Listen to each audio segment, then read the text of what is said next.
What if Harry's power attracted a succubus queen, a vampire empress, and a Veela matriarch all at once? Hello guys, welcome to Soul Fiction.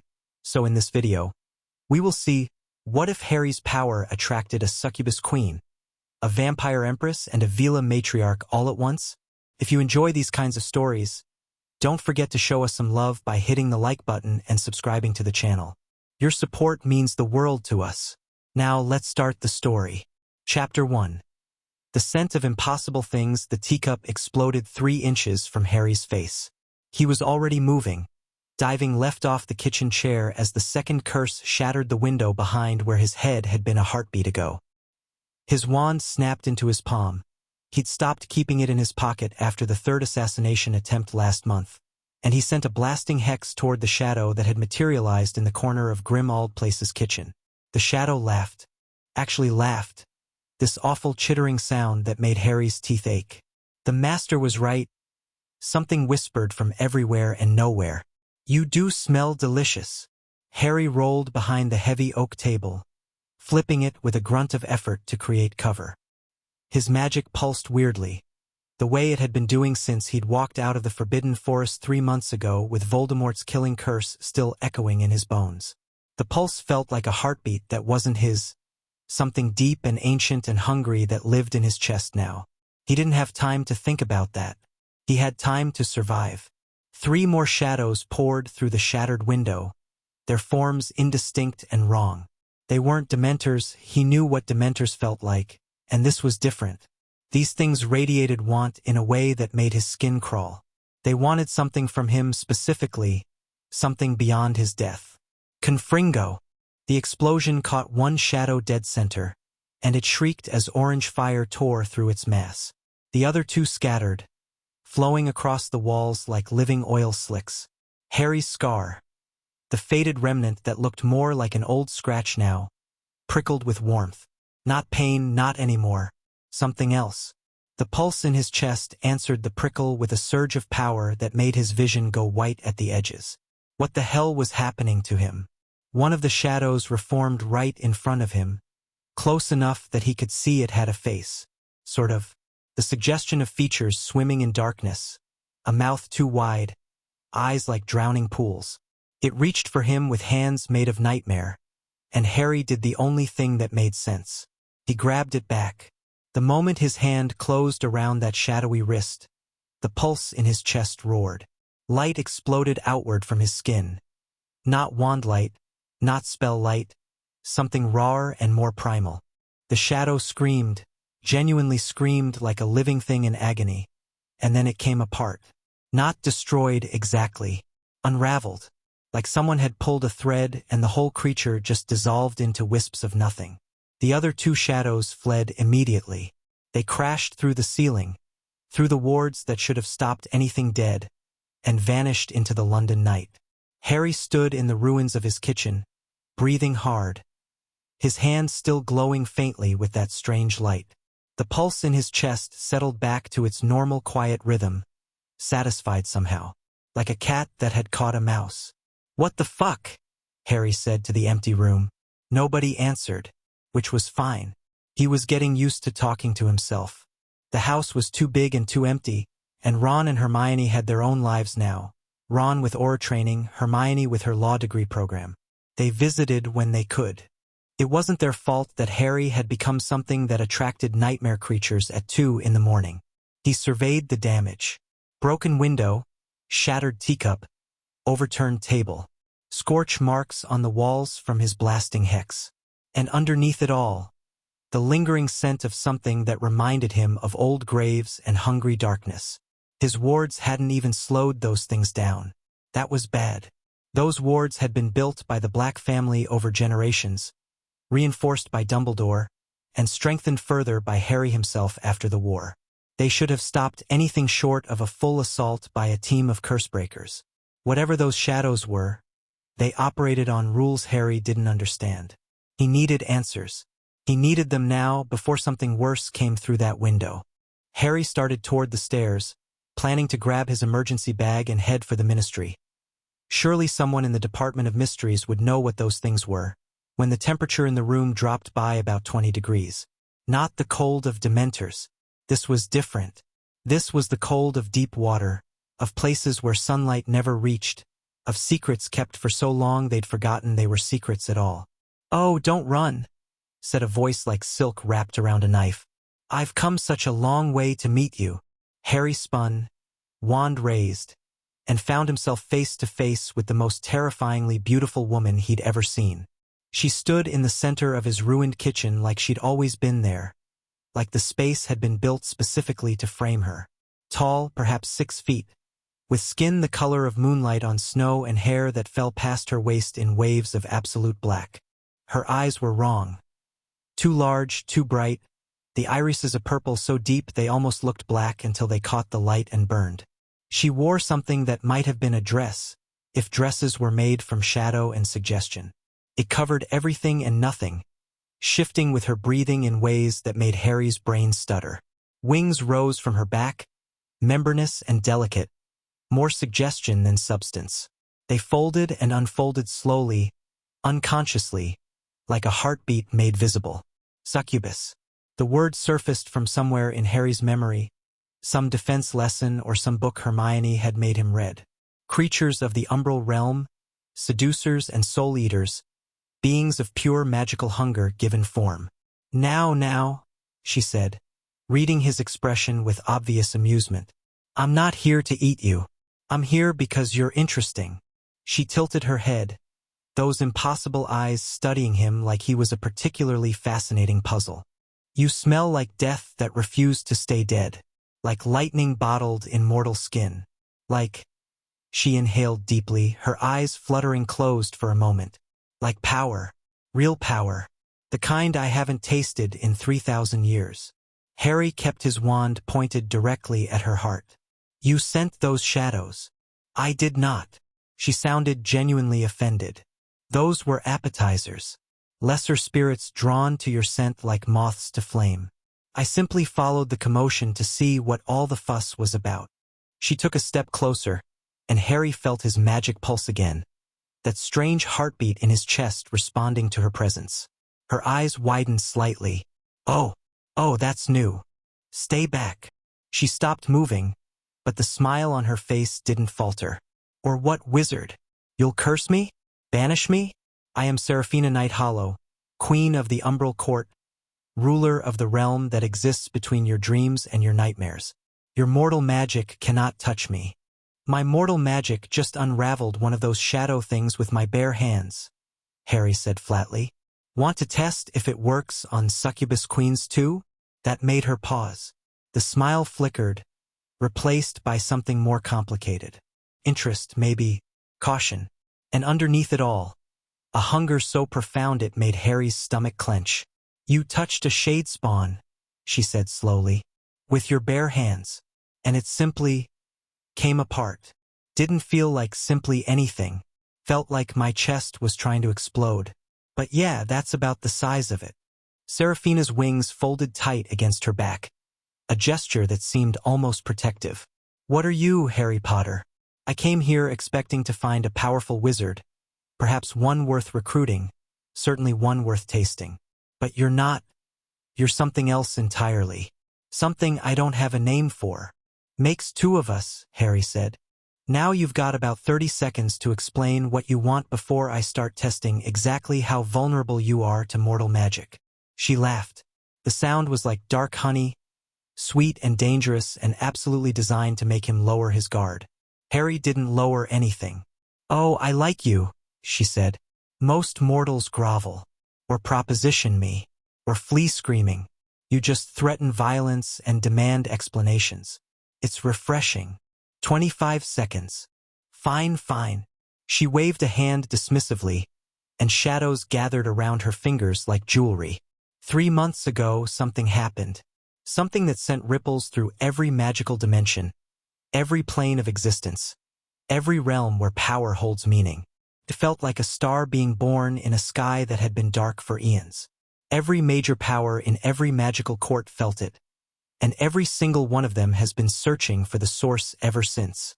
She pointed at him, one elegant finger leveled at his chest. "The source is you, Harry Potter.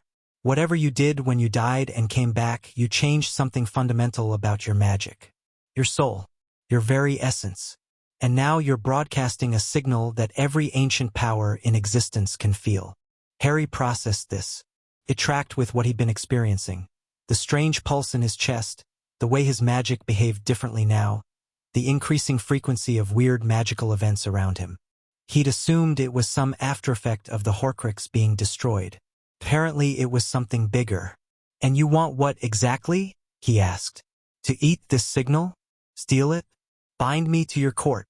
"I want to understand it," Seraphina said, and for a moment, her mask of seduction and power slipped. Underneath was something that looked almost like genuine curiosity. "I am 3,000 years old. I have seen gods rise and fall, empires crumble, magic itself evolve and change. And I have never encountered anything like what you carry. The hunger I feel for you isn't just the hunger of my nature. It's the hunger of someone who has been bored for centuries, suddenly finding something new." How romantic. It wasn't meant to be romantic. It was meant to be honest. She shrugged, a surprisingly human gesture. The romantic approach rarely works on people who've survived what you've survived. I find truth more effective with the genuinely dangerous. Harry considered his options.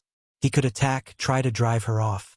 But she wasn't actually threatening him, and she'd given him more information in 5 minutes than months of research had provided.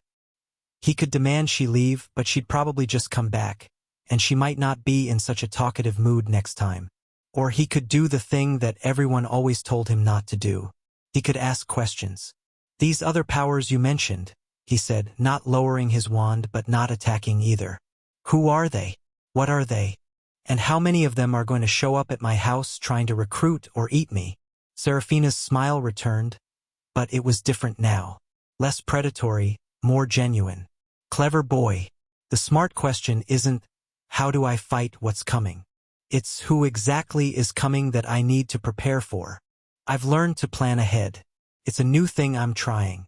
3 major powers," she said, conjuring a chair from shadow and sitting down like she owned the place. Harry didn't stop her. He was tired, and his kitchen was already destroyed anyway. "First, obviously, is my court. The Umbral Realm, the Shadow Dimension, home to succubi and incubi, and all the creatures mortals dream of in their darkest fantasies. We feed on desire, on emotion, on the energy that sentient beings produce when they feel strongly. Your energy signature is intoxicating to us, like a feast that never ends. Flattering. Second is the Blood Court. Vampires, darling. Not the pale imitations that infest your magical world, but the true immortals. The ones who were old when Egypt was young. Their Empress, Vladislava Drakel, has ruled the Eastern Territories for 2,000 years. She'll have felt your signal too. And vampire interest in powerful blood sources is considerably less refined than succubus interest in powerful emotional signatures. Harry thought of the vampire book he'd found in the Hogwarts library years ago. Most of it had been propaganda and mythology, but some of the older texts had mentioned the true vampires, being so ancient and powerful that modern magical society pretended they didn't exist. And the third, the Veela Matriarchy. Seraphina's voice carried something that might have been respect. The fire-souled, the passion-made flesh. They're less organized than the vampires and less unified than my court, but their matriarch, Celestine Delacour, is perhaps the most politically connected being in the magical world. If she decides she wants you, she'll find ways to get you that don't involve direct confrontation. Delacour, Harry said. Like Fleur Delacour? Fleur's grandmother. The hidden power behind the family. Fleur is a quarter Veela and thus politically insignificant by Veela standards. Celestine is a full Veela, over 500 years old, and she commands the loyalty of every major Veela enclave in Europe. Seraphina tilted her head. You know the granddaughter? She fought with us. In the war. Ah, then you've seen a fraction of what Veela fire can do. Celestine is approximately 100 times more powerful than her quarter-blooded descendant, and considerably less patient. Harry finally lowered his wand, though he didn't put it away. His arm was getting tired, and Seraphina had made no move to attack.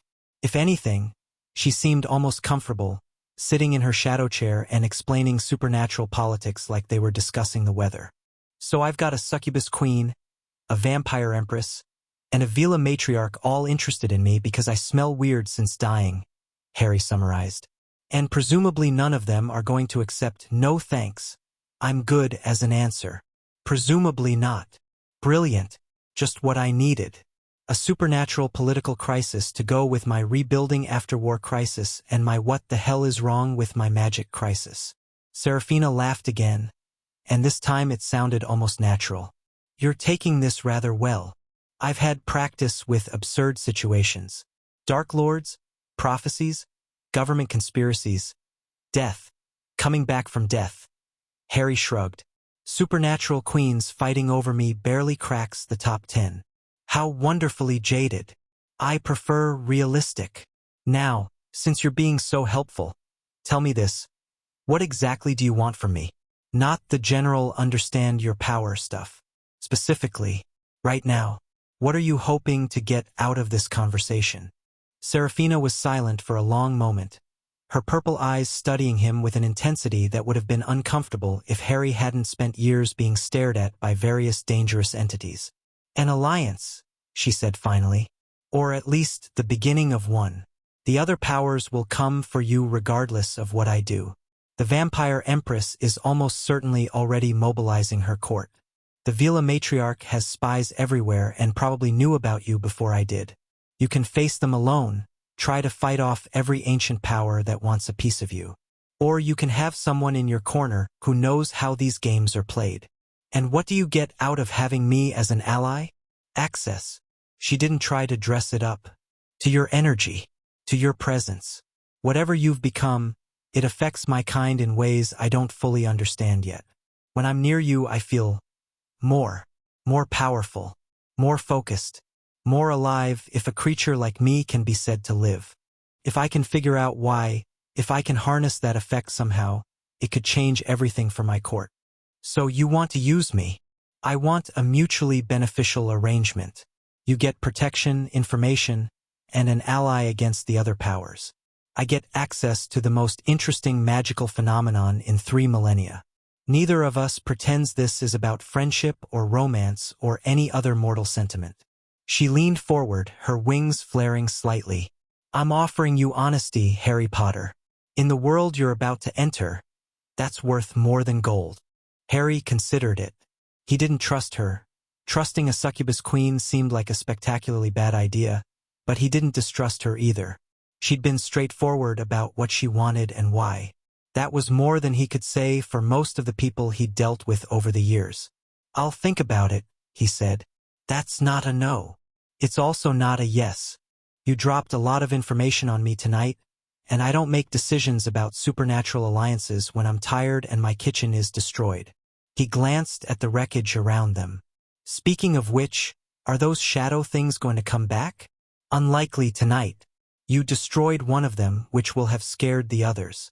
But they'll return eventually. Your signal is too strong to ignore. She stood, her shadow chair dissolving back into nothing. I'll give you time to think. But Harry, don't take too long.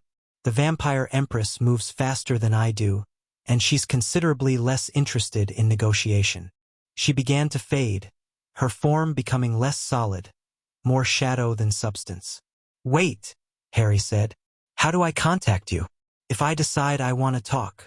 Serafina smiled, and it was the first smile she'd given him that seemed entirely genuine. Just think about me. Really think with intention. My name, my face, your desire to speak with me. The umbral realm responds to genuine desire, and right now your desires register like earthquakes. She vanished completely, leaving nothing behind but the faint scent of midnight flowers and a temperature that slowly climbed back to normal. Harry stood in his destroyed kitchen for a long moment, processing everything that had just happened. 3 supernatural powers interested in him. Shadow creatures attacking his home.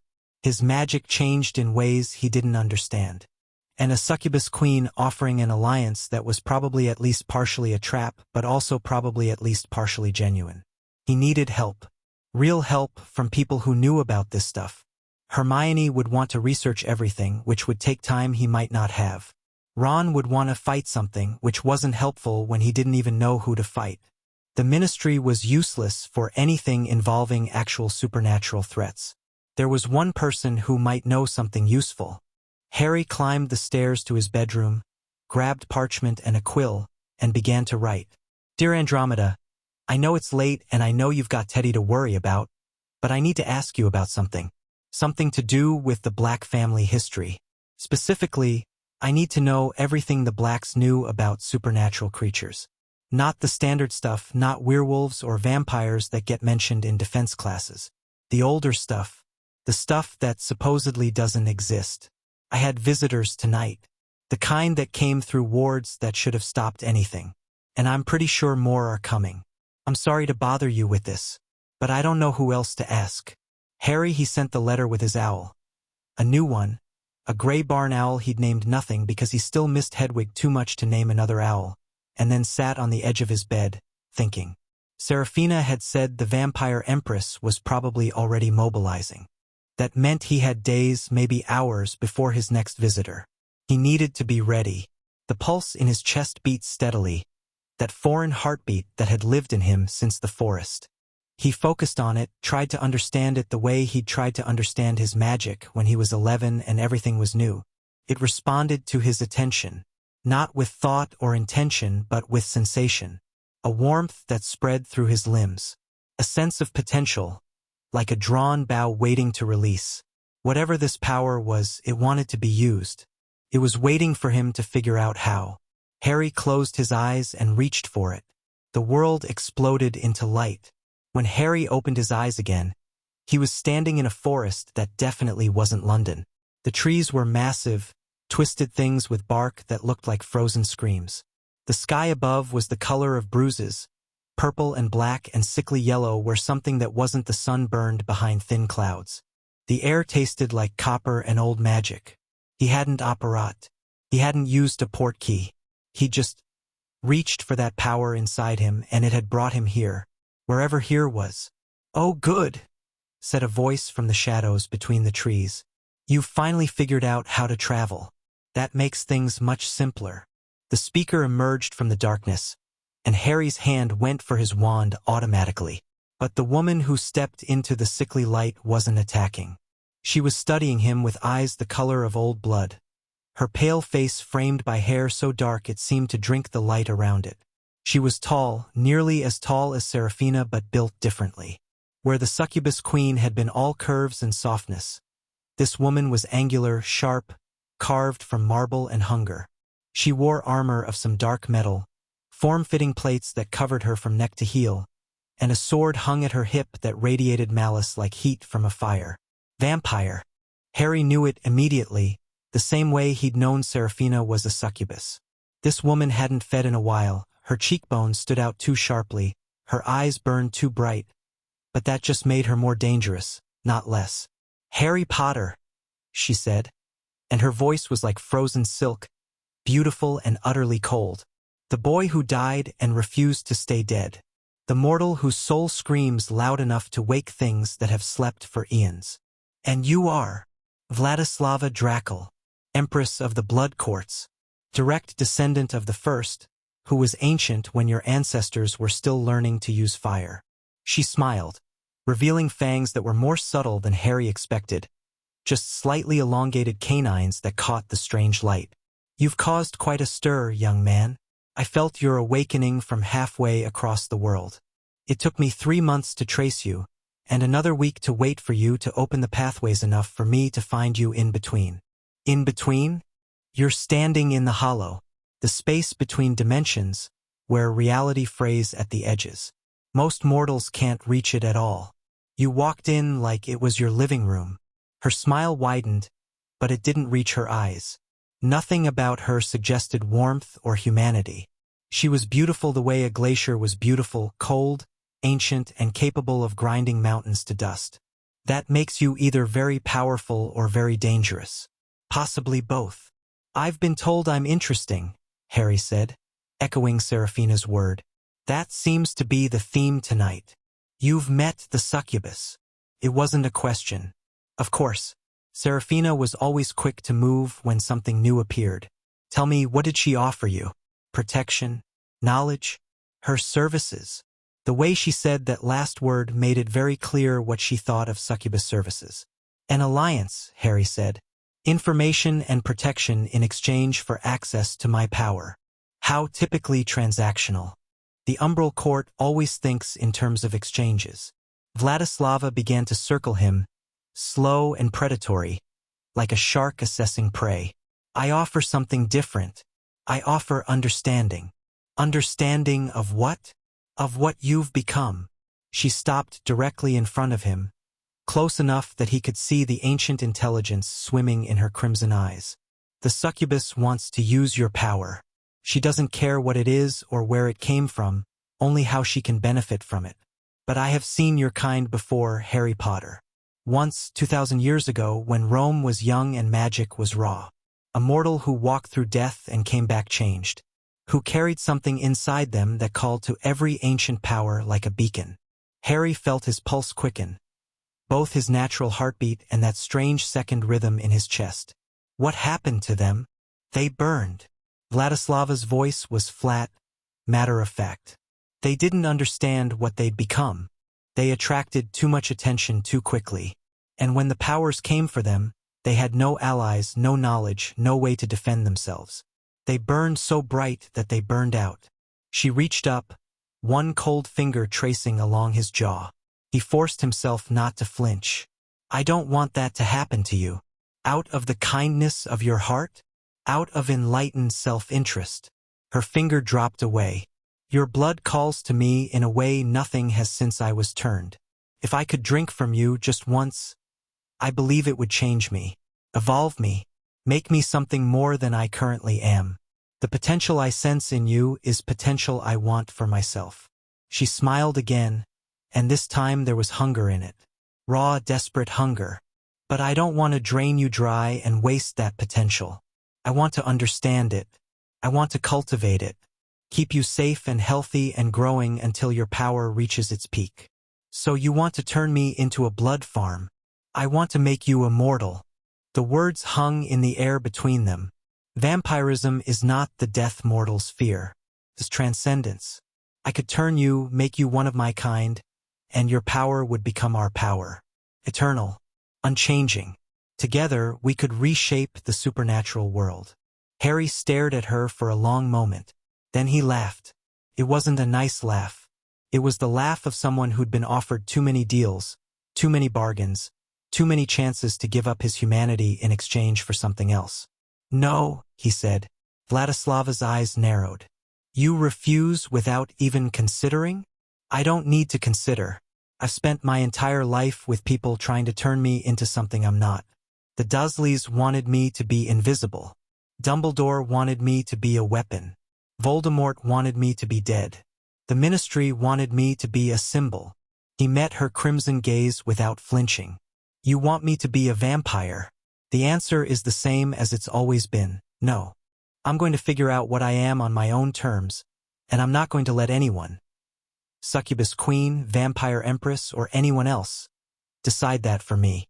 The hunger in Vladislava's eyes shifted into something else. Something that might have been respect. Interesting, she said. Most mortals, when offered immortality, leap at the chance. They fear death so desperately that they'll accept any escape from it. I've already died, Harry said. It wasn't that bad. That made her laugh, a sound like ice cracking. You are fascinating, Harry Potter. More fascinating than I anticipated. Very well. I won't press the offer tonight, but you should know that the invitation remains open. And you should also know that you cannot stay in the Hollow much longer. Why not? Because you don't belong here yet.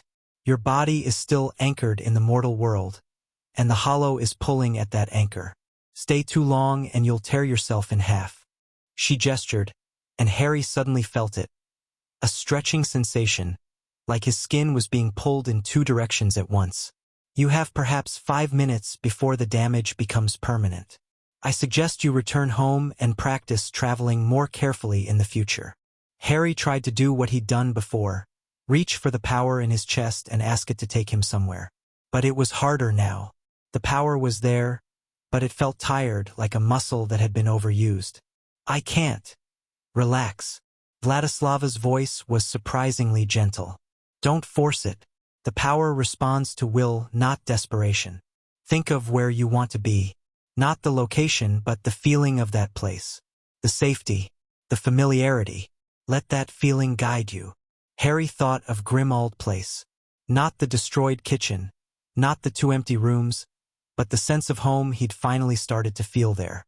The place where he'd made a life after the war. The place where his friends visited, where Teddy played, where he'd finally started to believe that he might have a future. The power in his chest pulsed, warm and responsive. The hollow dissolved around him. Harry opened his eyes in his bedroom, gasping, his body drenched in sweat. The clock on his nightstand said it was nearly 4 in the morning. He'd been gone for less than an hour, but it felt like days. His hands were shaking. His magic felt raw, scraped clean like an overhealed wound. And the pulse in his chest had settled into something quieter, more tired, almost sulky. 2 supernatural queens in one night. Both of them wanting something from him. Both of them dangerous in ways he barely understood. And according to Serafina, there was still the Veela Matriarch to deal with. Harry dragged himself to his feet, stumbled to the bathroom, and splashed cold water on his face. The mirror showed him a young man who looked about 10 years older than he was. Hollow eyes, drawn face, the kind of exhaustion that sleep alone couldn't fix. What the hell have I gotten into? He muttered to his reflection. His reflection didn't answer, which was probably for the best. If his reflection started talking, he'd know things had really gone wrong. He went back to his bedroom and collapsed on the bed, not bothering to undress. Sleep. He needed sleep. He needed to rest and recover and figure out what to do next. Tomorrow he'd start researching, start reaching out to people who might know something about what was happening to him. Tonight, he just needed to close his eyes and... The window exploded inward. Harry was on his feet instantly, wand in hand, but he froze when he saw what was coming through the shattered glass. Not shadows. Not a vampire.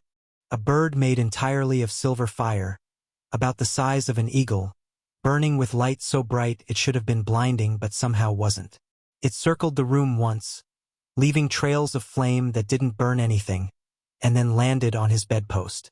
When it opened its beak, a woman's voice came out. Harry Potter. The voice was warm, melodic, with an accent that reminded him of Fleur. I am Celestine Delacour, Matriarch of the Veela Flame. You have attracted a great deal of attention over the past few months, and I believe it is time we met in person. Harry stared at the flaming bird. Seriously? Right now? It's 4 in the morning. I am aware of the hour. I am also aware that you have already received visits from the Umbral Queen and the Blood Empress tonight. I prefer not to be third in anything. The bird's flames flickered, suggesting amusement. I am not coming to your home uninvited. I am merely announcing my intention to visit you tomorrow evening, at the hour of sunset. I suggest you be rested and prepared. Prepared for what? For a conversation, Mr. Potter. Nothing more, unless you desire more. The bird's head tilted. Unlike my counterparts, I do not intend to make demands or offers tonight. I merely wish to meet you, to see for myself what all the fuss is about. After that, we can discuss what comes next. The flames began to flicker more rapidly, the bird's form becoming less stable. One more thing, Celestine's voice said, growing fainter. The shadows that attacked you earlier. They serve something far older and far more dangerous than any of us.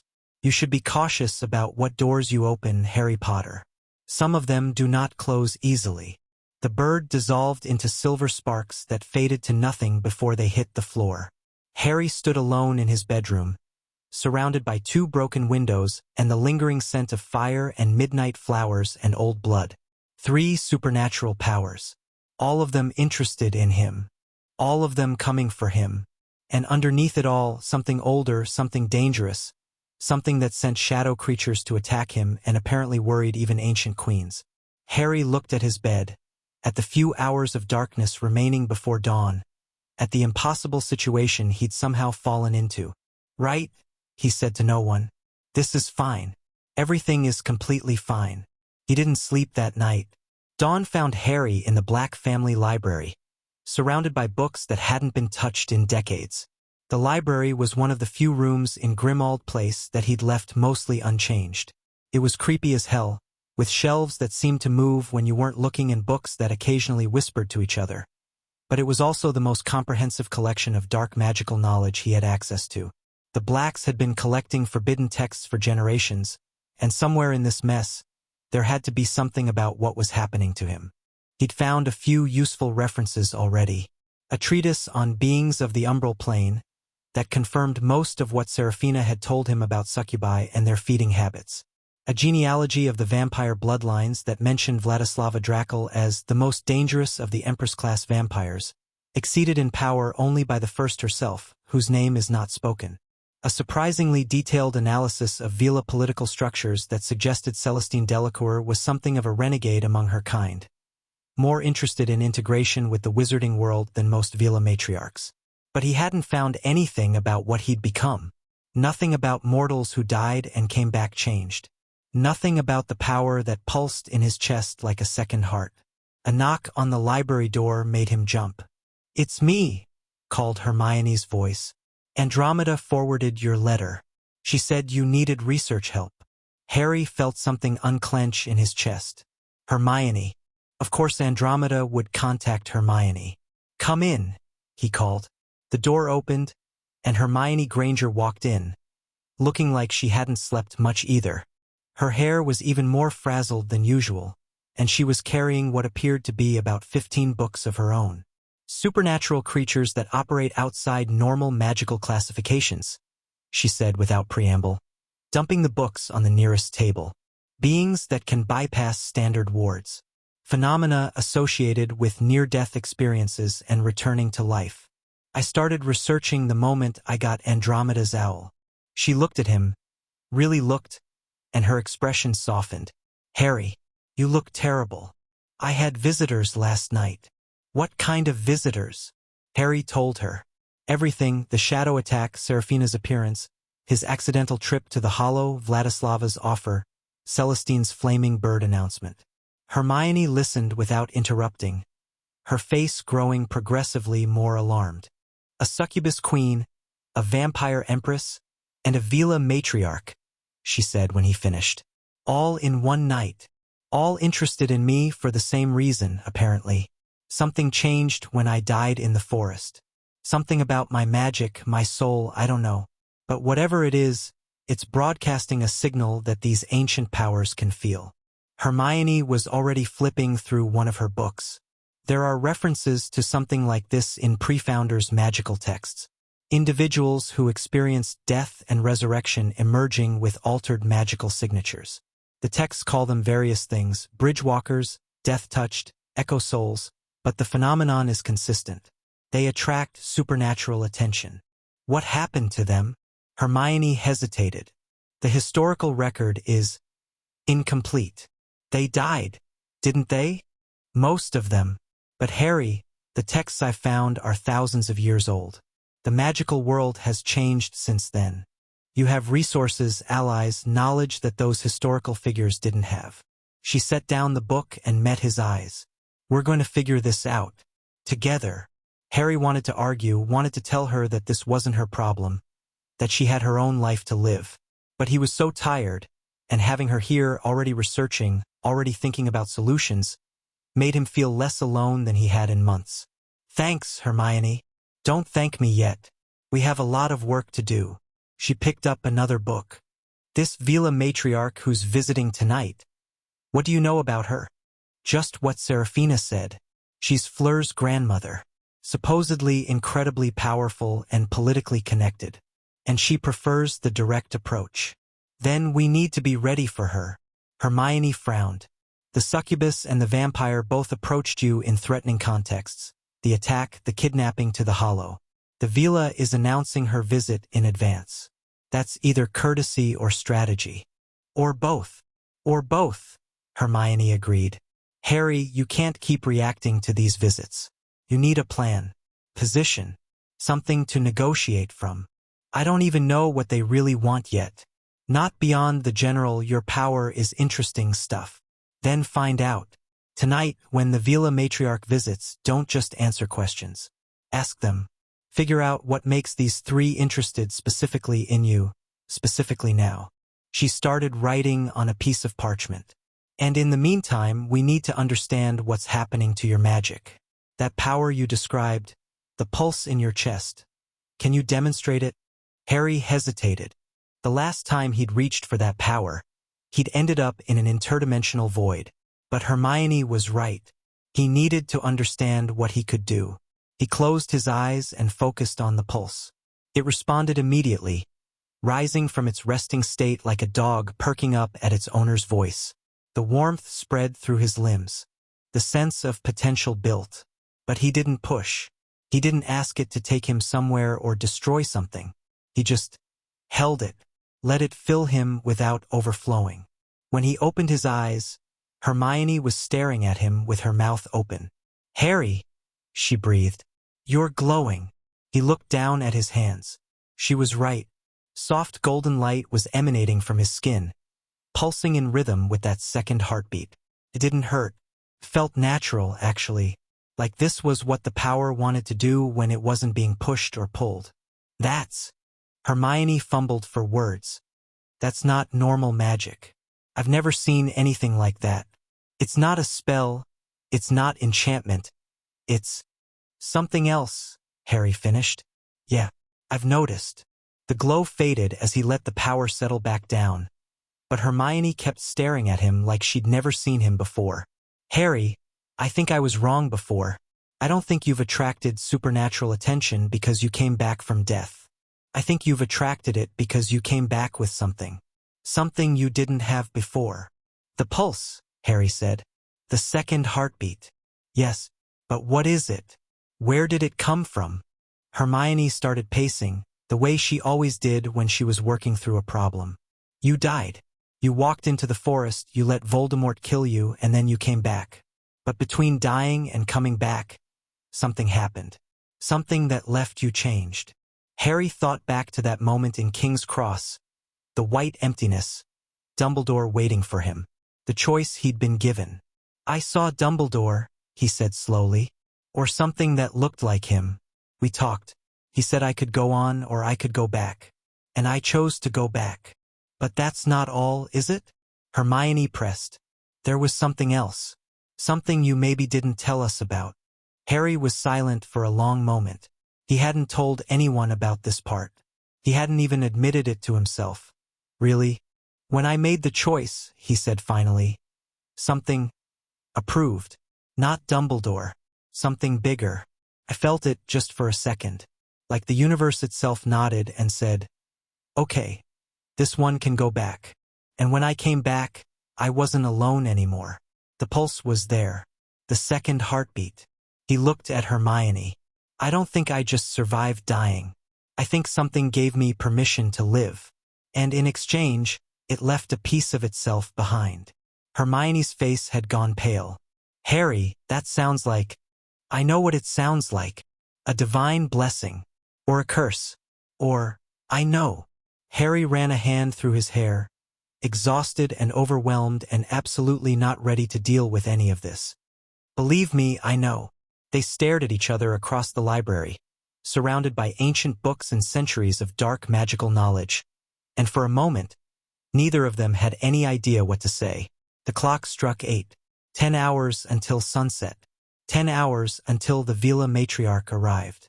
Harry squared his shoulders. "Right," he said. "We've got research to do." The afternoon passed in a blur of books, notes, and increasingly concerning discoveries. Hermione had sent patron users to Bill, who knew more about ancient magical traditions than anyone else they could contact quickly, and to Luna, who had a habit of knowing things she shouldn't about obscure magical phenomena. Both of them arrived by early afternoon, Bill looking concerned and Luna looking serene and slightly distracted. "Ron wanted to come," Bill said, dumping his own collection of books on the growing pile. "But he's in the middle of aura training exercises. He said to tell you he's ready to fight anything that needs fighting." Hopefully it won't come to that. Harry glanced at Luna. Thanks for coming. Both of you. Of course. Luna was examining one of the Black family's more disturbing artifacts, a crystal ball that showed glimpses of potential futures. Something fundamental has shifted around you, Harry. The Raxperts have all fled. That's actually quite positive. Raxperts don't like proximity to divine essence. Bill shot Harry a look. We've been theorizing, Hermione said carefully, that Harry might have come back from his death with something significant attached to him. Divine essence, Luna repeated, setting down the crystal ball. Yes, that's what it feels like. Not a god exactly. More like a piece of whatever holds reality together. It noticed Harry, and it decided to stay. Why Harry specifically? Bill asked. No offense, mate, but there have been other people who've survived killing curses or come back from near-death experiences. Why does this only happen now? Because Harry wasn't just near death, Luna said. He was actually dead. Properly dead, soul separated from body, for at least a few minutes. And during that time, he made a choice. He chose to come back, and something chose to send him back. That kind of mutual choosing creates a bond. A bond with what, though? Hermione pressed. With the threshold, Luna said simply. The boundary between life and death. Harry walked through it and came back, and now he carries a piece of that threshold with him always. Everyone was silent for a moment. That would explain the attraction for supernatural beings, Bill said slowly. Succubi feed on life energy. Vampires exist in the space between life and death. Veela are creatures of intense, primal life force. If Harry carries a piece of the threshold, he'd be irresistible to all of them, Hermione finished. Not just because of his power, but because of what that power is. Harry absorbed this. The pulse in his chest seemed to agree. It warmed in response to Luna's words, recognizing itself in her description.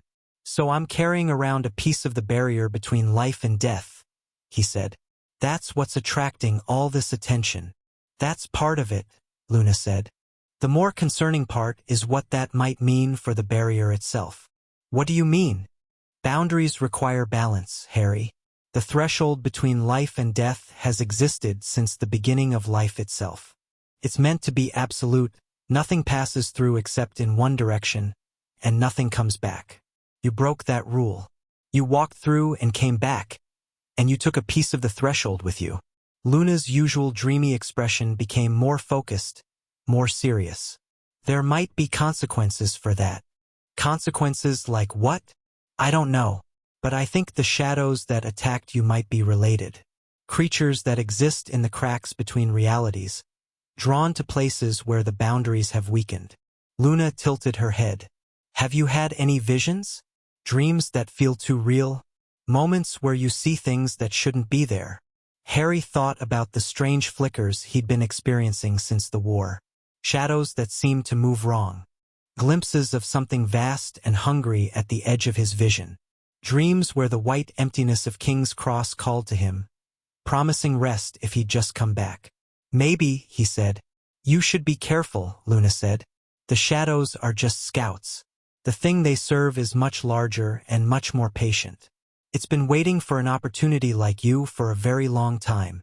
Before Harry could ask what that meant, the light in the library changed. The afternoon sun had begun to set. Sunset was less than an hour away.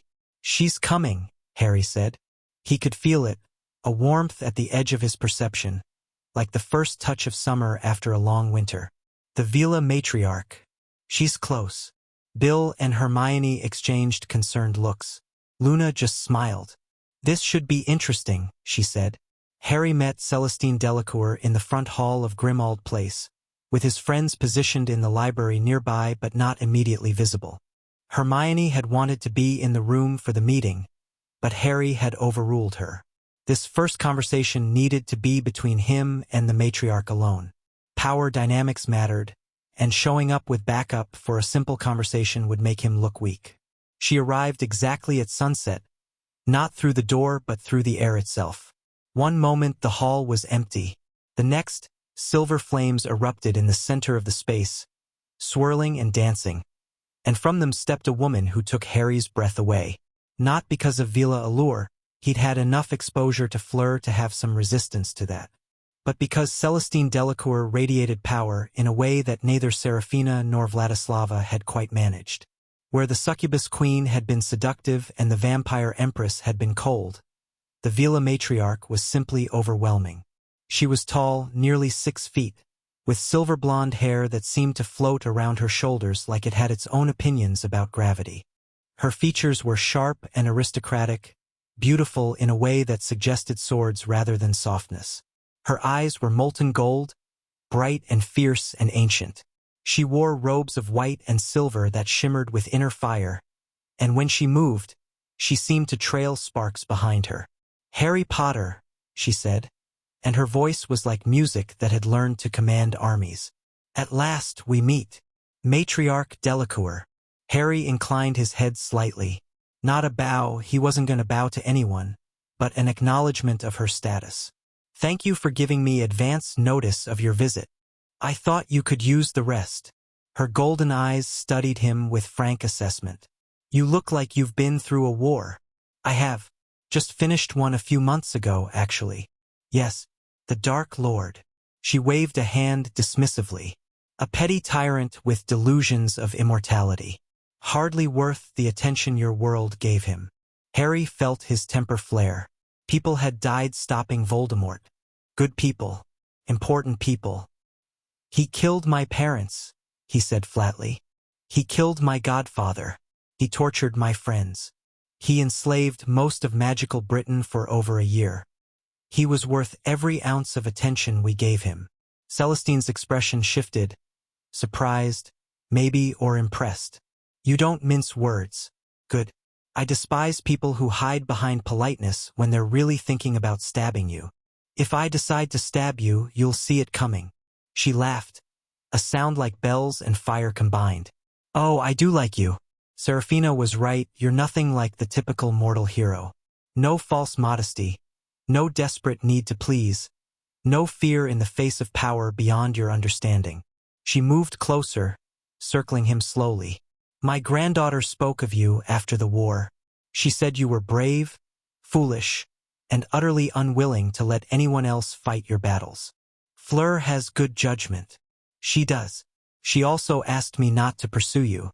Said you deserved peace after everything you'd been through." Celestine stopped directly in front of him, close enough that he could feel the heat radiating from her skin. "I considered honoring that request.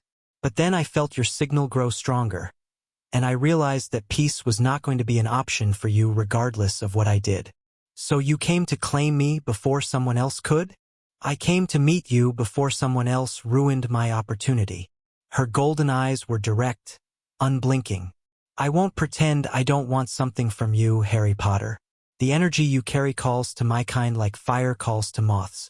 Being near you makes me feel more alive than I've felt in centuries." That seems to be a common reaction. Yes, I imagine the succubus and the vampire said something similar. Celestine smiled, showing teeth that were just slightly too sharp. "But here's the difference between me and them. I'm not interested in consuming you or turning you or binding you to my court. I'm interested in you, the person underneath the power. The man who refused to bow to a Dark Lord and refused to stay dead when the universe tried to kill him." Harry studied her, trying to read the truth behind her words. "What exactly are you proposing?"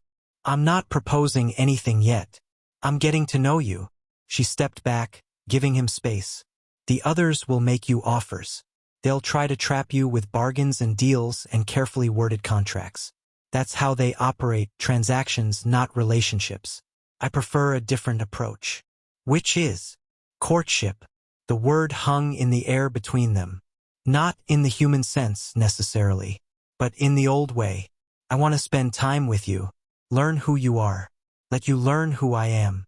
And if, after that, we find we want something from each other, we can discuss it as equals who understand each other, not as strangers making blind bargains." It was not what Harry had expected. Everything Serafina and Vladislava had said suggested that these ancient powers saw him as a resource to be claimed, a prize to be won. Celestine was offering something that sounded almost normal. And if I say no?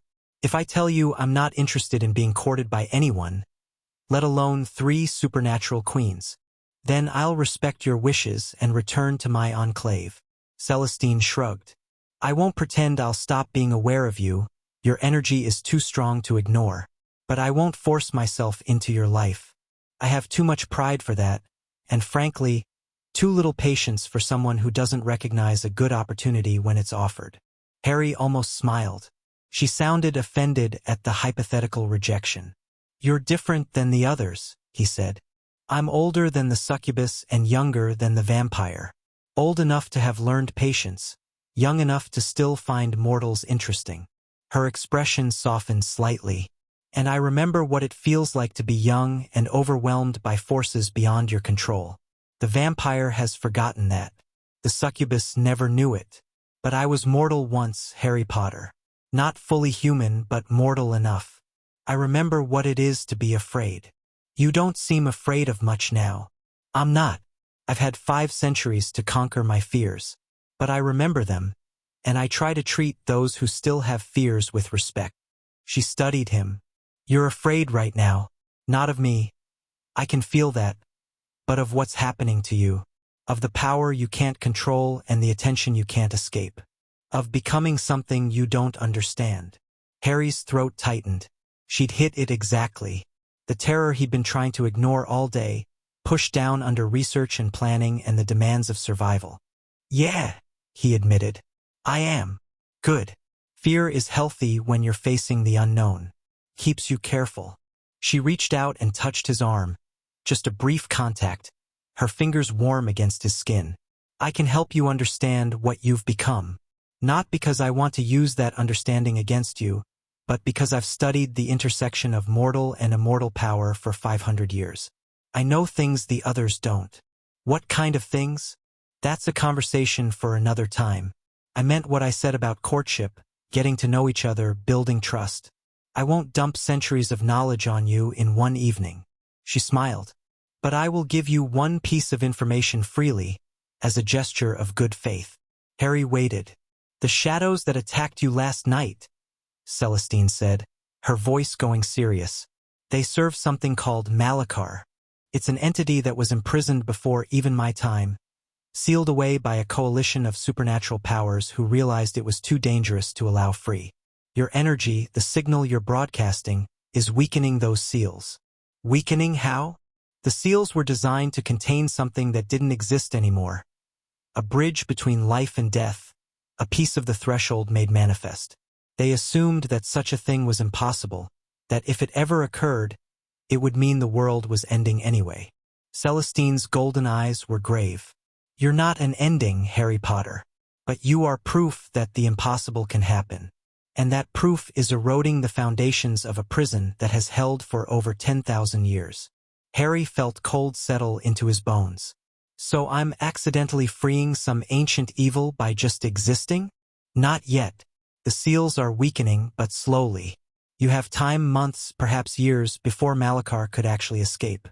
And there may be ways to reinforce the seals, or to use your power to strengthen them rather than weaken them. She stepped back. But that's all I'll say tonight. Any more would be giving away the courtship before it started. She smiled, and the fire in her eyes was playful as well as fierce. I'll return in 3 days, she said.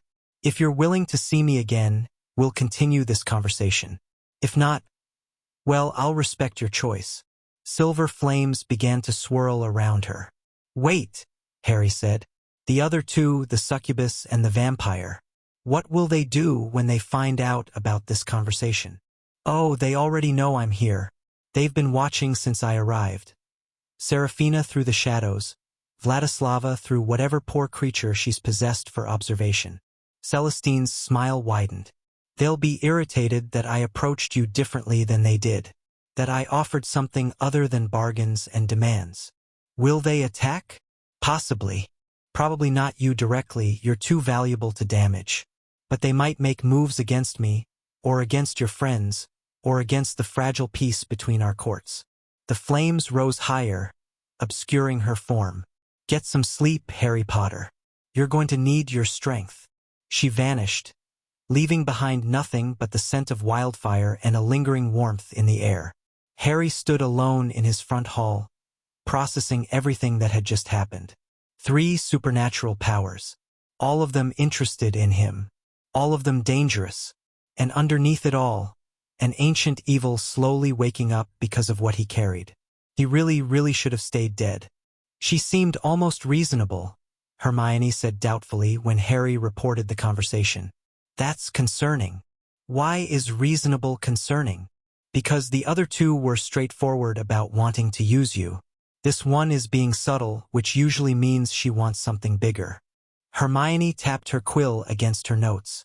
"Though I suppose it's also possible that she's just actually interested in you as a person." "I didn't know that was an option." "You're quite interesting as a person, Harry." Luna was examining the crystal ball again, her dreamy expression more focused than usual. "You've survived things that would have broken most people. You've remained fundamentally kind despite every reason to become cruel. And you're remarkably good-looking, especially with the glowing." Harry felt his face heat. "Thanks, Luna. What I'm more worried about," Bill said, "is this Malachar business. An entity powerful enough to require a coalition of supernatural powers to imprison, accidentally being freed by Harry's existence? That's the kind of threat that makes Dark Lords look like playground bullies. Celestine said we have months, maybe years, before it could actually escape. Which means we have months, maybe years, to figure out how to stop it." Hermione's eyes had the gleam they got when she was facing a really challenging problem. "We need to find out everything we can about Malachar. What it is, how it was imprisoned, what the seals are made of. If Harry's power is weakening those seals, maybe we can find a way to use that same power to strengthen them. That would require Harry to control his power first," Bill pointed out. "Right now, it seems to mostly just do things on its own." Harry thought about the accidental trip to the Hollow, the uncontrolled glow, the way the power had surged to destroy that shadow creature. Bill wasn't wrong. He had no idea how to direct this energy deliberately. "I'll practice," he said. "Figure out how to use it instead of just letting it use me." "Carefully," Hermione cautioned. "The last thing we need is you accidentally teleporting yourself into another dimension while trying to turn on a light." "I'll be careful." But even as he said it, Harry could feel the pulse in his chest responding to his attention, eager and hungry, ready to be wielded. Whatever this power was, it wanted to be used. It was waiting for him to figure out how to ask. The question was whether he could master it before Malachar woke up, before the supernatural queens made their final moves, before whatever was lurking in the shadows came for him again. 3 months ago, Harry Potter had been a war hero recovering from trauma, looking forward to a quiet life. Now he was a beacon for ancient powers, a threat to cosmic prisons, and the target of 3 supernatural courts who all wanted a piece of him. Some things never changed. The clock struck midnight.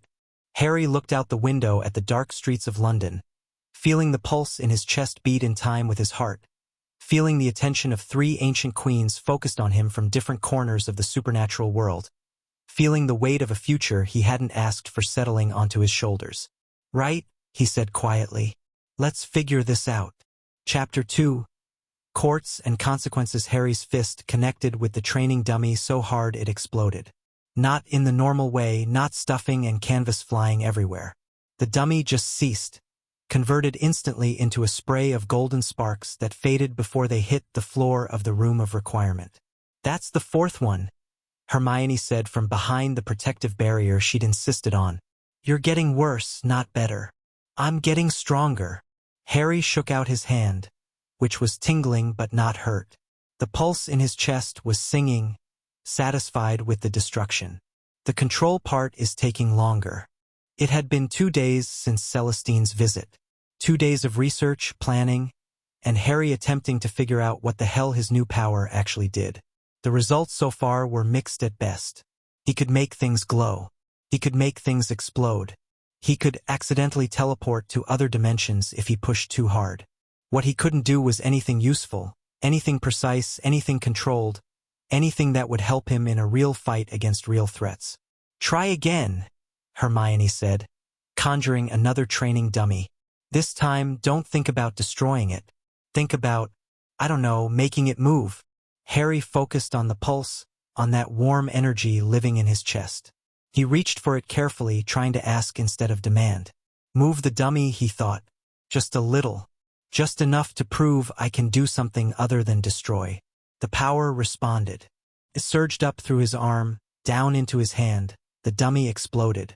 Damn it! Maybe you're approaching this wrong. Luna had arrived an hour ago with a basket of sandwiches and what she called moral support.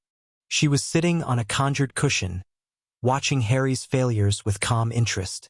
You keep trying to control the power like it's a tool. But it's not a tool, Harry. It's part of you now. What's the difference? You don't control your heart. You don't tell it when to beat. But you can influence it, make it speed up or slow down based on what you're feeling. Luna tilted her head.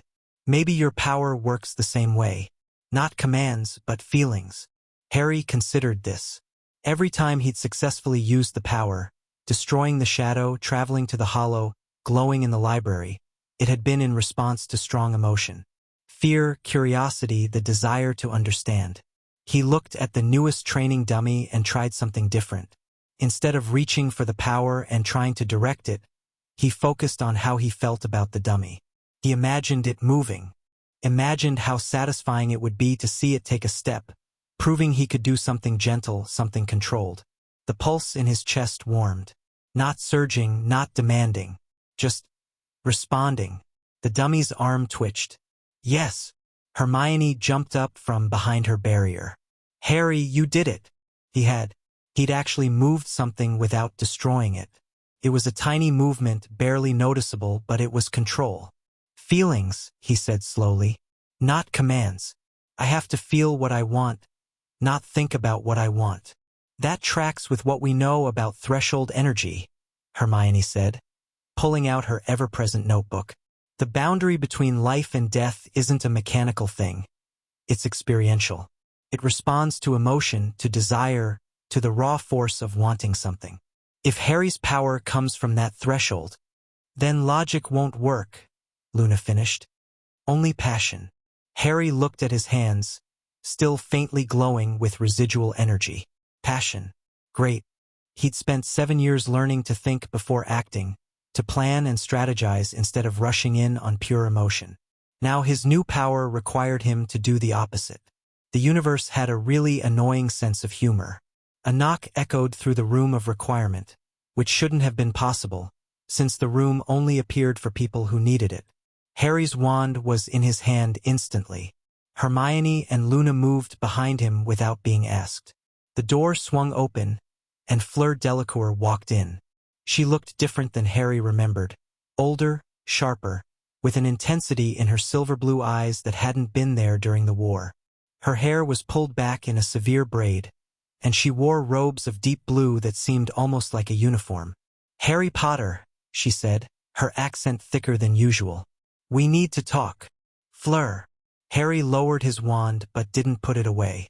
I'm guessing this is about your grandmother. Among other things. Fleur stepped into the room, the door swinging shut behind her. She nodded to Hermione and Luna. I apologize for the intrusion.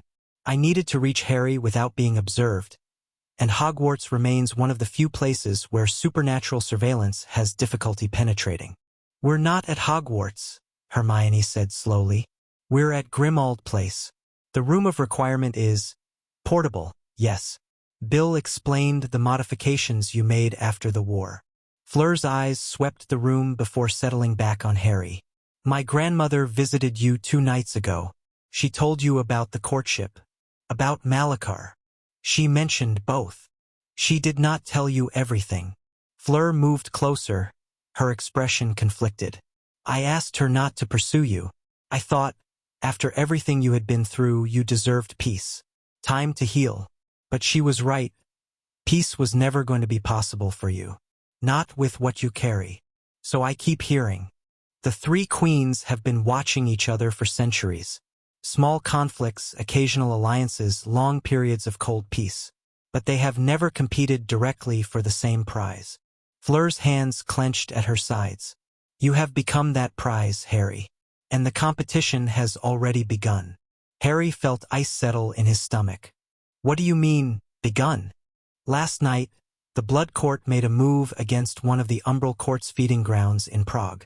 17 succubi died before Serafina could respond. This morning, the Umbral Court retaliated by assassinating 3 of Vladislava's most trusted advisors. Fleur's voice was tight. The supernatural world is sliding toward war, Harry. Because of you. The words hit him like physical blows. People dying because of him. Again. Always because of him. I didn't ask for any of this, he said. I know. But it is happening regardless. Fleur stepped closer, her silver-blue eyes intent. My grandmother sent me because she believes you need to understand the stakes. The last time the supernatural powers went to war openly, it was before the Statute of Secrecy. Before the Muggle world forgot that magic existed. The destruction was considerable. How considerable? The Black Death, the fall of Constantinople, the Little Ice Age. Fleur's voice was flat. Those were not natural disasters, Harry. They were collateral damage from immortal beings fighting for supremacy. If the Queens go to war again, with modern weapons and modern populations. She didn't need to finish the sentence. Harry's mind raced. He'd been thinking about this in personal terms, his power, his survival, his choices. He hadn't considered that his mere existence might be pushing ancient powers toward conflicts that could devastate the entire world. What does your grandmother want me to do? He asked. She wants you to choose. Not between the queens. She knows that would only make things worse. She wants you to declare yourself neutral. To refuse all offers, all bargains, all claims on your power. Fleur paused. She believes that if you take yourself off the table as a prize, the queens will have no reason to fight over you. Will that actually work? I don't know. The vampire and the succubus are not as reasonable as my grandmother. They may decide that if they cannot have you willingly, they will take you by force. Fleur's expression hardened. Which is why I am also here to offer you something else. And that is protection. Not from my grandmother's court. That would violate the neutrality she wants you to declare. But from me personally. I owe you a life debt from the war. Let me repay it by standing with you against whatever comes. Harry stared at her. Fleur Delacour, part Veela, war hero, and apparently now some kind of supernatural operative, offering to fight beside him against her own grandmother's rivals. Why would you do that? Hermione asked before Harry could respond. Your grandmother is one of the queens. If you help Harry against the others, you're involving yourself in the conflict. I am already involved. I am Veela, and that means I am part of my grandmother's court whether I wish to be or not. Fleur's jaw tightened. But I am also a person who fights for what is right. And what is right is not letting Harry be torn apart by immortal beings who see him as nothing more than a source of power. Harry thought about it. He thought about the shadow creatures that had attacked him, about Vladislava's cold hunger, about the war that was apparently already starting because of him. He needed allies. Real allies, not supernatural queens with their own agendas. Okay, he said.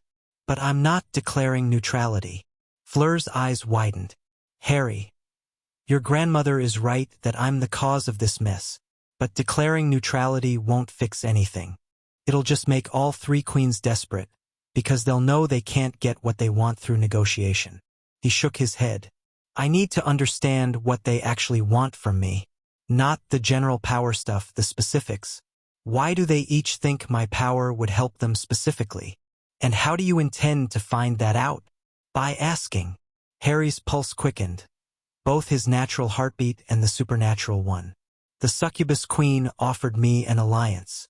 The vampire Empress offered me transformation. Your grandmother offered me courtship. 3 different approaches, which means 3 different goals. I need to figure out what those goals are before I can decide how to handle this. Hermione was nodding slowly. That actually makes sense. If we understand their motivations, we can predict their actions. It's also incredibly dangerous, Fleur said. Each of those queens could kill you without effort if they decided you were more valuable dead than alive. I've survived dangerous before. Not like this. These are not dark wizards, Harry. These are beings who have lived for centuries, who have manipulated empires and shaped history. They do not think like humans. Then I'll have to learn to think like them. Harry met her eyes steadily. Will you help me or not? Fleur was silent for a long moment. Then she smiled. A genuine smile, the first one he'd seen from her. You are still the same foolish, brave boy who dove into a lake to save my sister, she said. Very well. I will help you. But when this goes wrong, and it will go wrong, Harry, I promise you that. Remember that I warned you. Noted. The pulse in Harry's chest hummed with something that felt almost like approval. They left Hogwarts through the castle's less monitored exits. Fleur seemed to know exactly which passages avoided the more intensive surveillance, and apparat to a location Harry didn't recognize. It was a cliff overlooking the sea, somewhere cold and northern. Iceland, maybe, or Norway. The wind was brutal, and the sky was a gray expanse that pressed down on them like a weight. Why here? Harry asked, shouting over the wind. Because this is neutral ground. Fleur pointed to a structure carved into the cliff face. An ancient doorway, covered in runes that glowed faintly blue. The threshold of meetings. It was built before the supernatural powers established their current boundaries. Any being can enter, and no violence is permitted within. That seems useful. It is, but it also means you cannot use your power while inside. The threshold suppresses all magic, mortal and otherwise. Fleur's expression was serious. You will be completely vulnerable. Harry considered this. Walking into a place where his power wouldn't work, where ancient supernatural beings could tear him apart the moment he stepped outside. Good, he said.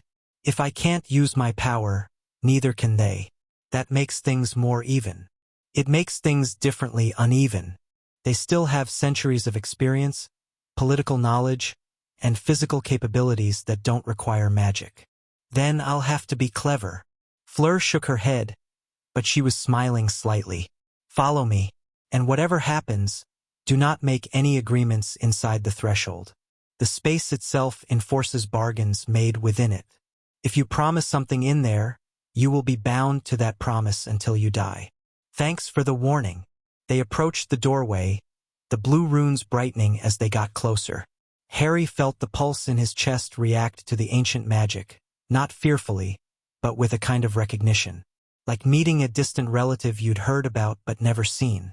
I'll go first, Fleur said. Wait 30 seconds, then follow. The queens know I'm bringing you. I sent messages through the proper channels. But they may have laid traps near the entrance. Comforting. Fleur stepped through the doorway and vanished. Harry counted to 30, feeling the cold wind cut through his robes and the uncertainty twist in his gut. This was probably a terrible idea. Walking into a meeting with 3 supernatural queens, any of whom might decide he was better off dead. But he'd walked into worse situations before, and at least this time he was walking in with his eyes open. He stepped through the doorway. The threshold of meetings was not what Harry had expected. He'd anticipated something cold and ancient, stone walls and flickering torches. What he found was a space that seemed to exist outside of normal reality entirely. A vast circular chamber with walls that shifted and flowed like water, showing glimpses of different worlds, different times. The floor was some kind of crystal that showed stars beneath it, actual stars like they were standing on nothing in the middle of space. In the center of the chamber, 4 chairs had been arranged around a table that looked like it was made of frozen moonlight. 3 of the chairs were occupied. Seraphina Nighthollow lounged in her seat like she was at a particularly boring party. Her wings folded behind her and her purple eyes fixed on Harry with undisguised hunger. She wore something that might have been a dress or might have been shadows given form, it was hard to tell. Vladislava Drackle sat ramrod straight, her crimson eyes cold and calculating. She wore the same dark armor Harry remembered from the Hollow, and her pale face was completely expressionless. Celestine Delacour occupied her chair with the easy grace of someone who knew exactly how much power she held. Her golden eyes were warmer than the others, but no less intense. Fleur stood behind the 4th chair, the empty one, her hand resting on its back like a guard. Harry Potter, Seraphina said, her voice like dark honey. How kind of you to accept our invitation. I'm the one who called this meeting, Harry said, walking toward the empty chair. Through Fleur. Semantics. Vladislava's voice was ice. You are here. That is what matters. Harry sat in the fourth chair, feeling the crystal surface adjust to his weight in ways that normal chairs definitely didn't. The table between them glowed faintly, and he could feel the ancient magic of the threshold pressing down on him, suppressing the pulse in his chest until it was barely a whisper. So, he said, looking at each of the queens in turn. Let's talk. About what, specifically? Celestine asked. There are many topics we might discuss. About what you actually want from me. Not the general stuff. Not your power is interesting or, I want to understand you. The specific thing each of you thinks my power can do for you specifically. The three queens exchanged glances. Something passed between them, not words but communication nonetheless. That's rather direct, Seraphina said. Most mortals prefer to dance around such questions. I'm not most mortals, and we don't have time for dancing. Harry leaned forward. There's a war starting because of me. People are dying, succubi in Prague, vampire advisors this morning. If this keeps escalating, it's going to get a lot worse. You've been well informed, Vladislava said, her crimson eyes narrowing at Celestine. My granddaughter cares for the boy, Celestine said calmly. I saw no reason to keep him ignorant. You saw plenty of reason to position him to favor your court. Ladies. Harry's voice was sharp enough that all three queens focused on him again. I didn't come here to watch you argue. I came here to understand. So someone please start explaining. Silence stretched for a long moment. Then Seraphina laughed. A genuine laugh, not the seductive performance she'd given him before. Oh, I really do like him, she said to no one in particular. Fine, wizard. You want specifics? I'll give you specifics. She leaned forward, her wings spreading slightly behind her. My court feeds on emotion. Desire, passion, longing, need. We require these things to survive the way your kind requires food and water. For millennia, we've sustained ourselves on the emotional energy of mortal dreams and fantasies. But that energy is thin, diluted, like living on water when what you really need is blood. Charming metaphor, Vladislava muttered. Your power, Seraphina continued, ignoring the vampire, is not diluted. When I'm near you, the energy I feel is pure, concentrated, like mainlining lightning instead of sipping tea. Her purple eyes burned with intensity. If I could tap into that energy regularly, I could feed my entire court for centuries. We could become stronger than we've been since before the old gods fell. I wouldn't need to hunt for scraps anymore. I could feast. Harry absorbed this. So you want to use me as a food source? I want an alliance that benefits both of us. You provide energy, I provide protection, knowledge, resources. But yes, at its core, what I want is access to what you carry. My turn. Vladislava didn't wait for permission. The succubus speaks of feeding. I speak of evolution. She stood, moving around the table with predatory grace until she was closer to Harry. The threshold's magic prevented her from touching him, but she came as close as she could. Vampires are immortal, but we are static. We do not grow, do not change, do not become more than what we were when we were turned. For 2,000 years, I have been exactly as powerful as I was the day I rose from my grave. No more, no less. That sounds frustrating. It is stagnation. Death without the mercy of ending. Her crimson eyes bored into his. But your power carries the essence of the threshold between life and death. If I could consume that power, absorb it into my own essence, I believe I could break the stasis. I could evolve, become something new, something more. You want to eat my power to become a super vampire. Crudely put, but essentially accurate. She returned to her seat. I offered you transformation because I believed you might prefer to evolve alongside me rather than be consumed. But make no mistake, Harry Potter. What I want is what you carry, one way or another. Harry turned to Celestine, who had remained silent throughout the other queen's explanations. And you? My motivations are more complex. Celestine's golden eyes were thoughtful. The Veela are not like the succubi or the vampires. We are not parasites or predators. We are creatures of fire and passion, yes, but we create as much as we consume. What does that have to do with me? The Veela have been declining for centuries. Our fire dims with each generation. My granddaughter, for all her strength, carries only a fraction of the power I possessed at her age. My great-grandchildren will be weaker still. Celestine's voice carried an ancient sadness. We are fading, Harry. Slowly, inevitably, our race is dying. And my power could stop that? I believe so. The energy you carry is not just life or death. It is transition, change, transformation. If I could understand it, harness it, I might be able to reignite the fire in my people. Reverse the decline. Save the Veela from extinction. Harry sat back, processing everything he'd heard. 3 queens. 3 motivations. Serafina wanted to feed her court and become more powerful. Vladislava wanted to evolve past her vampiric limitations. Celestine wanted to save her dying race. Of the 3, only Celestine's goal seemed genuinely sympathetic. But that didn't mean she was any less dangerous, or any less willing to take what she wanted by force if Harry refused to give it. Let me make sure I understand, he said slowly. All 3 of you want access to my power for your own purposes. You've each made offers of different kinds, alliance, transformation, courtship, but those offers are really just different ways of achieving the same goal. Getting what you want from me. That's a rather cynical interpretation, Serafina said. Is it wrong? Silence. I didn't think so.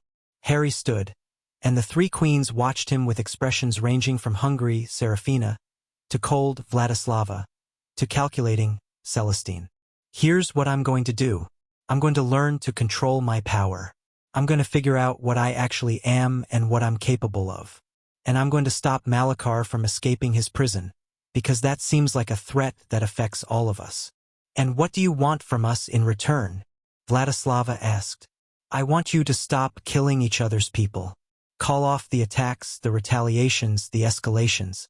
Give me time to figure this out without a supernatural war happening in the background. The queens exchanged glances again. That's asking quite a lot, Serafina said. The attacks on my feeding grounds were not unprovoked. I don't care who started it. I care about who stops it. Harry's voice was hard. You all want something from me. That means I have leverage. This is me using it. And if we refuse? Vladislava's voice was silky with threat. Then I walk out of here and spend all my energy figuring out how to make sure none of you ever get what you want from me. I'll destroy this power before I let it be used to fuel a war. The threshold hummed around them, ancient magic recognizing the weight of his words. He means it, Celestine said quietly. He would destroy himself before he let us use him. Of course he would. He's a Gryffindor. Serafina's voice carried something that might have been admiration. Very well, Harry Potter. You want a truce? You have one from my court, at least. I'll recall my forces and stop the retaliation against the vampires. The Blood Court will stand down as well, Vladislava said, though she looked deeply unhappy about it. For now. And the Veela have never participated in this conflict, Celestine said. We have no forces to withdraw. Good. Harry felt some of the tension in his shoulders ease. Then we have an understanding. I get time to figure things out. You get the possibility of eventually getting what you want through cooperation instead of force. A temporary arrangement, Vladislava said. Truces do not last forever. Nothing lasts forever. But this gives us a chance to find a solution that doesn't involve destroying each other. Harry looked at each of them in turn. I'll contact you when I have something to discuss. Until then, stay out of my way and keep your people from killing each other. He turned and walked toward the doorway, feeling their eyes on his back the entire way. Fleur fell into step beside him. That was either very brave or very foolish, she said quietly. Can't it be both? Usually is with you. They stepped through the doorway, back into the cold wind and gray sky of the northern coast. Harry took a deep breath of freezing air and felt the pulse in his chest surge back to full strength, no longer suppressed by the threshold's magic. He'd bought himself time. Maybe not much, but some. Now he just had to figure out how to actually use it. The attack came 3 hours later. Harry was back at Grimmauld Place, eating the first real meal he'd had in 2 days, when the ward screamed. Not the subtle ripple of someone trying to force entry. A full-throated alarm that meant something was battering against the defenses with massive force. He grabbed his wand and ran for the front hall, where the ward stones were mounted in hidden alcoves. The stones were glowing red-hot. Whatever was attacking was hitting them with everything it had. "Harry!" Hermione's voice came from behind him. She'd been in the library researching Malachar. "What's happening?" "Something's trying to get in. Something powerful." The wards shrieked again, and Harry felt one of them shatter. Then another. Then a third. In less than a minute, every ward protecting Grimmauld Place collapsed. The front door exploded inward. Harry had his wand up, a curse on his lips, but he stopped when he saw what was standing in the doorway. It wasn't a shadow creature. It wasn't a vampire or a succubus or a Veela. It was a man. Average height, average build, wearing robes that looked like ministry formal wear. His face was pleasant and forgettable, the kind of face you'd pass on the street without a second glance. But his eyes were wrong. They were completely black, like holes punched in reality. "Harry Potter," the man said, and his voice was the sound of things scraping against stone in the dark. "You've been very busy. Who are you?" "My name is Lord Vance Mordecai." The man stepped through the ruined doorway, moving with an ease that suggested the destroyed wards meant nothing to him. "I represent certain interests within the ministry who are concerned about your recent associations." Ministry interests. Harry kept his wand trained on the man. "The ministry doesn't have people who can break black family wards in under a minute. The ministry has many resources that aren't officially acknowledged. Resources dedicated to protecting magical humanity from threats that the general public doesn't know exist." Mordecai's black eyes swept the room, taking in Hermione's defensive stance and the damage to the hallway. "Supernatural creatures, for instance. The ancient powers that your recent activities have drawn to our world. I didn't draw them. They came on their own." Semantics. The result is the same. 3 of the most dangerous beings in existence are now focused on Britain. On you, on disrupting the careful balance that has kept humanity safe for centuries. Mordecai's voice hardened. "That cannot be allowed to continue." Harry felt the pulse in his chest respond to the threat in the man's words. It wanted to surge, to burn, to destroy this invader who had broken into his home. He held it back. Barely. "What do you want?" he asked. "I want you to come with me. Voluntarily, if possible. The ministry has facilities designed to contain individuals with unusual magical signatures. You'll be kept safe and comfortable while we study your condition and determine the best way to neutralize the threat you represent." Neutralize. Remove the energy that attracts the supernatural powers. Extract it, contain it, destroy it, whatever proves necessary. Mordecai smiled, and it was the smile of someone who had long ago stopped seeing other people as people. "It may be painful. It will almost certainly change you fundamentally. But it will protect humanity from the war your existence is provoking. And if I refuse, then you become a threat to magical humanity, and I deal with threats." Mordecai raised one hand, and shadows gathered around his fingers. Not the living shadows of the creatures that had attacked before, but something more controlled, more deliberate. "The supernatural powers want you alive. I have no such requirement." Harry made his decision in a heartbeat. The pulse in his chest surged, and he let it. Golden light exploded from his hands, not directed at Mordecai but at the floor between them. The boards erupted, stone and wood flying in all directions, forcing Mordecai to shield himself and breaking his concentration. Harry grabbed Hermione's arm. "Run!" They ran out the back, through the garden, toward the apparition point beyond the property line. Harry could feel Mordecai recovering behind them, could feel those controlled shadows reaching out to grab them. He poured power into his legs, into Hermione, into the simple desire to get away. They hit the apparition point just as shadows wrapped around his ankle. The world twisted. They landed somewhere Harry didn't recognize. A forest, dense and dark, with trees that blocked most of the moonlight. The shadows had been left behind, torn away by the apparition. "Where are we?" Hermione gasped. Harry looked around, trying to orient himself. The pulse in his chest was still active, still responding to the danger they'd barely escaped. "I don't know. I just wanted to be somewhere safe." "The power took us somewhere," Hermione said, her voice steadying as she processed the situation. "Somewhere it considered safe." "My power has opinions about geography?" "Apparently." Hermione pulled out her wand and cast a quick, revealing charm. "We're in the Black Forest. Germany." "That's a long apparition." "That's an impossible apparition. No one can apparate that far in one jump." Harry looked down at his hands, still faintly glowing with residual power. "I'm starting to think impossible doesn't apply to me anymore." A sound came from deeper in the forest. Not threatening, almost musical, like wind chimes made of crystal. "Harry Potter," said a voice he didn't recognize. "The sanctuary welcomes you." They turned. A woman was emerging from between the trees, but she wasn't quite human. Her skin had a faint green tint, and her hair was made of actual leaves, shifting and rustling with movements that didn't match the wind. Her eyes were the color of spring growth, bright and ancient at once. "I am Sylvana," she said, "guardian of this place. The power you carry recognized our sanctuary and brought you here. You are safe for now." "Who are you? What is this place?"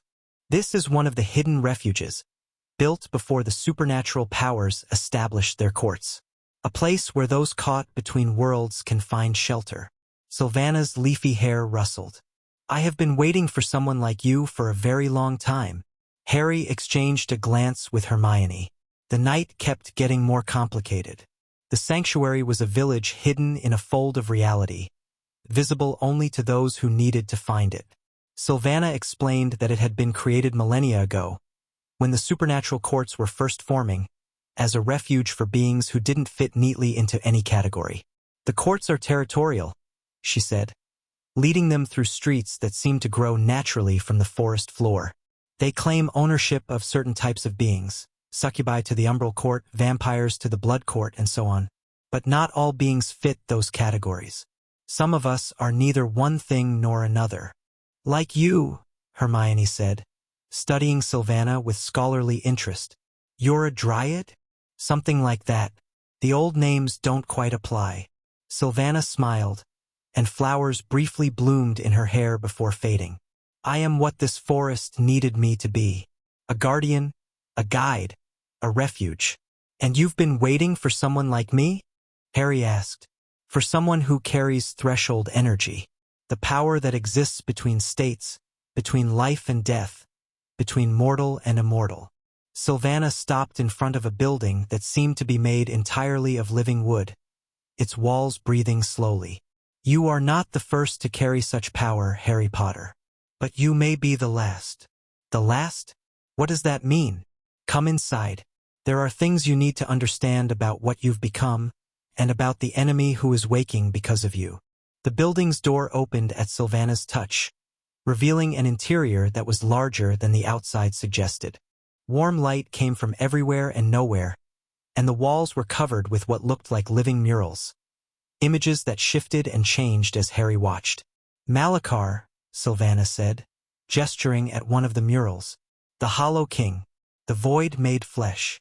The image showed something that hurt to look at, a figure made of absence, of the space where things should be but weren't. It had no face, no features, just an endless hunger given form. 10,000 years ago, Malachar nearly consumed everything, Sylvana continued. It exists in the space between realities, and it feeds on boundaries, the very fabric that keeps different planes of existence separate. If it had succeeded, there would be no mortal world, no supernatural courts, no life as we understand it. Just void. How was it stopped? The three courts allied for the first and only time in their history. They sacrificed tremendous power, a significant portion of their total strength, to create seals that would bind Malachar in a prison between dimensions. Sylvanas' expression was grave. Those seals were designed to be permanent. But they have one weakness. Me, Harry said. Threshold energy. The seals were created at a time when such energy didn't exist in mortal beings. It was considered impossible. No mortal could walk through death and return, so no mortal could carry the power of that transition.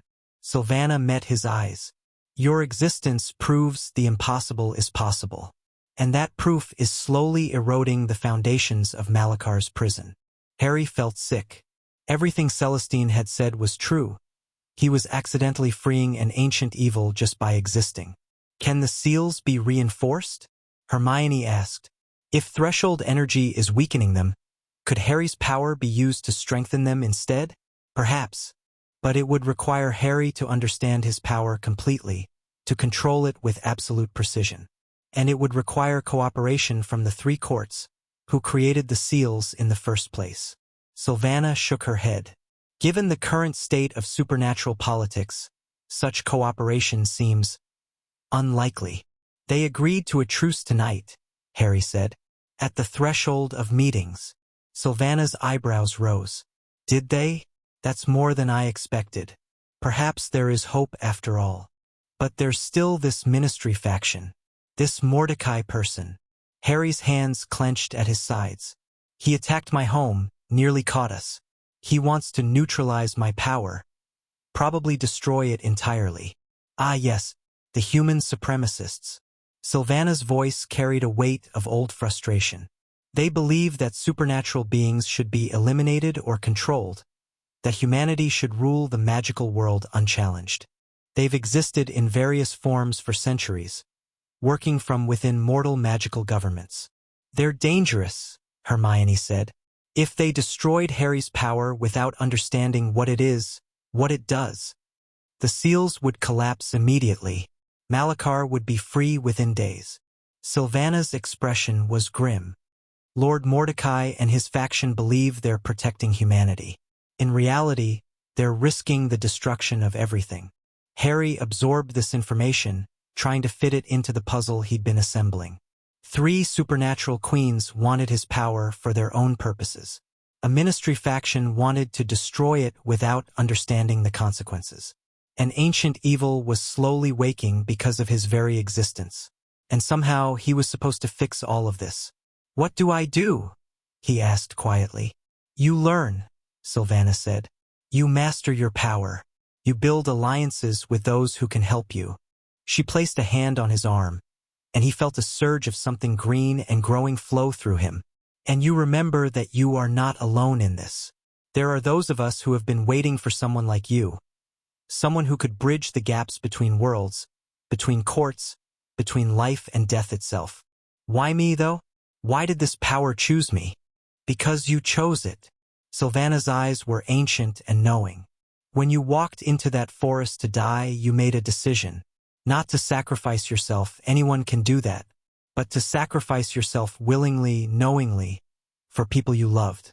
That kind of choice resonates. It catches the attention of forces that usually ignore mortal lives entirely. So I attracted this power by being willing to die? You attracted it by being willing to die and wanting to live, both at once. That contradiction, that tension, it's the essence of threshold energy. The space between. The both and neither. Sylvana stepped back. You are the bridge, Harry Potter.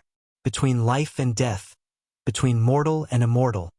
Between the courts and the chaos that threatens to consume us all. Heavy words. Heavy responsibility. But Harry had been carrying heavy responsibilities since he was 11 years old. At least this time he understood what was at stake. I need to contact the queens, he said. Tell them about Mordecai and his faction. They need to know that humans are trying to destroy my power without understanding the consequences. I can help with that, Sylvana said. This sanctuary has ways of communicating that bypass normal channels. But Harry, be careful. The queens will see this as an opportunity. If they learn that humans are threatening you, they may decide to act against those humans. Aggressively. Then I need to make sure they understand that aggressive action would just make things worse. Harry met Sylvana's eyes. I've stopped one war from starting tonight. I'm not about to let another one begin. Sylvana smiled, and for a moment, she looked almost proud. The bridge speaks, she said. Let us hope the courts are wise enough to listen. Messages were sent. The supernatural queens were informed of Mordecai's attack and the threat his faction posed. Harry received responses within the hour. Seraphina was darkly amused. A mortal faction that wants to destroy what three queens desire? They are either very brave or very foolish. I suspect the latter. Vladislava was icily furious. These humans dare to threaten something I have claimed? I will have Lord Mordecai's blood for this insult. Celestine was the most measured. The faction has existed for centuries. They are more dangerous than they appear. We should not underestimate them, or the support they command within mortal governments. Harry sent the same message to all three. No aggressive action. We need them to stand down, not to start a war between mortals and supernaturals. If you attack, you prove their point that supernatural beings are a threat to humanity. None of them liked it, but all three agreed to restrain themselves. For now. It was nearly dawn when Harry finally allowed himself to rest. The sanctuary provided a room for him and Hermione. Simple but comfortable, with beds that seemed to be made of moss and cloud. Hermione had already fallen asleep, exhausted from the night's events. Harry lay awake, staring at the ceiling, which showed a slow-moving display of stars and galaxies. The pulse in his chest was quiet, almost content, like it had finally found a place where it belonged. "What are you?" he asked it quietly. "What am I becoming?" No answer. The power didn't communicate in words, but he felt something that might have been reassurance, or might have been patience. Like it was telling him, "You'll understand. In time." Harry closed his eyes. Tomorrow he would figure out his next move. Tomorrow he would start learning to truly control this power. Tomorrow he would begin building the alliances he needed to stop Malachar and protect himself from the factions that wanted to use or destroy him. But tonight, for the first time in months, he slept without dreams, without nightmares, without the weight of impossible expectations pressing down on him. Just sleep, deep and dark and peaceful. The bridge between worlds rested, and somewhere, in the void between realities, something ancient and hungry stirred in its prison. Feeling the seals that held it weaken just a little more. Chapter 3. Hunger, blood, and fire. Harry woke to the smell of something burning. He was on his feet before his eyes fully opened, wand in hand, power surging in his chest. But the burning wasn't an attack, it was breakfast. Specifically, it was Hermione attempting to cook something over a fire that seemed to be made of living flames that kept trying to escape the hearth. "The fire here has opinions," Hermione said without turning around. "It doesn't like being contained. Can't blame it." Harry lowered his wand and stretched, feeling muscles that had actually rested for once. "What time is it?"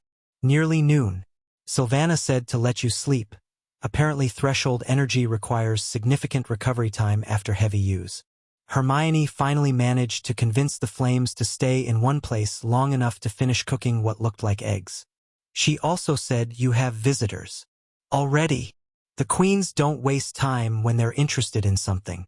Hermione handed him a plate. "Seraphina arrived an hour ago. Vladislava sent an envoy. And Celestine." She hesitated. "Celestine is here herself." Harry ate quickly, his mind racing.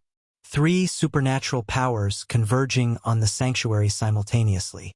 Either they were taking the Malachar threat seriously, or they decided the truce was less important than getting what they wanted from him. Only one way to find out.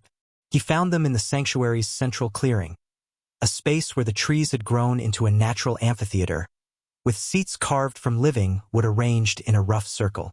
Seraphina lounged across 3 seats like she owned them. Her wings spread lazily behind her. A vampire Harry didn't recognize stood ramrod straight near the entrance, obviously uncomfortable in the forest setting.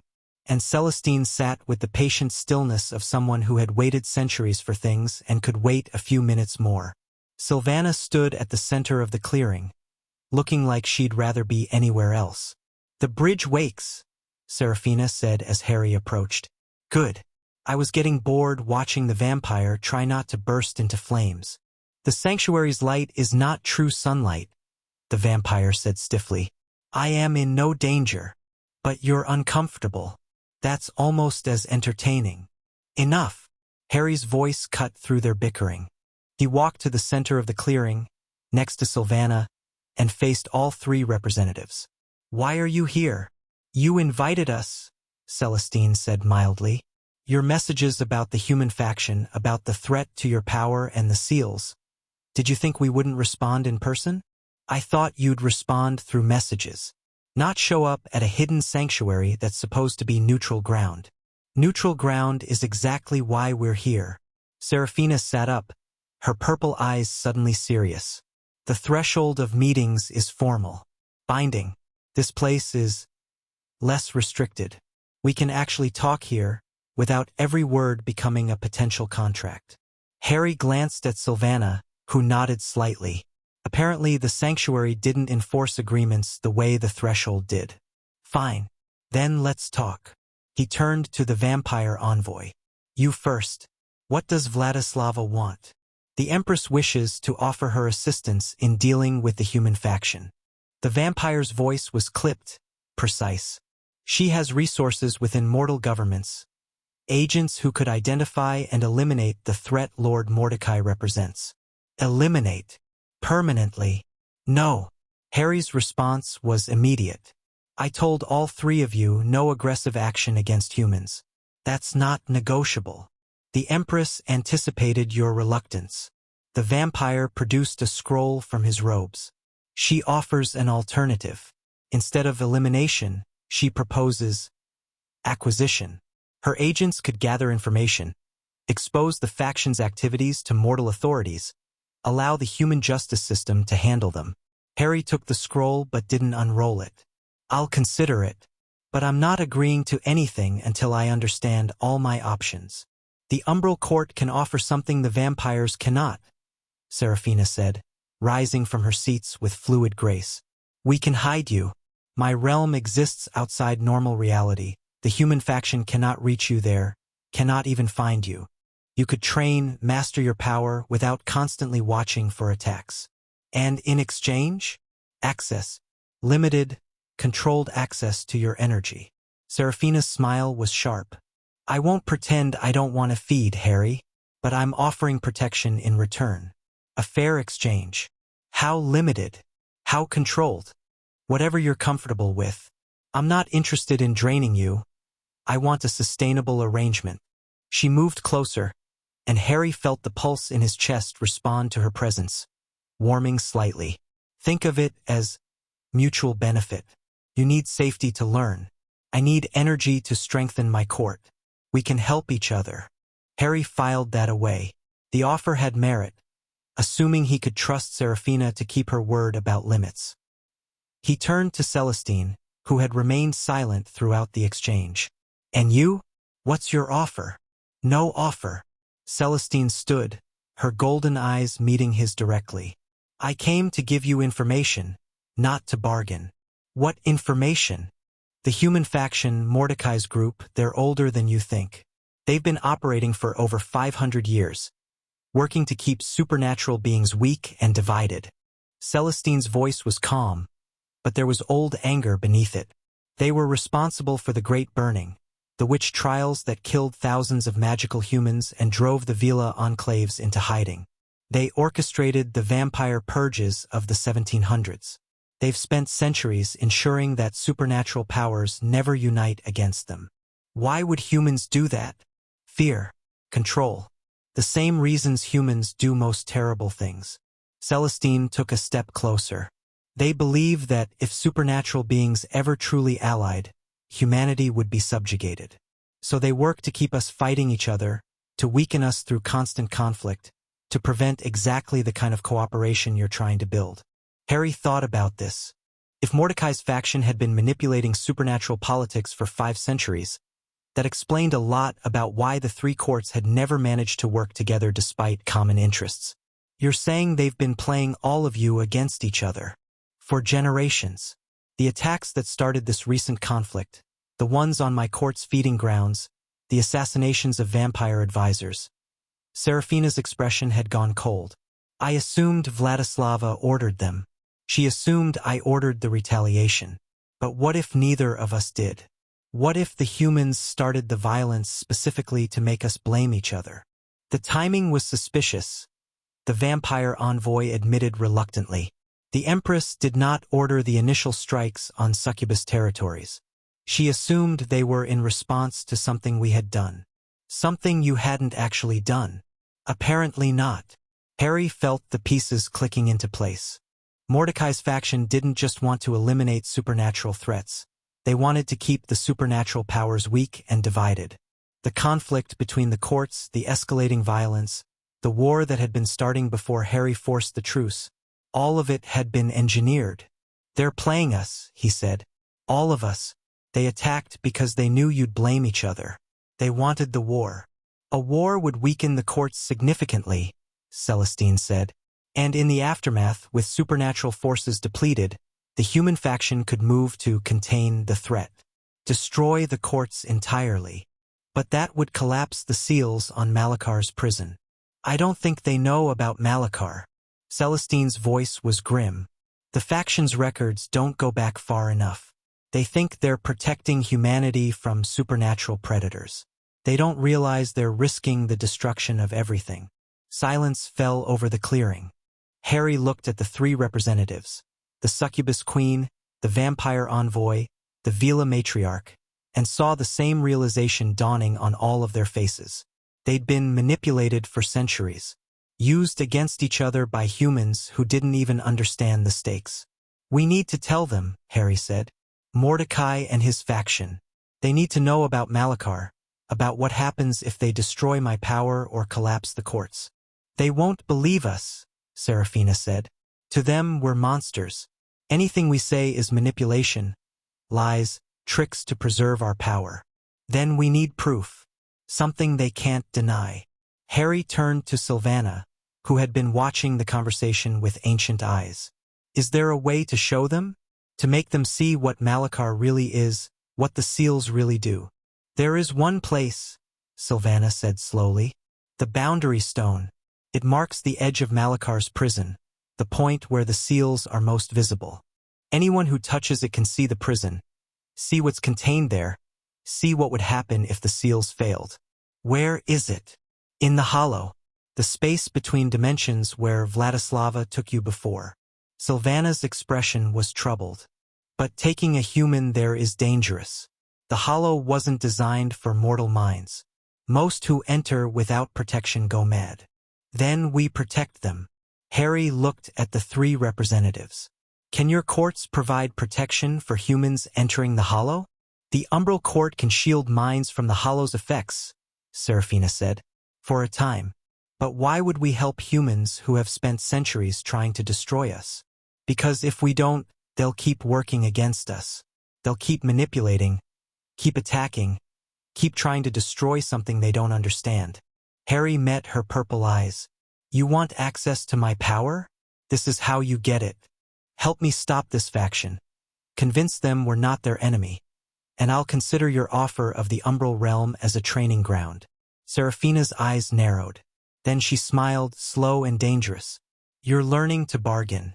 I like that. She inclined her head. The Umbral Court will provide protection for humans entering the hollow. In exchange for your consideration of my offer. Harry turned to the vampire envoy. And Vladislava? Will the Blood Court help? The envoy hesitated. The Empress will want something in return. She'll get what I offered the others, consideration. The chance to make her case. Harry's voice hardened. And she'll get the opportunity to stop a war that would weaken her court significantly. That should be motivation enough. The envoy bowed stiffly. I will convey your terms to the Empress. And the Veela? Harry looked at Celestine. The Veela ask nothing. Celestine's golden eyes were warm. We'll help because it's the right thing to do. And because I'm curious to see what happens when an immortal fear meets a mortal who refused to stay dead. Harry felt something loosen in his chest. 3 courts, 3 different motivations, but all of them willing to work together. It was a start. One more thing, he said. I need to train. Really train, not just practice making things explode. Sylvana said I need to master my power completely if I'm going to have any chance of reinforcing the seals on Malakar's prison. The Umbral Realm is the best place for that, Seraphina said immediately. Your power comes from the threshold between life and death. My realm exists in a similar space between dream and reality. The resonance would help you learn faster.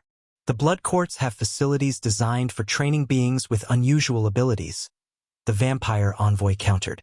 The Empress could provide instructors, resources. I can teach him myself. Celestine's voice cut through the argument. I've studied threshold energy for centuries. I know more about what Harry carries than either of you. They were already competing again. Even with a common enemy, even with the stakes clear, they couldn't stop fighting over him. Harry held up a hand. Stop. All of you. They stopped. I'm not going to choose one court for training. That would just reignite the conflict. He looked at each of them in turn. Instead, I'm going to visit all 3. Learn what each of you can teach me. See your worlds with my own eyes, not through second-hand accounts and political maneuvering. That's unconventional, Seraphina said. I'm unconventional. Get used to it. And dangerous, Celestine added. Each court will try to influence you to win your favor. Spending time in their realms will expose you to manipulation. I've been manipulated by experts since I was 11 years old. I can handle a few supernatural queens. Harry smiled, and there was something sharp in it. Besides, I need to understand all 3 of you if I'm going to broker any kind of lasting peace. Consider this my research. The 3 representatives exchanged glances. Something passed between them, not agreement exactly, but acknowledgement. Harry had outmaneuvered them, at least for now. Very well, Seraphina said finally. The Umbral Court welcomes you, Harry Potter. Come see what we truly are, beyond the legends and the fear. The Blood Court extends the same invitation, the vampire envoy said. The Empress will be pleased to show you our world. And the Veela enclaves are always open to you, Celestine said. Whenever you're ready. Harry nodded. Good. I'll start tomorrow. But first, I need to eat something that isn't forest magic, and I need to talk to my friends. Always the practical concerns, Seraphina murmured. How delightfully mortal. Someone has to be. Harry turned and walked out of the clearing, feeling their eyes on his back. 3 courts. 3 worlds to explore. 3 queens who wanted something from him. And underneath it all, the growing certainty that he was running out of time. Hermione had questions. A lot of questions. You're going to visit all 3 courts? Alone? Without any guarantee of safety. I'll have their word. And their self-interest. They all want something from me, which means they won't risk killing me. Unless one of them decides you're more useful dead than alive. Or unless they decide to imprison you instead of negotiate. Hermione was pacing the small room, her hair escaping its braid in agitated wisps. Harry, these are ancient beings with centuries of experience manipulating people. You can't just walk into their realms and expect to come out unchanged. I don't expect to come out unchanged. I expect to come out knowing more than I do now. Harry sat on the moss bed, watching her pace. Hermione, I can't stay neutral forever. At some point, I have to engage with these powers, learn about them, understand them. This is me doing that on my own terms. Your own terms include being completely surrounded by creatures who want to consume, transform, or court you. When you put it that way, it sounds bad. It is bad. Harry caught her hand as she passed, stopping her mid-pace. She looked at him, frustration and fear warring in her expression. I survived Voldemort, he said quietly. I survived dying. I survived coming back with a piece of the universe's threshold riding in my chest. I'll survive a few visits to supernatural courts. You can't know that. No. But I can choose to face it anyway. He squeezed her hand. I'm not doing this recklessly, Hermione. I'll be careful. I'll keep my wand ready and my power close. And I'll have you researching everything I see, helping me understand it. Hermione's shoulders dropped slightly. You'll send messages? Every day. Every day. And if something goes wrong, you'll use that power of yours to get out immediately. Immediately. She sighed, finally sitting down next to him. I hate when you're reasonable. It makes it harder to argue with you. I've been practicing. They sat in silence for a moment, the sounds of the sanctuary filtering through the living walls, birdsong, wind through leaves, the distant murmur of water. Which court are you visiting first? Hermione asked finally. The Umbral Realm, Seraphina's court. Harry felt the pulse in his chest warm at the thought. Her offer of protection while I train makes the most sense, and her realm is the most similar to what I carry. The resonance might help me learn faster, or it might influence you in ways you don't expect. Possibly, but I have to start somewhere.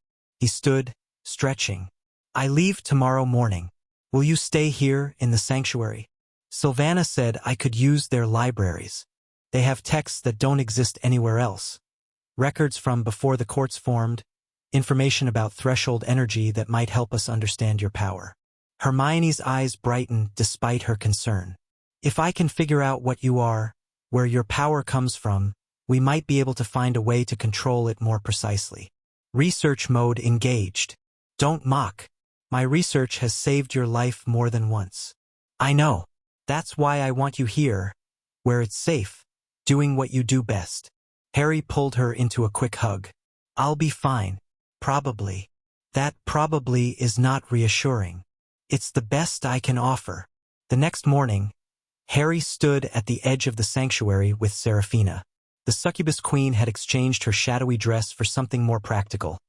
Still dark, still clinging, but with actual fabric that didn't shift and flow like living darkness. She looked almost normal, if you ignored the wings folded against her back and the purple eyes that glowed faintly even in daylight.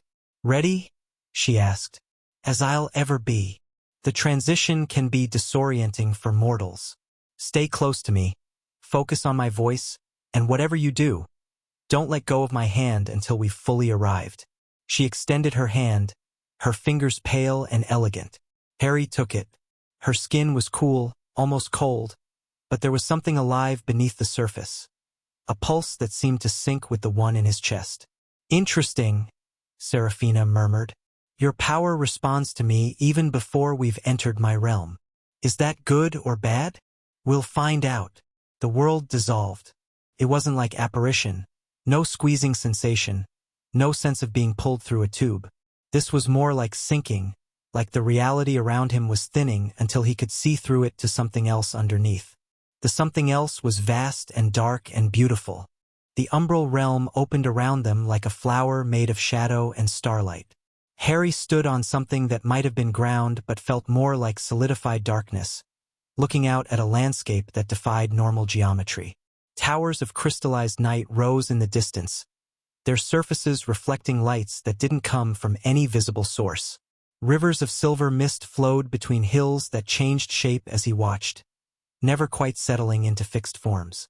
And everywhere there were eyes, watching from the shadows between structures, peering from windows that hadn't existed a moment before, observing with an intensity that made Harry's skin prickle. Welcome to my court, Seraphina said, and her voice carried differently here, richer, fuller, like the realm itself amplified her presence. The umbral realm, the shadow dimension, the place where dreams and nightmares are born. Harry searched for words. It's not what I expected. What did you expect? Fire and brimstone? Tortured souls screaming in agony. Something less beautiful, honestly. Seraphina laughed, and the sound echoed strangely through the impossible architecture around them. The umbral realm reflects desire, Harry. It shows you what you want to see, what you need to see. That you find it beautiful tells me interesting things about your desires. Should I be worried about that? Only if you let it control you. She began walking, and Harry followed, still holding her hand. The realm will try to seduce you. It will show you things you want, offer you pleasures you've never imagined, promise you fulfillment of your deepest wishes. All of it is real in its own way, and all of it comes with a price. What kind of price? Emotional energy, the currency of my court. Every pleasure you take, every desire you fulfill, costs you a piece of your feelings. Small indulgences cost small pieces. A moment of joy, a flicker of contentment. Larger indulgences. She glanced at him, her purple eyes unreadable. Larger indulgences can cost you the ability to feel those emotions at all. Harry filed that away. The umbral realm was dangerous, but not in the way he'd expected. Not through violence or force, but through temptation. Through giving you exactly what you wanted until you had nothing left to give. How do your people survive here? If everything costs emotional energy, we generate it as well as consume it. Succubi feed on mortal emotion, yes, but we also create our own. Passion, desire, hunger. These feelings replenish naturally for us. Seraphina squeezed his hand slightly. For mortals, it's different. Your emotional capacity is limited. Spend too much here and you'll leave empty. Good to know. They walked through streets that seemed to form around them as they moved, past buildings that whispered promises in voices that weren't quite human. Harry felt the pull of those whispers, the temptation to stop and listen, to step through one of the countless doors and see what waited inside. He kept walking. You resist well, Seraphina observed. Most mortals are entranced within minutes. I've had practice resisting things I want but shouldn't have. Oh? Such as? Harry thought about it. The mirror of Erist, showing him parents he could never reach. The resurrection stone, offering him the dead he couldn't bring back. The constant temptation during the war to just give up, to stop fighting, to let someone else save the world. Things that look like gifts but are really traps, he said finally. Seraphina was quiet for a moment. Then, perhaps you're better suited to my realm than I realized. They arrived at a structure that made the others look small. A palace of sorts, built from darkness so pure it seemed to devour light rather than merely block it. Spires reached toward a sky that had no sun, no moon, just an endless expanse of stars that moved in patterns that hurt to watch. The Night Hollow Palace, Seraphina said. My home, my seat of power. She released his hand and turned to face him. You'll stay here during your time in my realm. My servants will attend to your needs, and I'll train you personally in controlling your power. You? Not instructors or servants. Your power resonates with the umbral realm in ways I've never seen. The usual training methods won't work. She stepped closer, and Harry felt the pulse in his chest surge in response to her proximity. To teach you control, I need to understand exactly how your energy interacts with my realm. That means spending time with you. Close time. That sounds like a convenient excuse. It's also true. Seraphina smiled, showing teeth that were just slightly too sharp. I won't pretend I don't have other motivations. Being near you feels extraordinary, like bathing in lightning. I want to understand that feeling as much as I want to understand your power. Harry met her purple eyes, looking for deception or manipulation. He found something else instead, genuine curiosity, genuine interest, and underneath it all, a loneliness so profound it took his breath away. 3,000 years old, queen of a realm of shadow and desire, surrounded by servants and subjects and supplicants, but never an equal. Never someone who could see past the seduction to the being underneath. Okay, he said, but we do this my way. Training when I say, stopping when I say, and no feeding without my explicit permission. Demanding. I approve. Seraphina inclined her head. Your terms are acceptable. Though I should warn you, the longer you spend in my realm, the harder it will become to maintain those boundaries. The umbral realm changes people. Even me. Then I'll have to make sure I change in ways I choose, not ways the realm imposes.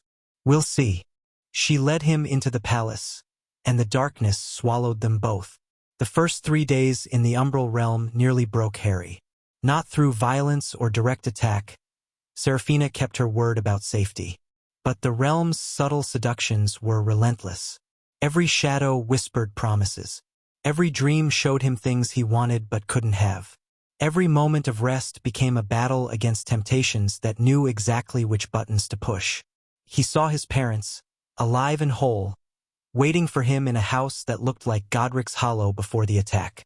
He saw a world where Voldemort never existed, where he'd grown up loved and happy and normal. He saw futures where he wasn't a weapon or a bridge or a prophecy, just Harry, living a quiet life with people who loved him for who he was. And every time he had to remind himself that it wasn't real, that accepting those visions would cost him something he couldn't afford to lose. On the fourth day, he stopped resisting. Not because the temptations became too strong, but because he realized he was approaching this wrong. The realm fed on resistance as much as acceptance. Fighting the visions just made them stronger, more insistent, more perfectly designed to break him. So he stopped fighting and started feeling. When the vision of his parents appeared, he let himself feel the grief of losing them. Let it wash through him without trying to push it away or cling to the illusion of having them back. The grief was real, even if the vision wasn't, and feeling it, really feeling it, seemed to satisfy the realm in a way that resistance hadn't. The vision faded, not because he'd pushed it away, but because he'd given it what it wanted. Emotion, authentic emotion, freely offered instead of forcibly extracted. Interesting approach, Seraphina said from across the training room. They were in a space designed for magical practice. Walls that absorbed impacts, floors that repaired themselves, air that somehow stayed breathable despite the realm's nature. Seraphina sat on a chair that had materialized from shadow, watching him with those ancient purple eyes. The realm wants emotion, Harry said. Fighting it just makes it try harder. But if I give it emotion willingly on my own terms, it takes less than it would have extracted by force. Seraphina nodded slowly. That's the principle behind succubus feeding. We don't drain emotions. We accept what's offered. The distinction matters. Because forced extraction costs more, damages more. Because forced extraction violates consent. And consent is the foundation of all real power in the umbral realm. She stood, moving toward him with that fluid grace that seemed effortless but was probably the result of 3,000 years of practice. Succubi have a reputation as predators. We're not. We're negotiators. Every feeding is an exchange. Every pleasure we give is payment for the emotion we receive. What happens when you force it? It doesn't work as well. And it damages the victim in ways that voluntary feeding doesn't. Seraphina stopped in front of him, close enough that he could smell her. Something like night-blooming flowers and ozone. I've seen succubi try to force emotions from unwilling victims. The energy is corrupted, tainted by the violation. It sustains us, but it doesn't satisfy. And the victims are often destroyed, their emotional capacity burned out entirely. So consent makes the energy better. Consent makes the energy real. The umbral realm exists in the space between desire and fulfillment. That space only has meaning when both parties choose to enter it. She reached up, touching his face lightly. You've been here 4 days and you've already learned what most mortals never understand. The realm doesn't want to destroy you. It wants to connect with you. The difference is crucial. Harry felt the pulse in his chest respond to her touch, warming in a way that wasn't entirely physical. The resonance Seraphina had mentioned, his threshold energy syncing with the umbral realm's nature. Now, she said, let's see if that understanding helps you control your power. She stepped back and gestured at one of the practice dummies arranged around the room. Unlike the ones at Hogwarts, these seemed to be made of solidified shadow, constantly shifting and reforming. Try to move it, not destroy it, move it, like you did in the room of requirement. Harry focused on the dummy. He remembered Luna's advice about feelings rather than commands. He remembered how the realm had responded to authentic emotion. He felt his desire to move the dummy, not just thought about it. Felt it. Felt the curiosity about whether it would work. Felt the determination to succeed. felt the underlying hope that mastering this power might actually help him fix the impossible situation he'd found himself in. The pulse in his chest responded. Golden light gathered around his hands, but this time it didn't surge or explode.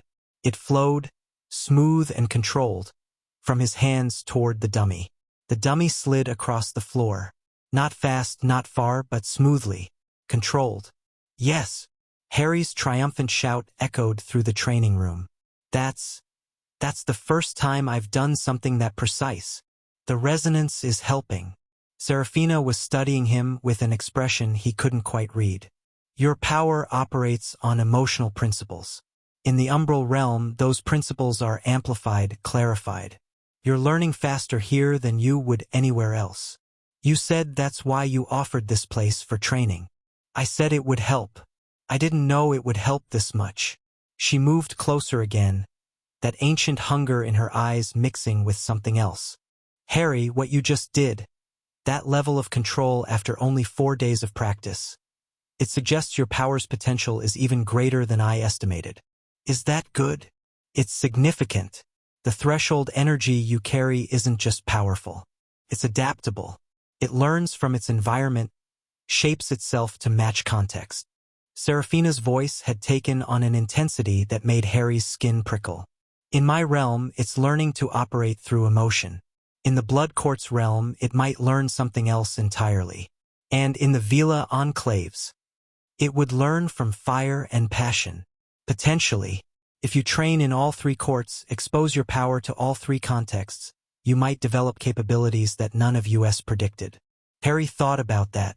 The ability to shape his power based on environment, to learn from each supernatural realm and incorporate those lessons into his own abilities. It was promising. It was also terrifying. What if it learns too much? What if I become so adapted to the supernatural realms that I can't function in the normal world? A valid concern. But also, Serafina paused, choosing her words carefully. Harry, you're already not normal. Whatever you were before you died, you're something else now. Something new. Fighting that reality won't change it. Learning to work with it might actually help you figure out who you're becoming. She was right. He'd known that, on some level, since he woke up with a second heartbeat in his chest. But hearing it stated so directly made it feel more real. Okay, he said. Let's keep training. Over the next week, Harry's control improved dramatically. The resonance with the umbral realm seemed to accelerate his learning in ways that Serafina found increasingly fascinating. By the 5th day, he could move objects with precision. By the 7th, he could create shields of golden light that blocked the realm's seduction attempts entirely. By the 9th, he was starting to experiment with more complex applications. Sensing lies, detecting hidden intentions, even glimpsing brief flickers of possible futures. The threshold energy, Serafina explained during one of their sessions, exists in the space between states. Between life and death, yes, but also between truth and lies, between now and later, between what is and what could be. The more you learn to feel those spaces, the more you can affect them. That sounds like it could be incredibly powerful. It is. It's also incredibly dangerous. She was watching him with something that had started to look like genuine concern. The more you operate in the spaces between, the harder it becomes to stay anchored in any single reality. There are entities, beings older than any of the courts, who exist entirely in those between spaces. If you stay there too long, you risk becoming like them. Formless, hungering, disconnected. From people, from places, from the things that make existence meaningful. Serafina's voice was unusually soft. I've seen it happen. Beings with tremendous power, but no ability to connect with anything. They drift through the between spaces forever, touching everything but belonging to nothing. Harry thought about that. The pulse in his chest had become so familiar, so integrated into his sense of self, that he sometimes forgot it wasn't originally part of him. If it was slowly pulling him away from humanity, away from the connections that mattered. How do I stay anchored? Relationships, connections, people who matter to you, places that feel like home, things you care about for their own sake rather than their usefulness. Serafina met his eyes. Why do you think I spend so much time with you, Harry? It's not just about feeding or understanding your power. It's because being near you makes me feel more connected than I have in centuries. The admission surprised him. He'd grown accustomed to Seraphina's seductive performances, her calculated moves in their ongoing negotiation. This felt different, vulnerable. "You're lonely," he said. "I'm ancient. And lonely, yes." She didn't look away. 3,000 years of ruling a court of desire, surrounded by beings who want something from me, manipulating and being manipulated in endless political games. I'd forgotten what it felt like to be with someone who sees me as a person rather than a resource. "You're still a resource. To all three courts, I'm a resource. But you don't treat me like one. You argue with me. You set boundaries. You look at me like I'm someone worth understanding, not just something to be managed." Seraphina's wings folded tighter against her back, a gesture that Harry had learned was self-protective. "I'm not asking for anything. I'm just telling you. Because if we're going to work together, you should know what I am, underneath the Queen and the Succubus and the 3,000 years of accumulated politics." Harry was quiet for a long moment, processing. He'd been so focused on the dangers of the supernatural courts, their hunger, their manipulation, their ancient agendas, that he'd forgotten they were also people. Strange, immortal, dangerous people, but people nonetheless. "I've been lonely too," he said finally. "Since the war. Everyone looks at me and sees the boy who lived, the chosen one, the hero who saved the world. Nobody seems to see just Harry. I see just Harry. I'm starting to realize that." They stood in silence, the umbral realm's constant whispers fading to background noise. Something had shifted between them, something that wasn't about power or politics or bargaining. It wasn't trust, exactly, but it was the beginning of something. "We should continue training," Seraphina said finally, her voice returning to its usual smooth composure. "You've made excellent progress, but there's still much to learn, right? Training." Harry shook off the weight of the moment and focused on the practice dummies. "What's next?" "Defense. You've learned to affect things outside yourself. Now you need to learn to protect yourself from being affected." Seraphina's smile returned, sharp and challenging. "I'm going to attack you with everything the umbral realm can offer. Visions, temptations, illusions, even directed emotional assaults. Your job is to stay yourself." "That sounds unpleasant." "It will be. But if you can survive the umbral realm's seduction without losing your identity, you can survive anything." She raised her hands, shadows gathering around her fingers. "Ready." Harry squared his shoulders and called on the pulse in his chest, letting golden light gather around him like armor. "Ready." The attack was like nothing Harry had experienced. Visions came at him from all directions.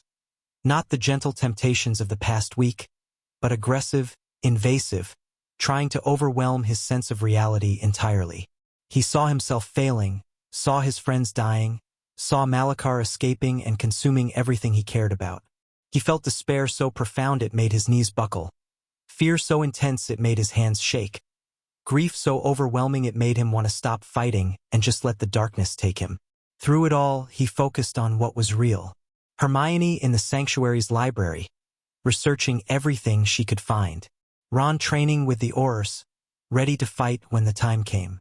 Luna somewhere in the world, tracking whatever strange truth her unique perspective showed her. Fleur standing guard, paying back a life debt she'd never really owed.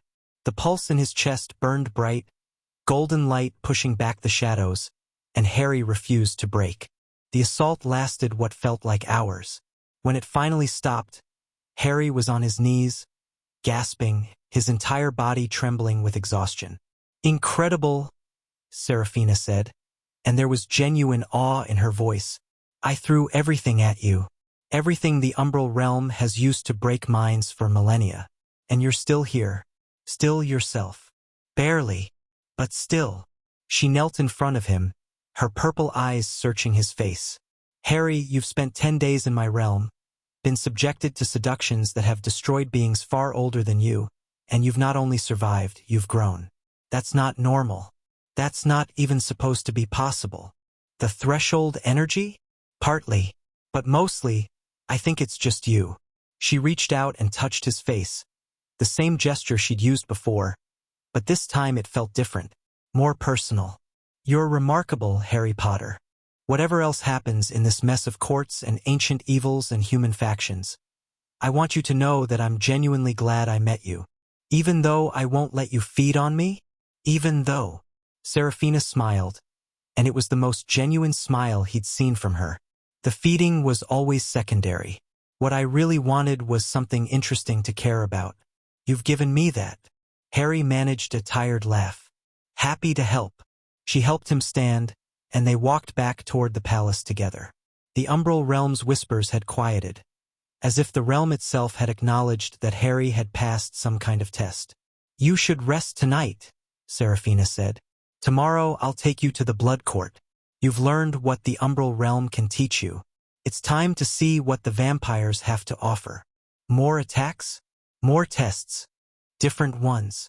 The Blood Court operates on different principles: hierarchy, dominance, the endless hunger for something that will finally satisfy. She glanced at him. Vladislava will try to break you in her own way. She'll offer you power, status, eternity. She'll try to make you want what she's offering so badly that you'll accept it willingly. And if I don't?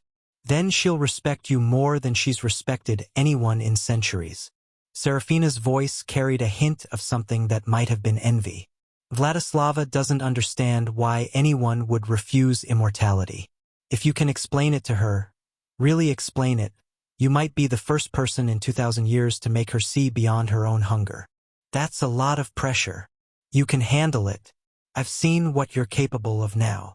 They reached the palace entrance, and Seraphina stopped, turning to face him. Thank you, Harry, for coming here, for giving me a chance to show you what my court really is. It's been educational. It's been more than that. She leaned in and pressed a kiss to his cheek.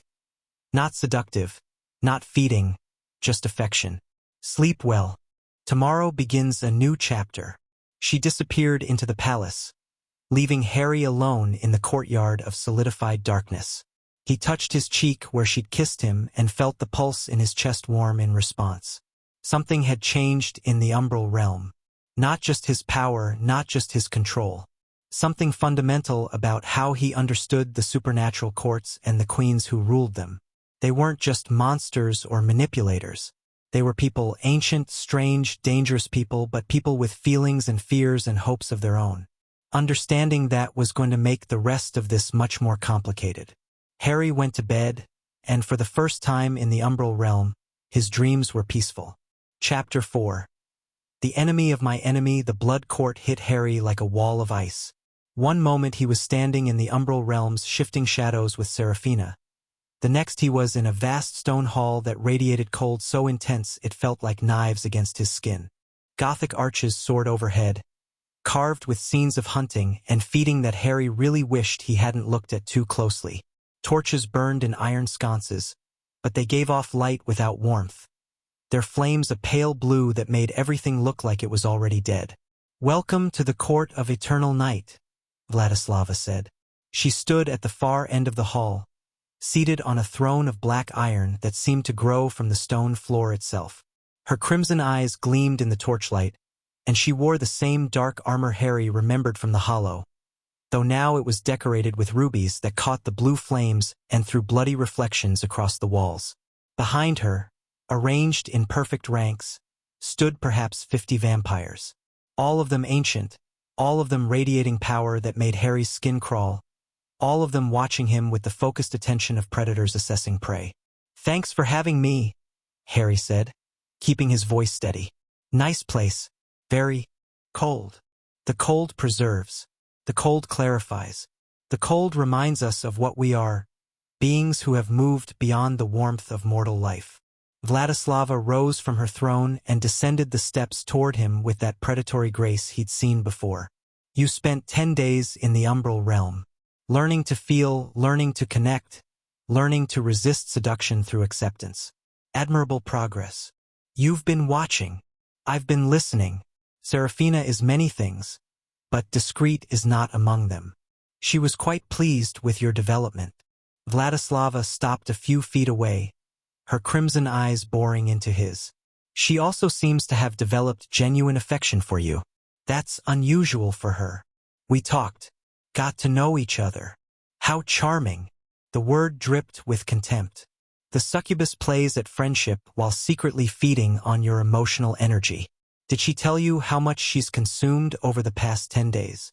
Harry felt something cold settle in his stomach. She said she wouldn't feed without permission.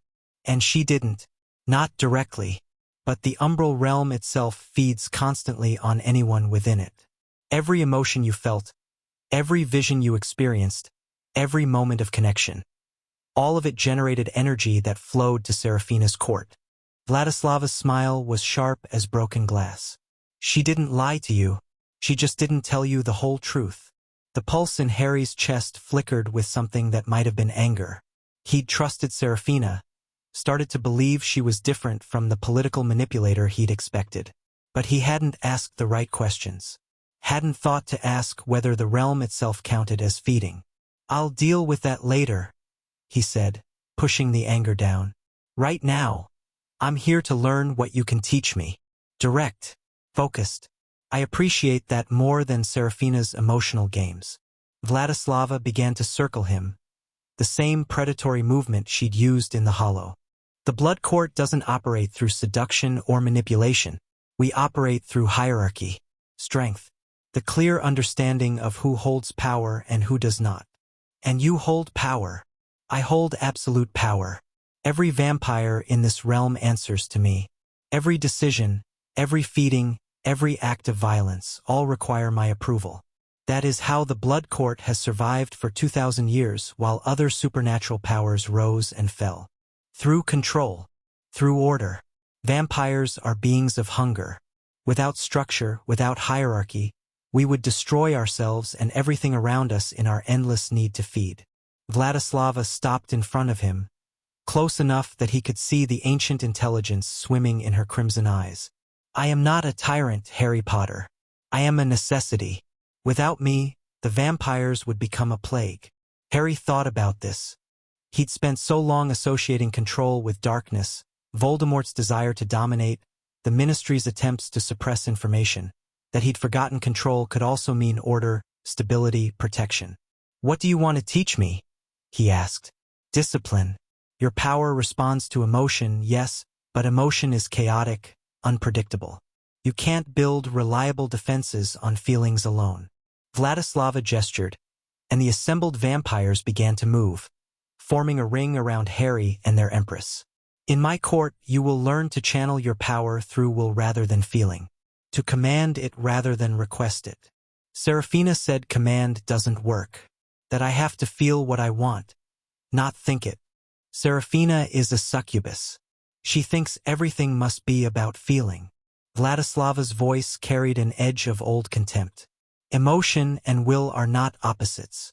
They can work together. The feeling provides the fuel, the will provides the direction. What you learned in the umbral realm is half of the equation. What you'll learn here is the other half. That made a certain sense. Harry's best moments of control had come when he felt strongly about something and directed that feeling toward a specific goal. Feeling without direction just caused explosions. Direction without feeling had produced nothing at all. Okay, he said. Show me. Vladislava smiled, and for the first time it didn't look entirely predatory. First, you must understand what you're working with.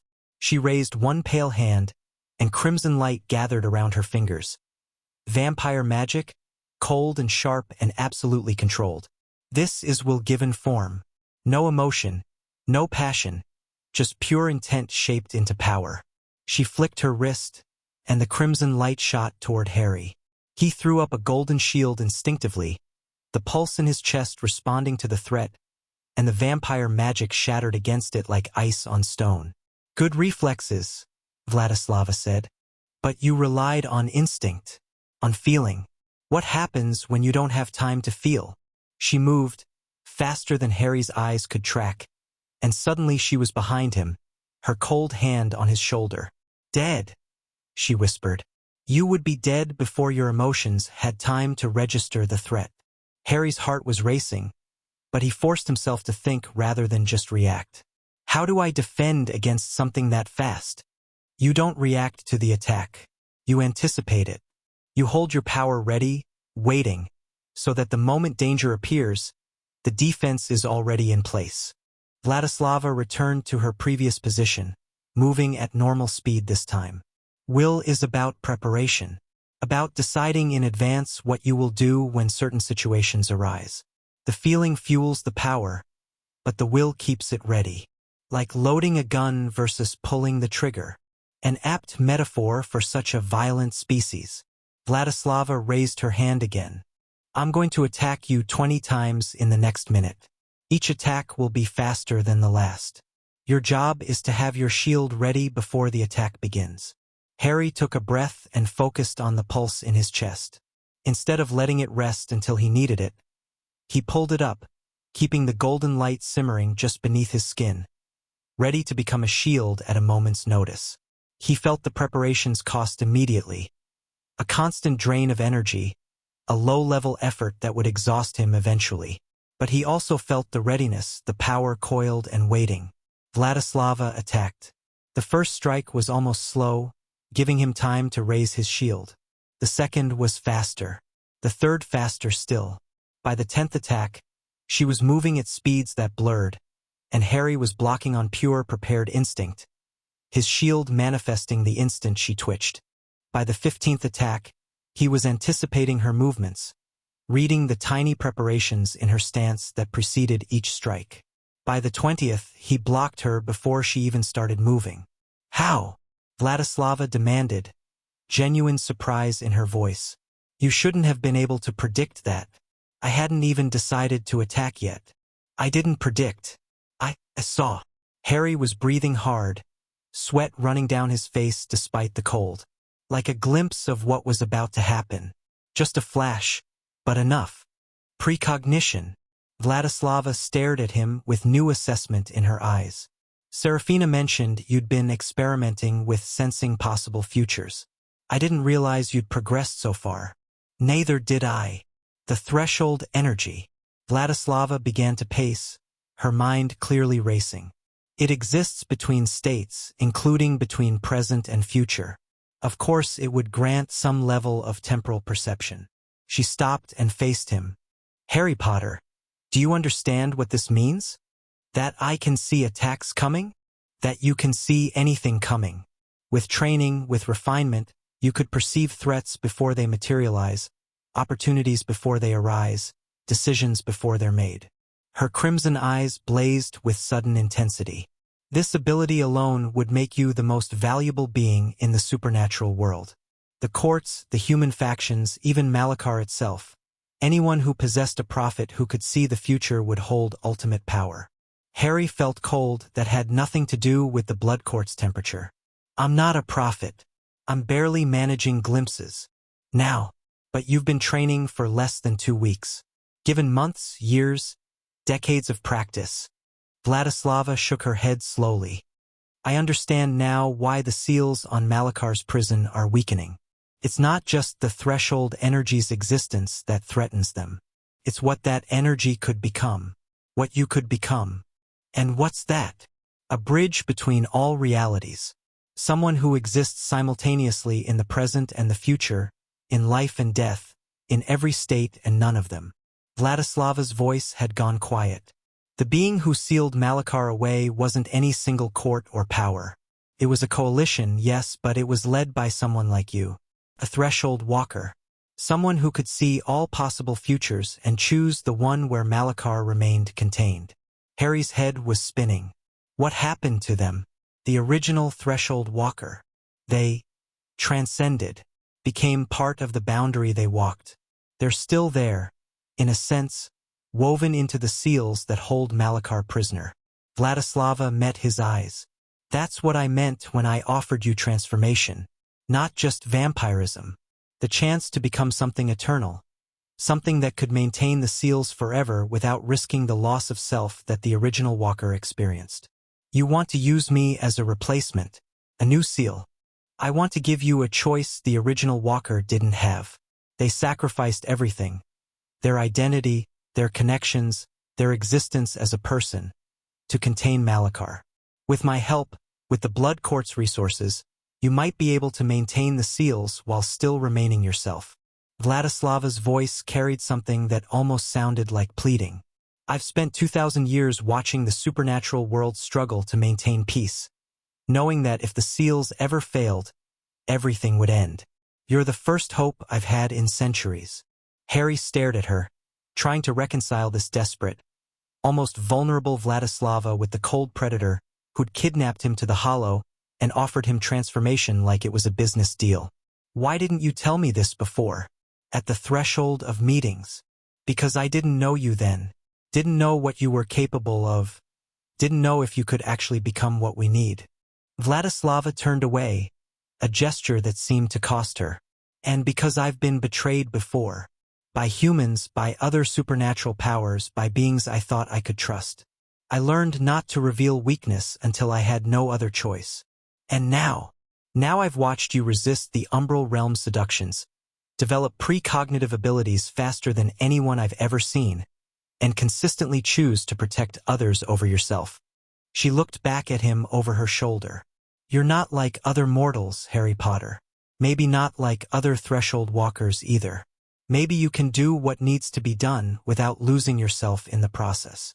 Heavy words. Heavy expectations. Harry was getting tired of carrying the weight of world-ending stakes on his shoulders.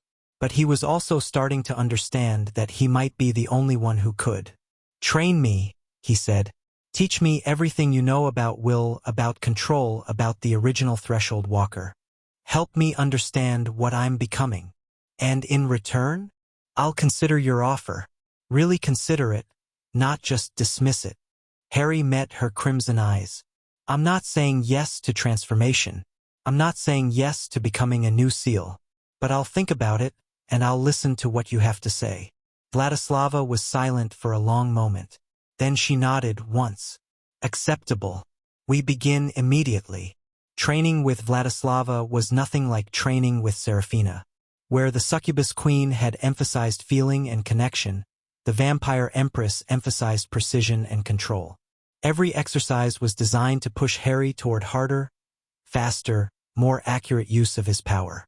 Every failure was analyzed, corrected, and repeated until success became automatic.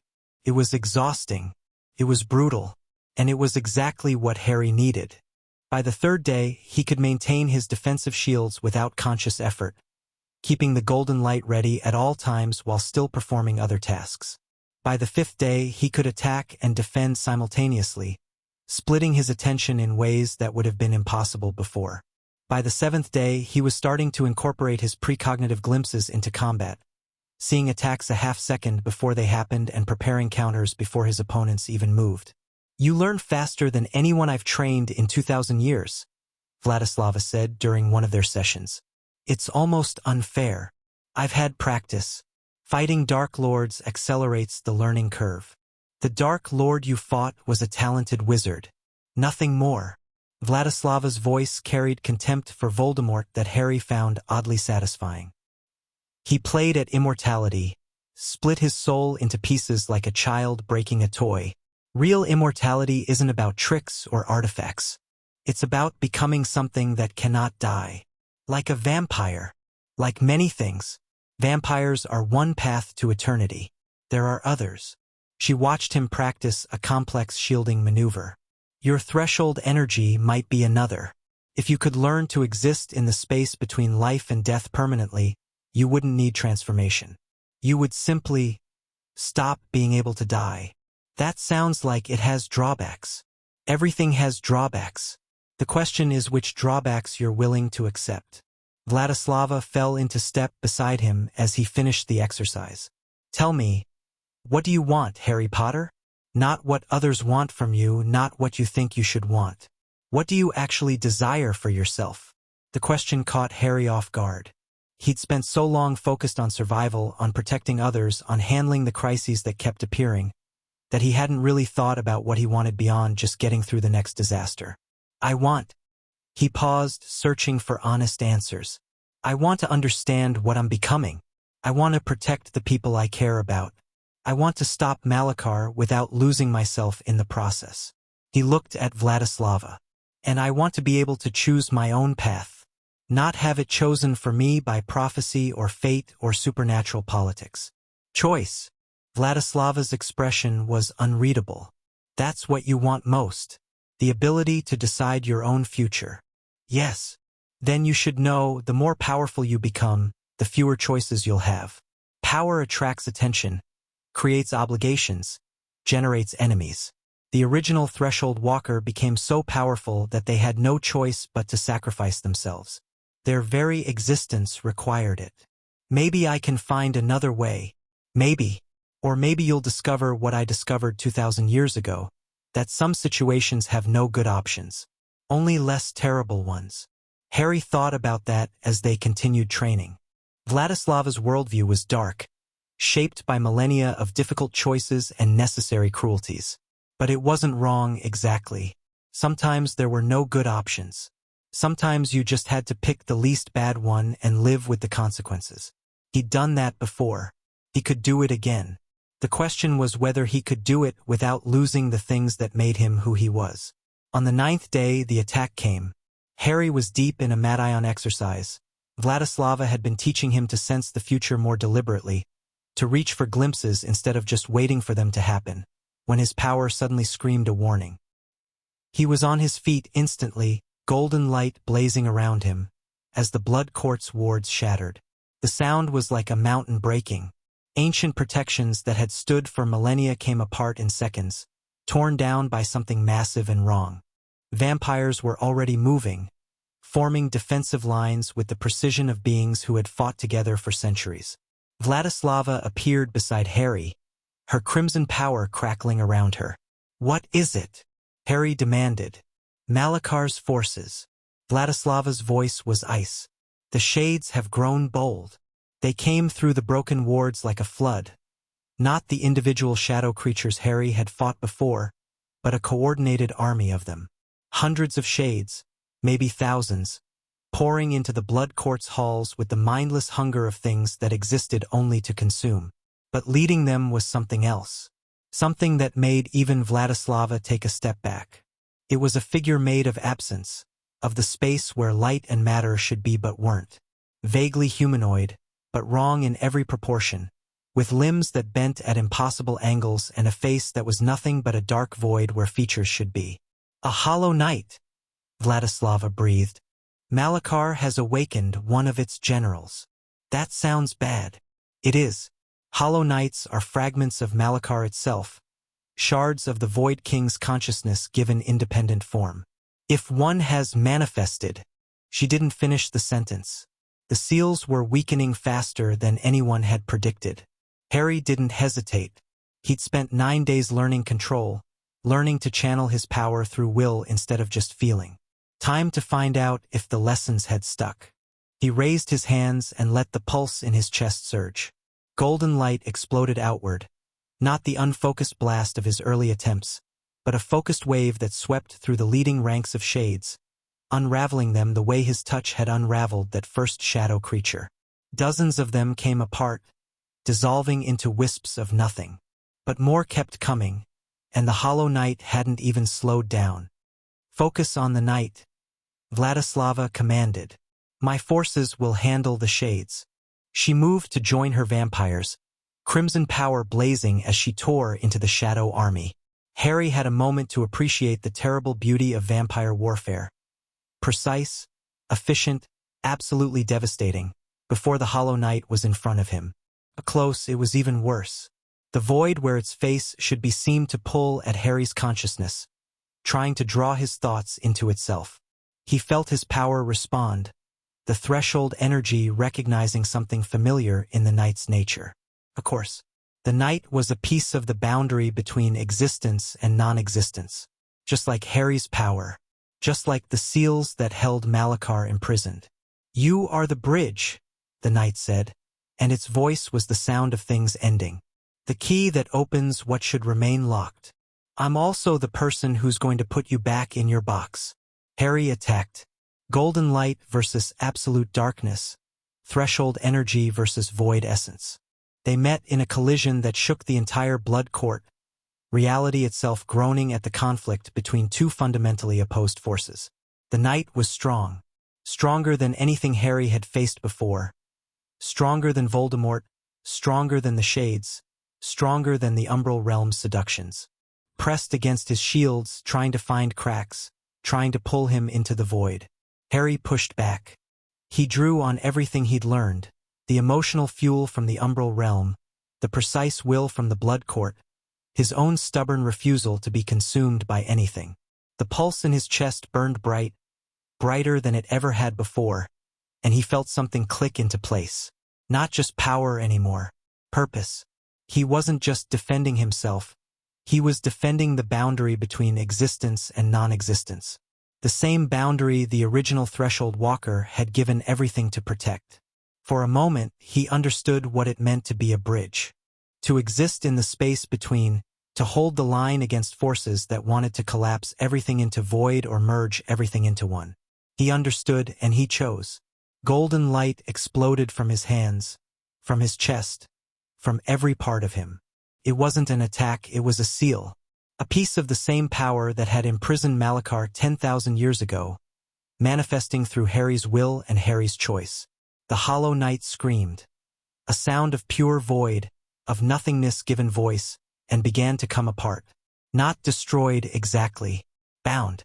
Sent back to wherever Hollow Knights came from, sealed away by the same kind of power that held their master. The Shades fled. Without the Knight to lead them, their coordination collapsed, and they scattered into the shadows, retreating from the Blood Court's territory as quickly as they'd invaded. Harry fell to his knees, completely drained. The pulse in his chest was barely a whisper now, exhausted from the effort of sealing a fragment of an ancient evil. Vladislava was at his side in an instant, her cold hands surprisingly gentle as she helped him stay upright. "You sealed it," she said, and her voice carried something Harry had never heard from her before. Wonder. "You created a seal from nothing, from your own power and your own will. Is that what I did?" "Yes.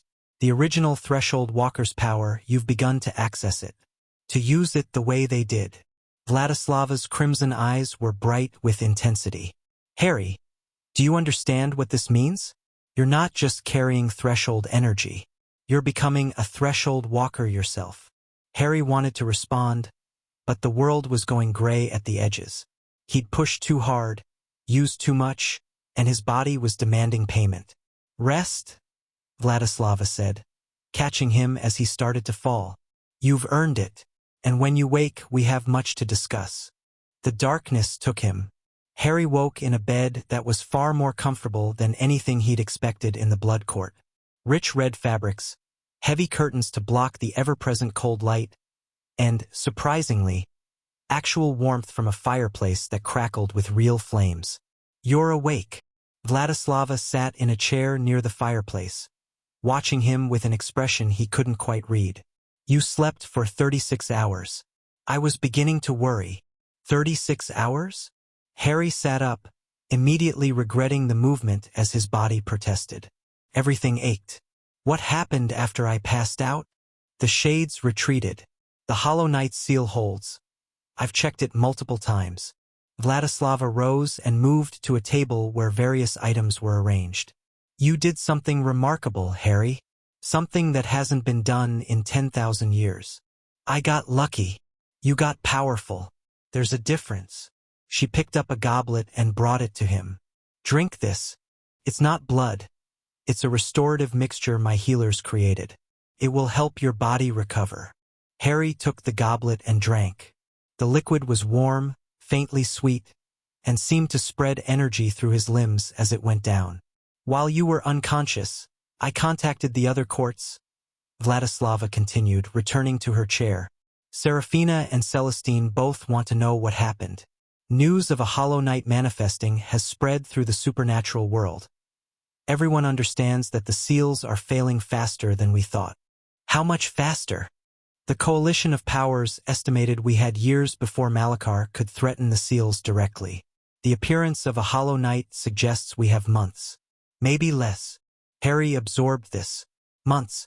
He'd been training for barely 2 weeks, and he had months to become powerful enough to reinforce seals that had originally required a coalition of supernatural powers to create. That's not enough time. No. Which is why I've agreed to something I never thought I would. Vladislava's expression shifted to something that might have been discussed. A summit. All 3 courts, meeting together to discuss coordinated action against Malachar. You're going to work together? Really? We have to. The Hollow Knight proved that none of us can face this threat alone. Even my forces, with all their strength, couldn't have stopped that creature. Only you could. She met his eyes. You're the key, Harry. The only one with the power to reinforce the seals. The courts need to stop competing for you and start supporting you. That's a big change from, I want to transform you and use your power for myself. It is. I'm not happy about it. Vladislava's lips twisted. But I've survived for 2,000 years by adapting to reality, not by clinging to preferences. The reality now is that Malachar is waking. You're the only one who can stop it, and the court's petty competition is making that harder. Harry set down the empty goblet and swung his legs out of bed. His body was still weak, but the restorative was helping. When is this summit? Tomorrow. At a neutral location, the Veela enclaves, since Celestine has the best diplomatic relationships with both my court and the Umbral court. Vladislava watched him test his legs. You should rest more before traveling. No time. If the seals are failing faster than we thought, I need to learn as much as possible before Malachar makes another move. Harry met her eyes. And I still need to visit the Veela. Understand their power the way I've started to understand yours and Seraphina's. The summit will be held in Celestine's territory. You'll have time to experience the Veela while the courts argue about strategy. Vladislava rose. I'll have my people prepare for your departure. But Harry, she paused. Thank you for what you did yesterday. You saved my court. I saved everyone. The Hollow Knight wasn't going to stop with just your vampires. No, but you fought it in my halls for my people. That means something. She inclined her head slightly, a gesture of respect that Harry suspected she hadn't offered to anyone in centuries. I will see you at the summit. She left, and Harry was alone with the crackling fire and the weight of what he'd done. He'd created a seal, bound a fragment of an ancient evil with nothing but his own power and his own will. It should have been impossible. He'd been training for barely 2 weeks, learning the basics of control while ancient powers struggled to prepare for a threat they'd contained for 10,000 years. But it hadn't felt impossible. It had felt right, like something in him had finally woken up and done what it was designed to do. The threshold walker, the bridge between worlds, the key that could lock doors or open them. Harry looked at his hands, still faintly traced with golden light, and wondered what else he was capable of. What else he might have to do before this was over. The Veela enclaves were nothing like Harry had expected.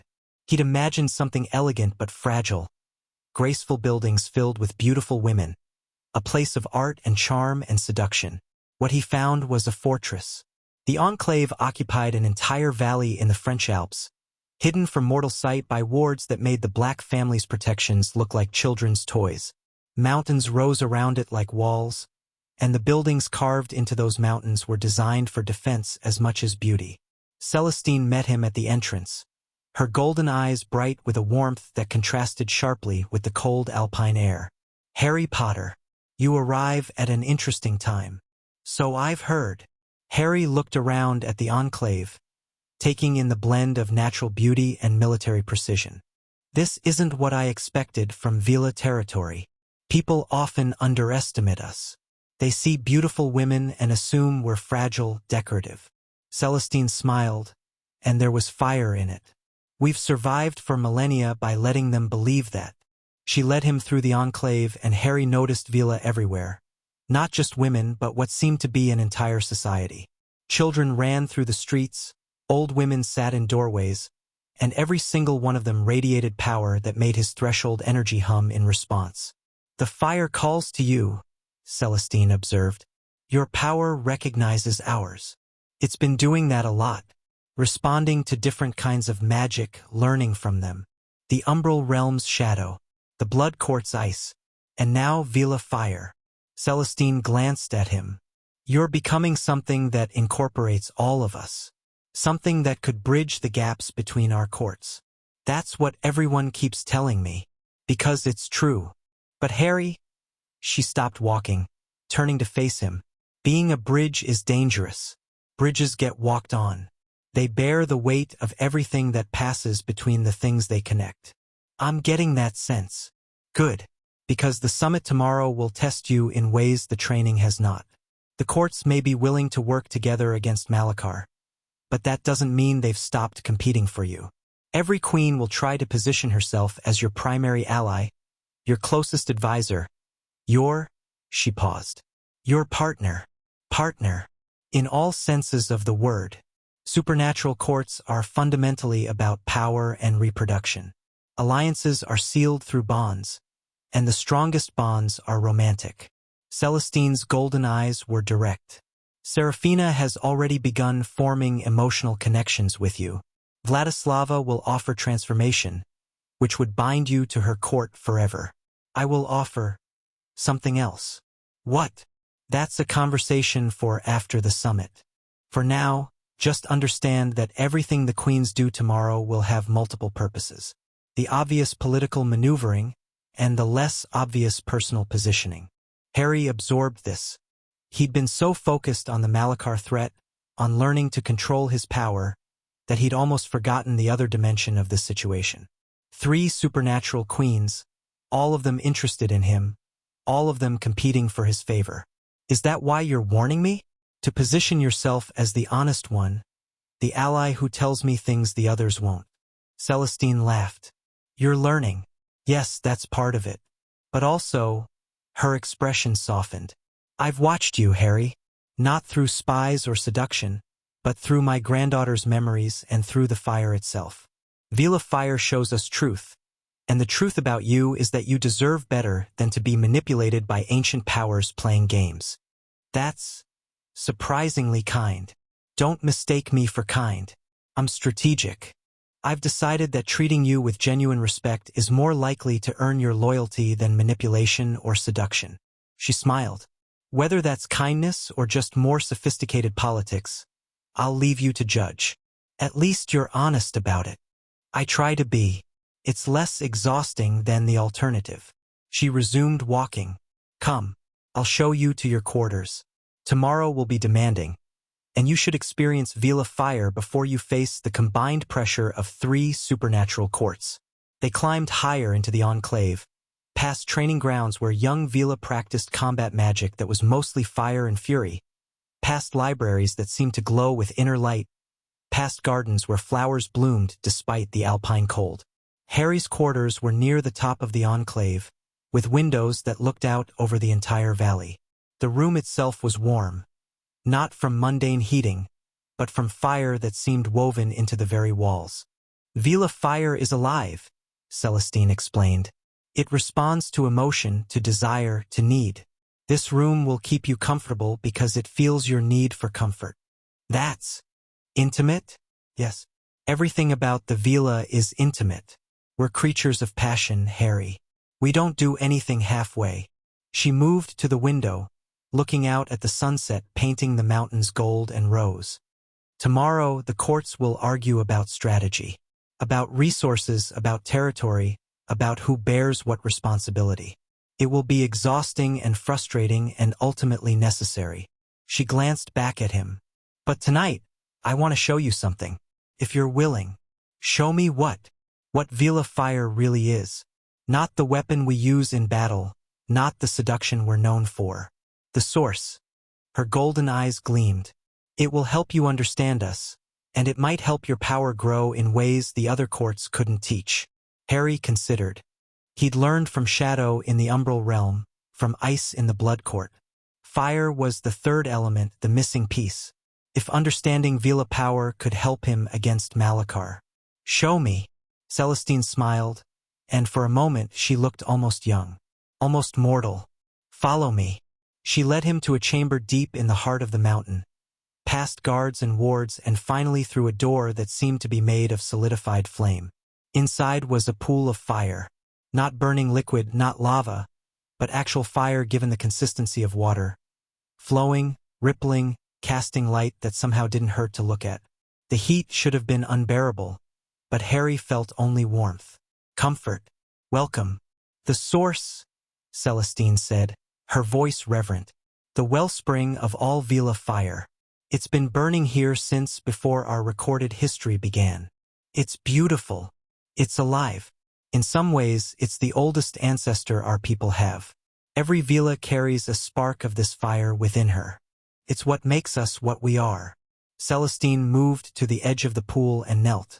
When a young Veela comes of age, she bathes in the source. It awakens her power, connects her to all the Veela who came before. You want me to bathe in it?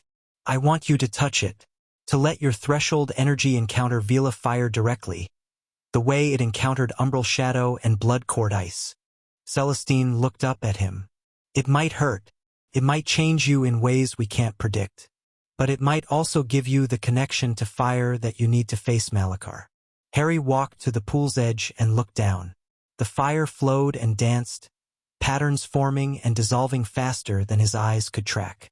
He could feel his power responding to it, the pulse in his chest warming in recognition. How do I? Just reach in.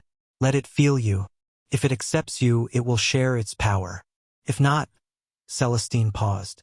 Then we'll find another way. Harry knelt and extended his hand toward the fire. The moment his fingers touched the surface, everything changed.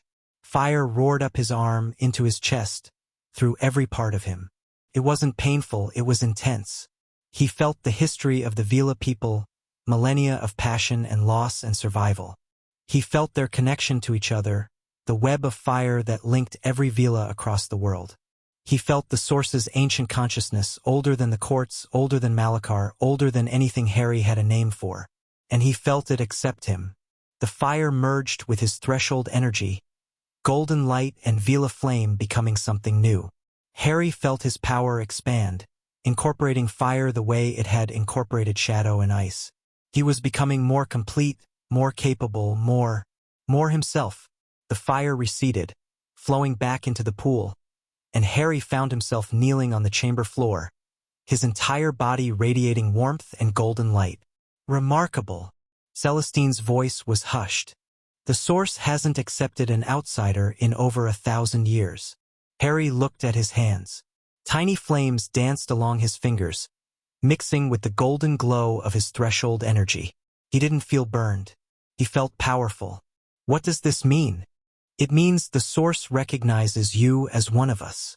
Not a Veela exactly, but connected, bound by fire. Celestine's golden eyes were bright with something complex. It also means the other courts will be very unhappy when they find out. Because I've formed a closer bond with the Veela than with them? Because you've become something none of us predicted. Shadow, ice, fire, and threshold. All of them merged into one being. Celestine rose and offered him her hand. You're not just a bridge anymore, Harry. You're becoming a synthesis. Something entirely new. Harry took her hand and stood. The flames on his fingers faded, but he could still feel the fire inside him, alive and waiting. Will this help against Matriarch? I don't know. Nothing like you has ever existed before. But Celestine's grip tightened on his hand. I believe so. I believe you're exactly what we need. Then let's find out. They left the chamber together, and Harry carried the fire with him into the gathering dark. Tomorrow the courts would meet. Tomorrow the arguments would begin. Tomorrow he would face the combined pressure of 3 supernatural powers trying to claim him while an ancient evil stirred in its prison. But tonight he had fire. And fire, he was beginning to understand, could burn anything. Chapter 5. What the heart wants. The summit was a disaster waiting to happen, and Harry could see it from the moment the 3 queens entered the same room. The Veela had transformed their great hall into neutral territory. Fire-warmed stone walls, massive windows showing the alpine morning, and a round table that put everyone on equal footing. Celestine had planned everything to minimize conflict.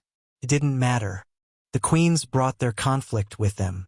Seraphina arrived first, her shadows seeming darker than usual, her purple eyes carrying a coldness Harry hadn't seen before. She looked at him once, saw the faint traces of Veela fire still dancing under his skin, and her expression shuddered completely. "I see you've been busy," she said, her voice silk over broken glass. "The source accepted him," Celestine said calmly, taking her seat at the round table. "It wasn't planned." "Nothing is ever planned with you, Celestine. It just happens to work out in your favor." Serafina dropped into her chair with more force than necessary. "How convenient that your fire chose to bond with the most valuable being in the supernatural world." "I didn't ask for this," Harry said. "You didn't refuse it either." Serafina's eyes met his, and he saw genuine hurt underneath the anger. "I thought we were building something real in my realm. Then you come here for one night and let yourself be bound to Veela fire. It's not the same. It's worse. What we had was emotional. What the fire did is spiritual. You're connected to the Veela now in ways you'll never be connected to me." Harry opened his mouth to respond, but Vladislava's arrival cut him off. The vampire Empress swept into the hall with a retinue of guards, her crimson eyes taking in the scene with cold assessment. She stopped when she saw Harry, studying the golden fire energy dancing beneath his skin. "The source," she said flatly. "Of course. The source makes its own choices," Celestine said. "I merely offered Harry the opportunity. You offered him a binding that would make the Veela his primary court. Don't pretend otherwise." Vladislava took her seat, her guards arranging themselves behind her with military precision. "This summit is already compromised. The summit hasn't even started yet." "Exactly my point. We came here to discuss Malachar, to coordinate against a threat that endangers all of us. Instead, we're already arguing about who has the strongest claim on Harry Potter." The three queens glared at each other, centuries of rivalry crackling in the air. Harry slammed his hand on the table. Golden light flared with Veela fire, casting shadows that danced with umbral darkness, frosted at the edges with blood court cold. The combination made all three queens flinch. "Enough," Harry said, and his voice carried harmonics that weren't entirely human. "A hollow knight attacked the blood court 2 days ago. I sealed it, but barely. The seals on Malachar's prison are failing faster than anyone predicted. And you three want to argue about who has the best claim on me." "The claim matters," Serafina said. "Whoever has your loyalty." "Nobody has my loyalty. Not yet." Harry looked at each of them in turn. "I've trained in all 3 of your courts. I've learned from all of you. I carry pieces of shadow, ice, and fire inside me now, along with the threshold energy I started with. I'm not choosing one court over the others." "That's not how this works," Vladislava said. "Power requires structure. Alliances require commitment. You can't remain neutral forever." "I'm not neutral. I'm unified." Harry stood, letting them see the full effect of what he'd become. Golden light shot through with purple shadow, blue frost, and orange flame. "I'm the only being in existence who carries pieces of all 3 courts. That makes me uniquely positioned to lead this alliance, not to be claimed by one side of it." Silence. The 3 queens exchanged glances. Something passed between them, not agreement exactly, but recognition. Harry had changed the terms of the negotiation. "Lead the alliance," Celestine said slowly. "You're suggesting that instead of choosing a court, you become the unifying figure that all 3 courts follow? Against Malachar. Only against Malachar." Harry met her golden eyes. "I'm not trying to rule your courts or interfere in your territories. But when it comes to fighting the Void King, I'm the only one who can actually reinforce the seals. That means I need to be in charge of how we approach the fight." "Bold," Vladislava said. "You've been a threshold walker for less than a month, and you want to command beings who have ruled for millennia." "I don't want to command anyone. I want to coordinate." "There's a difference." Harry sat back down. "You all have resources, knowledge, and power I don't have. I need you. But I also have the one thing none of you have, the ability to actually fix the seals. We need each other." "A partnership of equals," Serafina said, and some of the coldness had left her voice. with you as the tiebreaker when we disagree. If that's how you want to see it. It's how I need to see it if I'm going to sell this to my court. Serafina leaned back in her chair, studying him with those ancient purple eyes. The Umbral Court will want assurances. Guarantees that this alliance doesn't become a vehicle for Veela or vampire dominance. Same for the Blood Court, Vladislava said. My people will be suspicious of anything that puts a mortal, even an enhanced one, in a position of authority over vampire forces. The Veela are more flexible, Celestine said. But even we will need something concrete. A structure, a timeline, clear definitions of what this alliance actually means. Harry looked at the three queens, the succubus who'd taught him to feel, the vampire who'd taught him to control, the Veela who'd given him fire. They were all difficult, all dangerous, all operating from positions of ancient power and older resentment. But they were also all trying. Despite their rivalry, despite their suspicion, they were in this room attempting to find a way forward. That had to count for something. Let's figure it out, he said. Together. The negotiations took 12 hours. 12 hours of arguments about resources, territory, command structure, and responsibilities. 12 hours of queens sniping at each other, of ancient grudges surfacing at inconvenient moments, of Harry mediating disputes he barely understood. But by the end, they had something resembling a plan. The alliance would be called the Threshold Compact, named for Harry's power and for the boundary they were trying to protect. Each court would contribute forces, resources, and information. Harry would coordinate military actions against Malakar's Shades and any future Hollow Knights. The queens would handle their own internal politics and court management. For immediate action, they agreed on 3 priorities. Locating the boundary stone that marked the edge of Malakar's prison, gathering intelligence on the human supremacist faction that still threatened Harry, and beginning serious research into how Harry could reinforce the seals without sacrificing himself the way the original Threshold Walker had. It's a start, Celestine said as the sun set over the Alps. Not perfect, but workable. I still don't like putting a mortal in charge of anything, Vladislava said, but her voice lacked real heat. But I like the alternative less. Malakar doesn't care about our politics, Serafina said. It will consume everything equally. Compared to that, Harry's leadership seems acceptable. The queens dispersed to contact their courts, leaving Harry alone in the Great Hall with the dying light and his own exhaustion. He'd done it, convinced 3 ancient powers to work together at least temporarily, created a structure that might actually let them fight Malakar effectively. Now he just had to figure out how to actually win. You look terrible. Harry turned to find Fleur in the doorway, her silver-blue eyes assessing him with sisterly concern. Thanks. It's been a long day. 12 hours of negotiating with 3 of the most difficult beings in existence. Fleur walked into the hall and sat in one of the recently vacated chairs. My grandmother says you handled it remarkably well. Your grandmother is being generous. I mostly just kept them from killing each other. That's what diplomacy is. Keeping powerful people from killing each other long enough to accomplish something useful. Fleur smiled slightly. You're better at it than you think. Harry slumped in his chair, letting the exhaustion show. I keep feeling like I'm making this up as I go along, like everyone expects me to have answers, and I'm just hoping my next guess is less wrong than my last one. That's what leadership is, making decisions with incomplete information and hoping you're right. Fleur's expression softened. Harry, you've done something no one else could have. You got the courts to agree to work together. That hasn't happened since Malakar was first imprisoned. And look how well that worked out.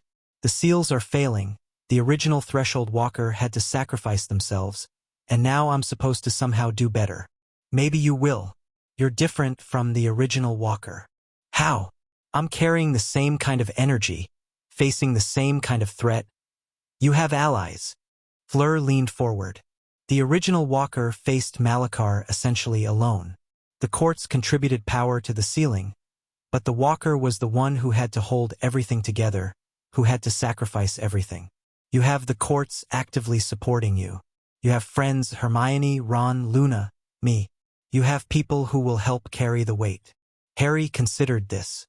He'd been so focused on his own power, his own development, his own responsibility, that he'd almost forgotten about the people around him. Maybe that makes a difference, he admitted. I think it does. The original Walker was isolated. You're connected. Fleur stood. Get some rest. Tomorrow the real work begins. What work? Finding the boundary stone. Understanding the seals well enough to reinforce them. And, she hesitated, dealing with the human faction. Mordecai is still out there, and he's not going to stop just because you've allied with the courts. One crisis at a time. Unfortunately, crises don't take turns. Fleur squeezed his shoulder as she passed. Sleep. You've earned it. She left, and Harry sat alone in the empty hall, watching the last light fade from the windows. One crisis at a time. He wished it worked that way. Sleep didn't come easily. Harry lay in his Veela-provided bed, staring at the fire-touched ceiling, his mind racing through everything that had happened and everything that was coming. The Threshold Compact was fragile. 3 courts held together by shared threat and Harry's unique position. But that position was built on trust he hadn't fully earned and power he didn't fully understand. If he failed, if the seals collapsed, if Malachar escaped, if any of a dozen things went wrong, the alliance would shatter and the courts would go back to fighting each other while the world burned. No pressure. A knock at his door pulled him from his spiraling thoughts. Come in.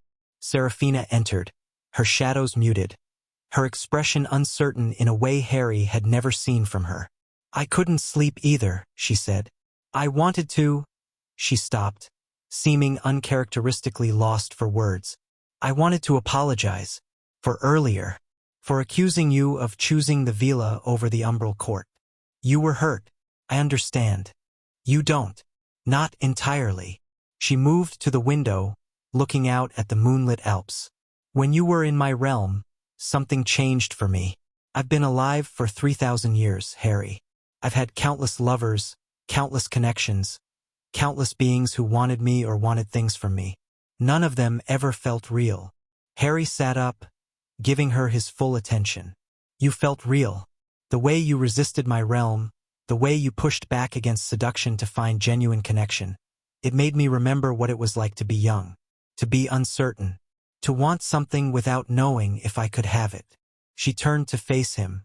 When I saw the Veela fire in you, I felt replaced.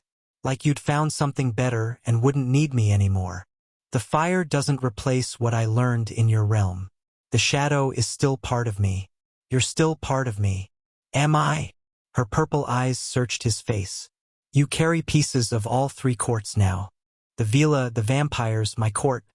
We're all mixed together inside you. But I wanted to be special. To be the one who mattered most. Harry didn't know what to say. Seraphina was ancient and powerful. But right now she looked almost vulnerable. Almost human. I don't know who matters most, he said finally. I'm still figuring that out. But I know that what we built in the Umbral realm was real. The connection, the understanding, that doesn't go away just because I've made other connections too. But it might be diluted. Shared among 3 when it could have been whole with 1. Or it might be stronger. More complete because it includes more perspectives. Harry met her eyes. Seraphina, I can't give you what you want if what you want is exclusive claim on me. That's not who I am, and it's not what this situation allows. But I can give you honesty, respect, and a partnership that matters. A partnership. How democratic. But her voice carried less bitterness than before. I suppose that's more than most beings ever get from someone like you. Someone like me? Someone genuine. Someone who sees people rather than just power or usefulness. She moved toward the door, then paused. For what it's worth, I'm glad you exist, Harry Potter. Even if I don't get to have you the way I wanted, I'm glad you're in the world. Seraphina, good night. We have work to do tomorrow. She left before he could respond, and Harry was alone again with his thoughts. 3 queens. All of them interested in him for different reasons, all of them wanting something he wasn't sure he could give. He'd managed to turn their competition into cooperation, at least temporarily, but the personal dimension hadn't gone away. It was probably going to get more complicated before it got less. He'd finally started to drift off when another knock came. "Oh, come on," Harry muttered, dragging himself out of bed. This time it was Vladislava, looking as uncomfortable as he'd ever seen her. "I won't stay long," she said before he could speak. "I just wanted to say something, before tomorrow makes it impossible." "What?" "When you sealed the Hollow Knight, you did something I've never seen anyone do. You created new power from nothing, shaped a seal from pure will and threshold energy. In 2,000 years, I've never witnessed anything so remarkable." She paused, choosing her words carefully. "I've spent my entire existence trying to break free of the stasis that vampirism imposes. To grow, to change, to become more than what I was when I was turned. Watching you evolve in days gave me hope that maybe it's possible. Vladislava, I'm not asking for anything. I'm not trying to bargain or manipulate. I'm just—" She made a frustrated sound. "I'm trying to be honest, which I'm not very good at. You're doing fine. I'm doing terribly. I should be in my chambers, maintaining my dignity and preparing for tomorrow's strategy sessions. Instead, I'm standing in your doorway like a fledgling who doesn't know how to act around someone she stopped abruptly.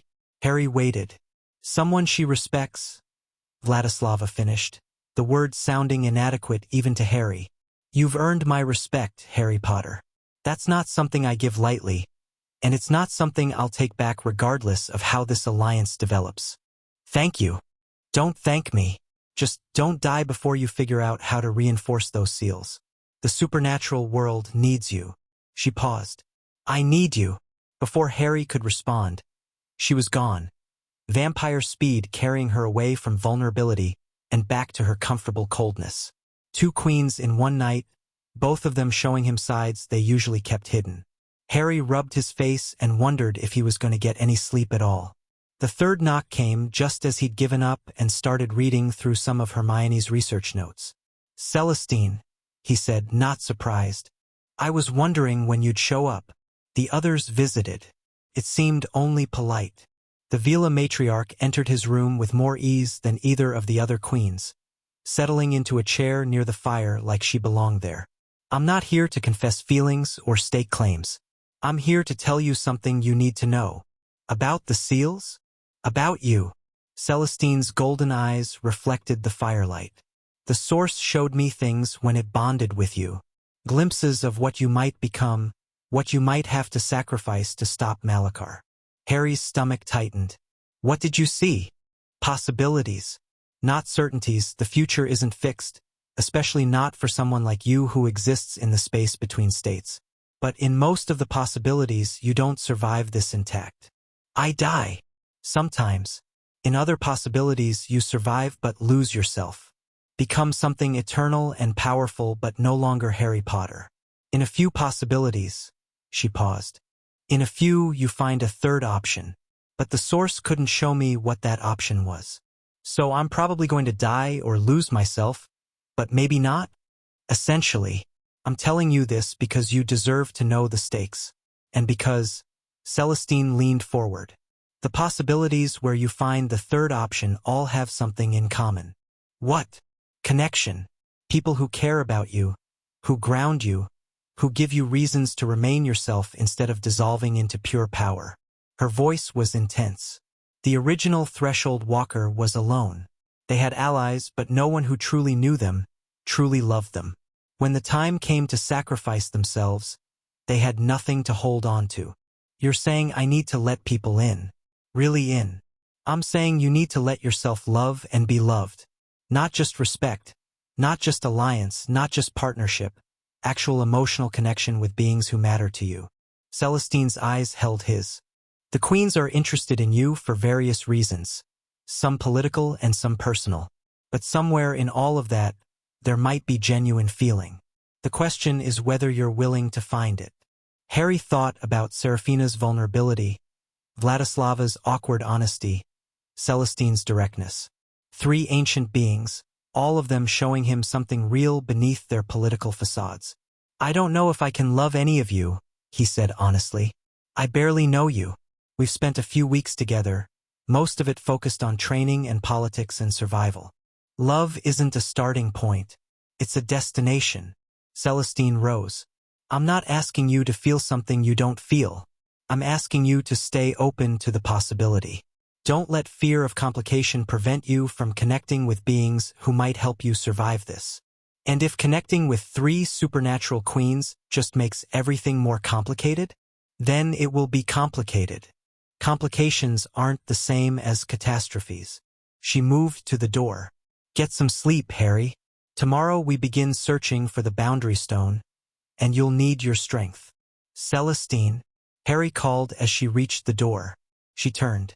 Thank you for being honest, for telling me what the source showed you instead of keeping it to yourself. Honesty is my strategy, remember? More sophisticated politics through transparency. But her smile was warm. Good night, Harry. She left, and Harry was finally truly alone. 3 queens, 3 conversations, 3 different approaches to the same fundamental truth. They all wanted something from him that went beyond politics and power. And he was starting to want something from them too. Morning came too quickly, but Harry felt surprisingly rested. The conversations had settled something in his mind, given him clarity about what he was facing and what he needed to do. The search for the boundary stone began at dawn. The Compact's combined forces fanned out across the supernatural world, following leads and ancient records and half-remembered legends. Harry traveled with a mixed group: Veela scouts, vampire trackers, succubi spies, coordinates by magical communication and guided by his own threshold sense. The boundary stone called to him. He could feel it at the edge of his perception, a point of focused reality that marked where the seals began. Following that feeling led him through shadow paths and blood roads and fire gates, across continents and dimensions and the strange spaces between them. On the 4th day of searching, they found it. The stone stood in a place that wasn't quite a place. A pocket dimension anchored to a mountain in the Himalayas, accessible only through specific magical coordinates. It was massive, easily 30 feet tall, carved from something that looked like crystallized twilight. Runes covered every surface, ancient beyond recognition, pulsing with power that made Harry's threshold energy sing in response. The seals, Vladislava breathed. She'd insisted on being present when they found it, along with the other queens. I can feel them. Even after 10,000 years, they're still holding. Barely. Harry approached the stone, his hand extended. I can see cracks, weakness spreading through the structure like veins in marble. Another hollow night could shatter them completely. Can you reinforce them? Serafina asked. The way you sealed the night? I don't know. That was instinct. I didn't know what I was doing, just did it. Harry touched the stone and the world dissolved. He was standing in a void. Not the hollow, not any dimension he recognized. Just endless nothing stretching in all directions. And in the center of that nothing, something vast and hungry turned its attention toward him. Little bridge. The voice wasn't sound, it was pressure, concept, meaning forced directly into his mind. Harry felt his threshold energy surge in response, golden light flaring against the darkness. You come to strengthen my prison. How amusing. Malachar. That is one of my names. I have had many. The Void King, the Hollow God, the Consumer of Boundaries. All accurate, all incomplete. Harry forced himself to stay calm. He was inside the stone somehow, connected to the prison itself. Malachar couldn't touch him here. The seals prevented direct contact. But it could talk to him. Why are you doing this? What do you actually want? I want what all beings want. To grow. To consume. To become more than I am. The presence shifted, and Harry felt its attention focus more intensely. The boundaries that contain me are the same boundaries that keep reality separated. Life from death. Past from future. One dimension from another. Without those boundaries, everything would flow together. Merge. Become one. That sounds like the end of everything. It sounds like unity. Like peace. No more conflict between separate beings because there would be no more separation. The presence seemed almost amused. Your original threshold walker understood this. They fought me not because I was wrong, but because they weren't ready to accept that I was right. And you think I'll be different? I think you're already different. You carry pieces of shadow, ice, fire, and threshold. You've begun merging different powers into one being. In your own small way, you're doing what I've always wanted to do, dissolving boundaries, combining what was separate. Harry felt the truth in that, and it made him uncomfortable. His power had been growing by absorbing pieces of different courts, different kinds of magic. Wasn't that the same thing Malachar wanted, just on a smaller scale? You see it now. The question you should ask isn't how to stop me. It's why you should stop me when you're becoming like me. I'm not becoming like you. No, you're already less human than you were a month ago. In another month, you'll be less human still. Where does it end? Little bridge. When you've absorbed everything. When there's no boundary left between Harry Potter and the power he carries. Harry didn't have an answer. Think about it. When you're ready to stop fighting and start understanding, the hollow will be waiting. The void dissolved, and Harry was standing in front of the boundary stone again, his hand still pressed against its surface. Harry! Celestine's voice was sharp with concern. You were gone for hours. What happened? Hours? It had felt like minutes. I talked to Malachar, Harry said, and watched all three queens' expressions change to alarm. It's not what you think.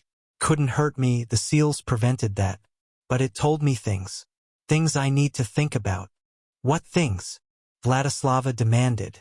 That I'm becoming more like it. That my power works by dissolving boundaries, absorbing different kinds of magic into one being. That maybe I shouldn't be fighting it at all.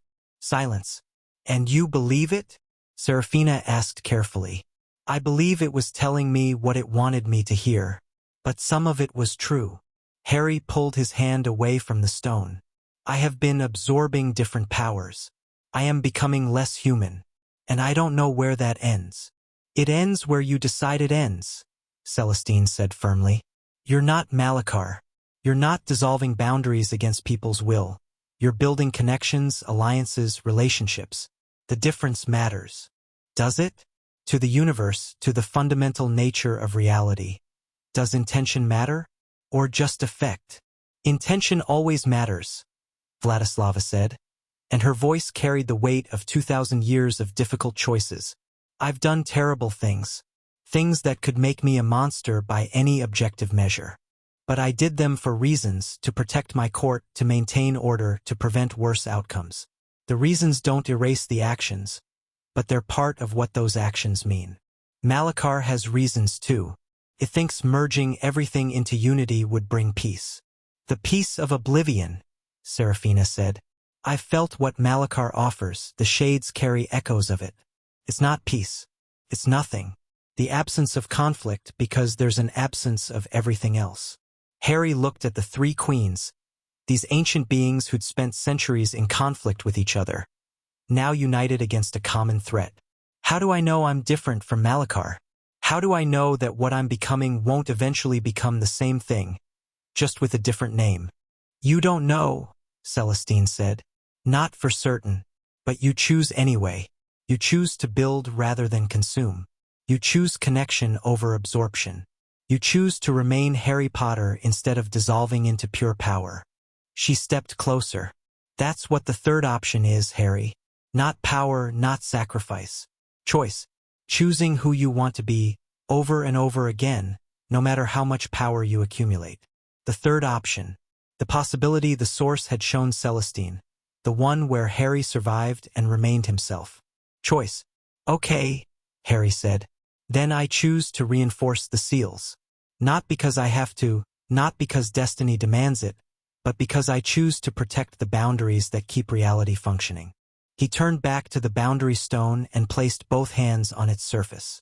This time, he didn't let Malachar talk. He reached for the seals themselves, feeling their structure, their weakness, their ancient determination to hold against the void. And he offered them something they hadn't had in 10,000 years. Reinforcement. Fresh power, freely given, shaped by choice instead of sacrifice. Golden light flowed from his hands into the stone, mixed with shadow and ice and fire. The seals accepted it, hungrily, strengthening where they'd been cracking, stabilizing where they'd been failing. It wasn't enough to repair everything. Harry could feel that the damage was too extensive, the weakening too advanced. But it bought time. Months, maybe years of additional stability. When he finished, he was on his knees, drained but not destroyed. "The seals are stronger," he said.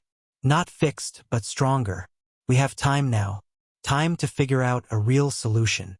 The three queens stood around him, and for the first time since he'd met them, they weren't competing. They were united by shared purpose, by shared concern, and maybe by something deeper. "Then let's use that time wisely," Vladislava said. "Together," Serafina added. "As allies," Celestine finished. Harry looked up at the three of them, these ancient, complicated, impossible beings who'd become something like partners, something like friends, something like more. "Together," he agreed, and meant it. Chapter 6. When immortals kneel, the attack came at dawn, 3 weeks after Harry reinforced the seals.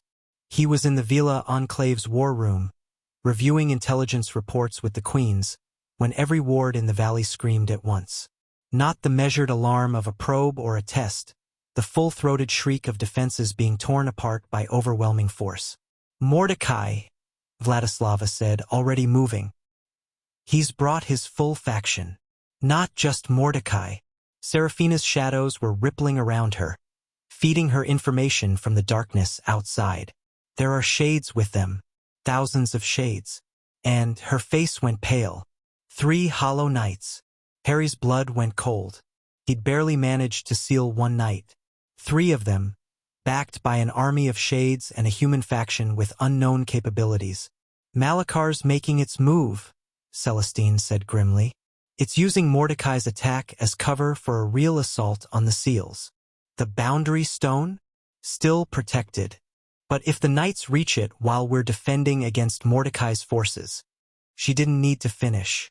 Harry made his decision in a heartbeat. "Split up. Vladislava, take your vampires and hold the human forces at the valley entrance. Serafina, your shadows can intercept the shades. Slow them down. Keep them from reaching the inner enclave. Celestine, your Veela defend the stone itself." "And you?" Vladislava demanded. "I'm going after the knights." "Alone?" "Harry, that's suicide. 3 knights are too much for any of your forces. They're fragments of Malakar. Only threshold energy can seal them." He met her crimson eyes. "This is what I'm for. What I've been training for. Let me do it." The queens exchanged glances. Harry could see them wanting to argue, wanting to protect him, wanting to keep him safe so he could reinforce the seals again if they failed. But they could also see the truth. He was right. "Don't die," Serafina said. "I'll do my best." They scattered, each queen racing toward their assigned position. Harry ran for the enclave's outer walls, where he could already see the sky darkening with approaching shades. And cutting through that darkness, 3 figures of absolute void. The hollow knights, moving toward the enclave with the inexorable patience of beings that had waited 10,000 years for freedom. Harry vaulted the wall and dropped into the valley beyond, putting himself between the knights and their target. "Okay," he muttered to himself.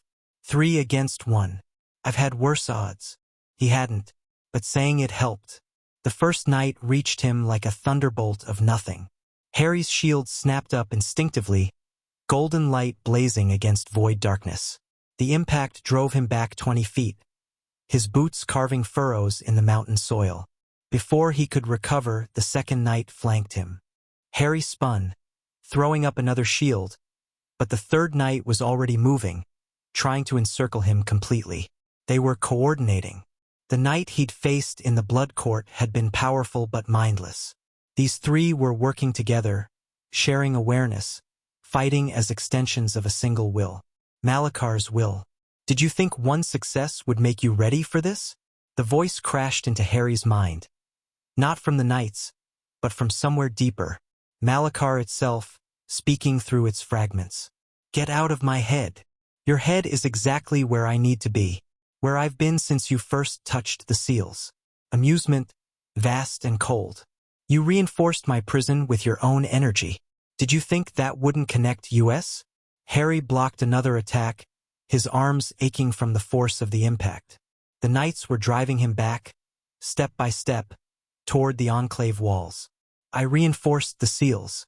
That means you're weaker, not stronger. The seals are stronger. But now they're made partly of you. And you're made partly of me. The third knight caught him with a glancing blow. Harry felt something tear inside him.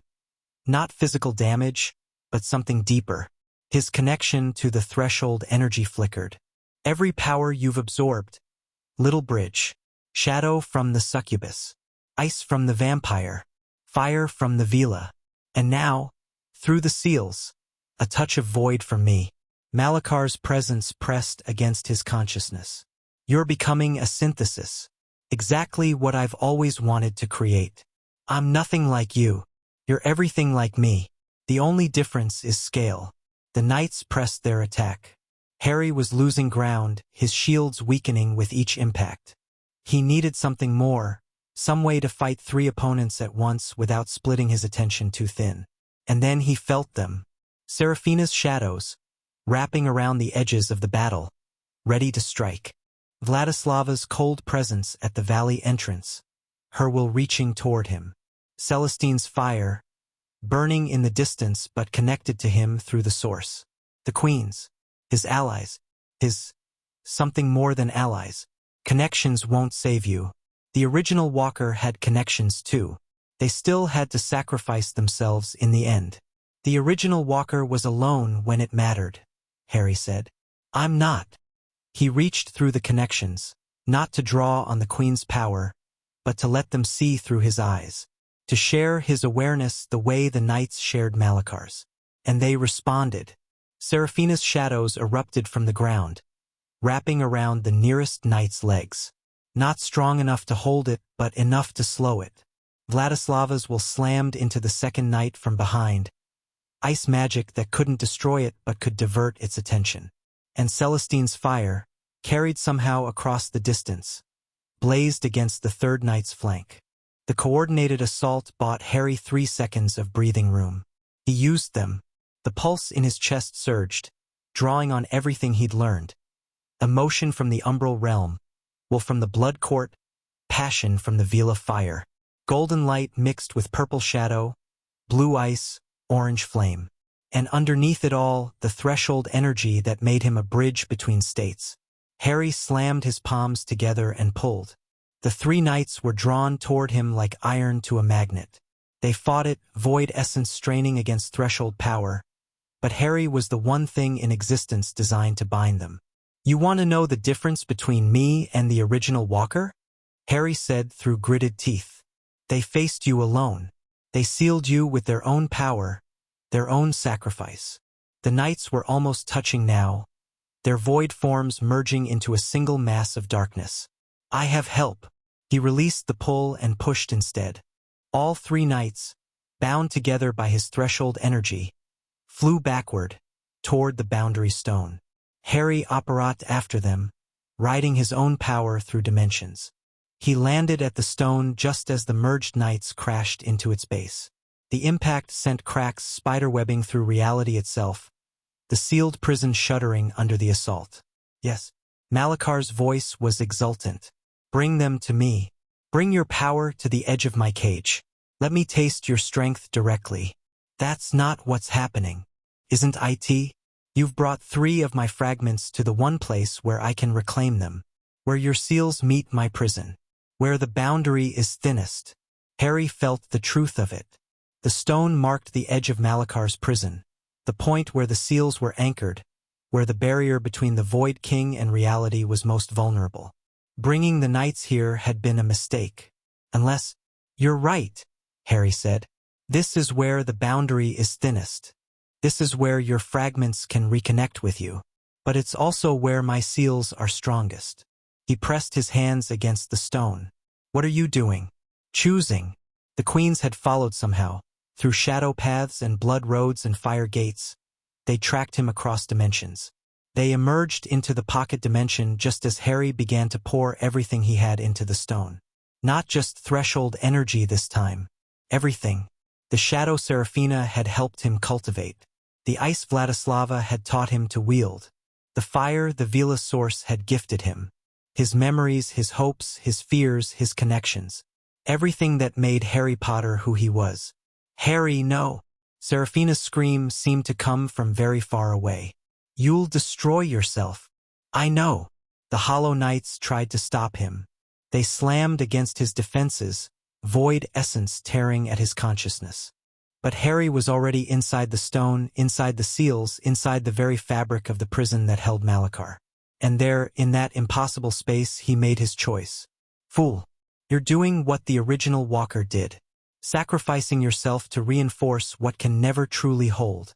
In another 10,000 years, the seals will fail again. And who will stop me then? You're wrong. About what? I'm not doing what the original Walker did. Harry felt his consciousness expanding, spreading through the seals like water through cracks.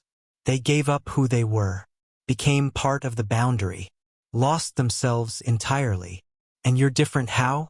I have anchors. He reached through the connections he'd built, not to draw on the Queen's power, but to hold on to them. Seraphina's emotional resonance, the genuine care she developed for him beneath the politics. Vladislava's reluctant respect, her hope that he represented something she'd stopped believing in. Celestine's warm certainty that he could find the third option. And beyond them, other connections. Hermione's friendship, her brilliant mind always working to find solutions. Ron's loyalty, his willingness to fight even when he didn't understand. Fleur's gratitude, her determination to repay a debt she'd never really owed. Luna's strange wisdom, her ability to see truths others missed. All of them holding on to him, keeping him human even as his power tried to dissolve him into pure threshold energy. This changes nothing. The seals still need a Walker to maintain them. You'll still have to remain here, part of the boundary, forever. Watch me. Harry took the merged knights, 3 fragments of Malachar's consciousness, and didn't just seal them. He absorbed them, drew the void essence into himself the same way he'd absorbed shadow and ice and fire. It hurt. God, it hurt more than dying had. The void tried to consume him from the inside, tried to hollow him out and fill him with nothing. But Harry had learned something in his training that he hadn't fully understood until now. He wasn't just a bridge between states. He was a synthesis, a being that combined different kinds of power into something new. Shadow and light, ice and fire, threshold and void. The opposites didn't destroy each other inside him. They balanced, created something stable where there should have been annihilation. Impossible. Malachar's voice was different now, smaller, confused. You can't contain void essence. No living being can. I'm not exactly living. Not the way I used to be. Harry felt the synthesis completing, the absorbed knights becoming part of his being instead of fighting against it. I walked through death and came back. That makes me something in between. Something that can hold contradictions without being torn apart by them. But the seals don't need a sacrifice anymore. They need a guardian. Someone who can stay connected to them without being consumed by them. Harry opened his eyes. When had he closed them? And found himself standing in front of the boundary stone, his body glowing with light that contained every color and none. Someone with anchors to the living world, with connections that keep them human. This isn't over. No, it's not. Harry could feel Malachar retreating, pulling its attention back from the seals that were now stronger than they'd been in millennia. But it's different now. The seals will hold. And when they weaken again in another 10,000 years or 10 million, there will be other guardians, other bridges, other beings who choose to protect the boundaries. You can't know that. I know what I'm going to do. I'm going to live, going to stay connected to the people who matter to me, going to help build a world where the supernatural courts work together instead of fighting each other. Harry smiled, and it felt strange on his changed face. I'm going to prove that the third option is real. Malachar's presence faded, withdrawing into the depths of its prison. Not defeated, Harry wasn't naive enough to think the Void King would ever truly be defeated. But contained, held, given no choice but to wait, again, for opportunities that might never come. Harry turned away from the stone and found the 3 queens staring at him. What did you do? Seraphina breathed. Harry looked at his hands. They still glowed, light and shadow mixing in patterns that shifted constantly. He could feel the changes in his body, his mind, his very essence. I absorbed the hollow nights, made their void essence part of me, the same way I absorbed shadow and ice and fire. He flexed his fingers, watching the light dance. And I connected myself to the seals, not as a sacrifice, as a guardian, someone who maintains them by choice, not by dissolution. That shouldn't be possible, Vladislava said. The original walker tried everything to avoid full sacrifice. Nothing worked. The original walker didn't have what I have. Harry looked at each of them in turn. Connections, anchors, people who... He paused, trying to find the right word. People who love me, and who I love back. Silence. Did you just say you love us? Serafina's voice was uncertain. I said I love you back, which implies you love me first. Harry's smile felt more natural now. Unless I'm wrong about that? The three queens exchanged glances. 3,000 years of succubus politics, 2,000 years of vampire coldness, 500 years of Veela wisdom, and none of them seemed to know how to respond to a direct statement of feeling. Celestine recovered first. I suppose it's possible I've developed certain feelings, she said carefully, over the course of our association. I don't do feelings, Vladislava said stiffly. I'm a vampire. We're above such mortal weaknesses. And yet you're standing here, looking at Harry like you're terrified he's going to disappear, Serafina observed. Interesting reaction for someone without feelings. I'm not. Vladislava stopped, started again, stopped again. This is ridiculous. We're supernatural queens. He's a mortal who's been a threshold walker for less than 2 months. The power dynamics alone have been shifting since the moment we met him, Celestine interrupted. He's not a mortal anymore, Vladislava. He's something new, something that doesn't fit any of our categories. Something that can love 3 ancient queens at once? Serafina's voice was skeptical, but there was hope underneath it. That seems like a lot to ask of anyone. I'm not asking anything. Harry walked toward them, his glowing form casting strange shadows. I'm telling you what's true. I love all 3 of you. Differently, you're different people, and my feelings for each of you are shaped by who you are individually. But genuinely. How? Vladislava demanded. How can you love beings who've manipulated you, competed for you, treated you as a prize to be won? Because you also taught me, protected me, and showed me who you really are underneath the politics. Harry stopped in front of her. You're more than your worst actions, Vladislava. You're a leader who's held her court together for 2,000 years. You're someone who's been alone so long you've forgotten what connection feels like. And you're someone who, when it really mattered, chose to work with beings you've hated for centuries because you knew it was the right thing to do. Vladislava looked away. Harry thought he saw something glittering in her crimson eyes. He turned to Serafina. You're more than a seductress or a political player. You're someone who's been performing for 3,000 years and finally found someone you could be real with. You're funny and sharp and genuinely curious about things that don't benefit you directly.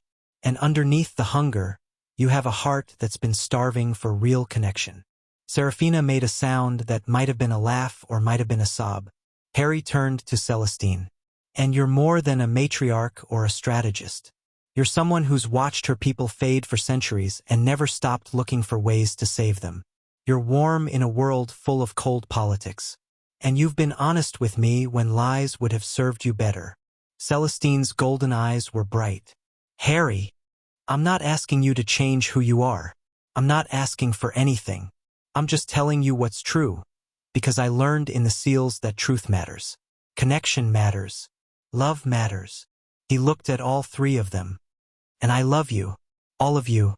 Whatever that means, whatever complications it causes, whatever happens next. Silence again. Then Serafina moved. She crossed the distance between them in a heartbeat and pulled him into a kiss that was nothing like the seductive performances she'd given before. This was raw, desperate, the kiss of someone who'd wanted something real for 3,000 years and finally found it. When she pulled back, her purple eyes were wet. You're impossible, she whispered. I've been told. Vladislava was next. Her kiss was different, hesitant, uncertain, like she'd forgotten how to do this without calculation involved. But there was genuine feeling underneath the rust, a warmth she'd thought she'd burned away 2 millennia ago. This is inadvisable, she said when she pulled back. Probably. Celestine's kiss was fire, passionate, consuming, but controlled. The kiss of someone who knew exactly what she felt and wasn't afraid to show it. You're going to make our lives very complicated, she said. That seems fair. You've made mine complicated enough. The battle outside was over. Harry emerged from the pocket dimension with the 3 queens to find a valley full of scattered human wizards and dispersing shades. Mordecai's faction had broken when the Hollow Knights fell. The shades had fled back to whatever dimension they'd come from, and the human forces had lost their coordination. Fleur found them first. Harry! She ran across the battlefield, dodging stunned wizards and confused vampires. We thought you. When you went after the knights, we thought, I'm okay.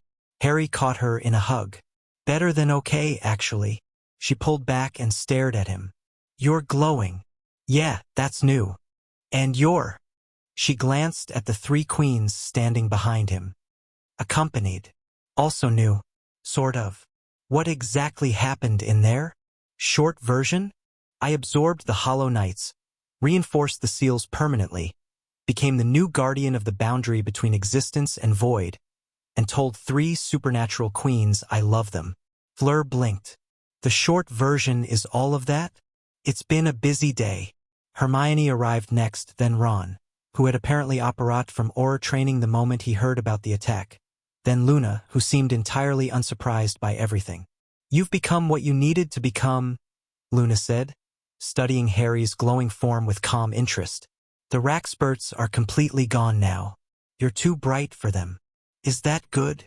It means you've stopped being uncertain about who you are. She smiled. That's always good. Harry looked around at all of them, his friends, his allies, his lovers. The impossible situation he'd found himself in had somehow become something manageable.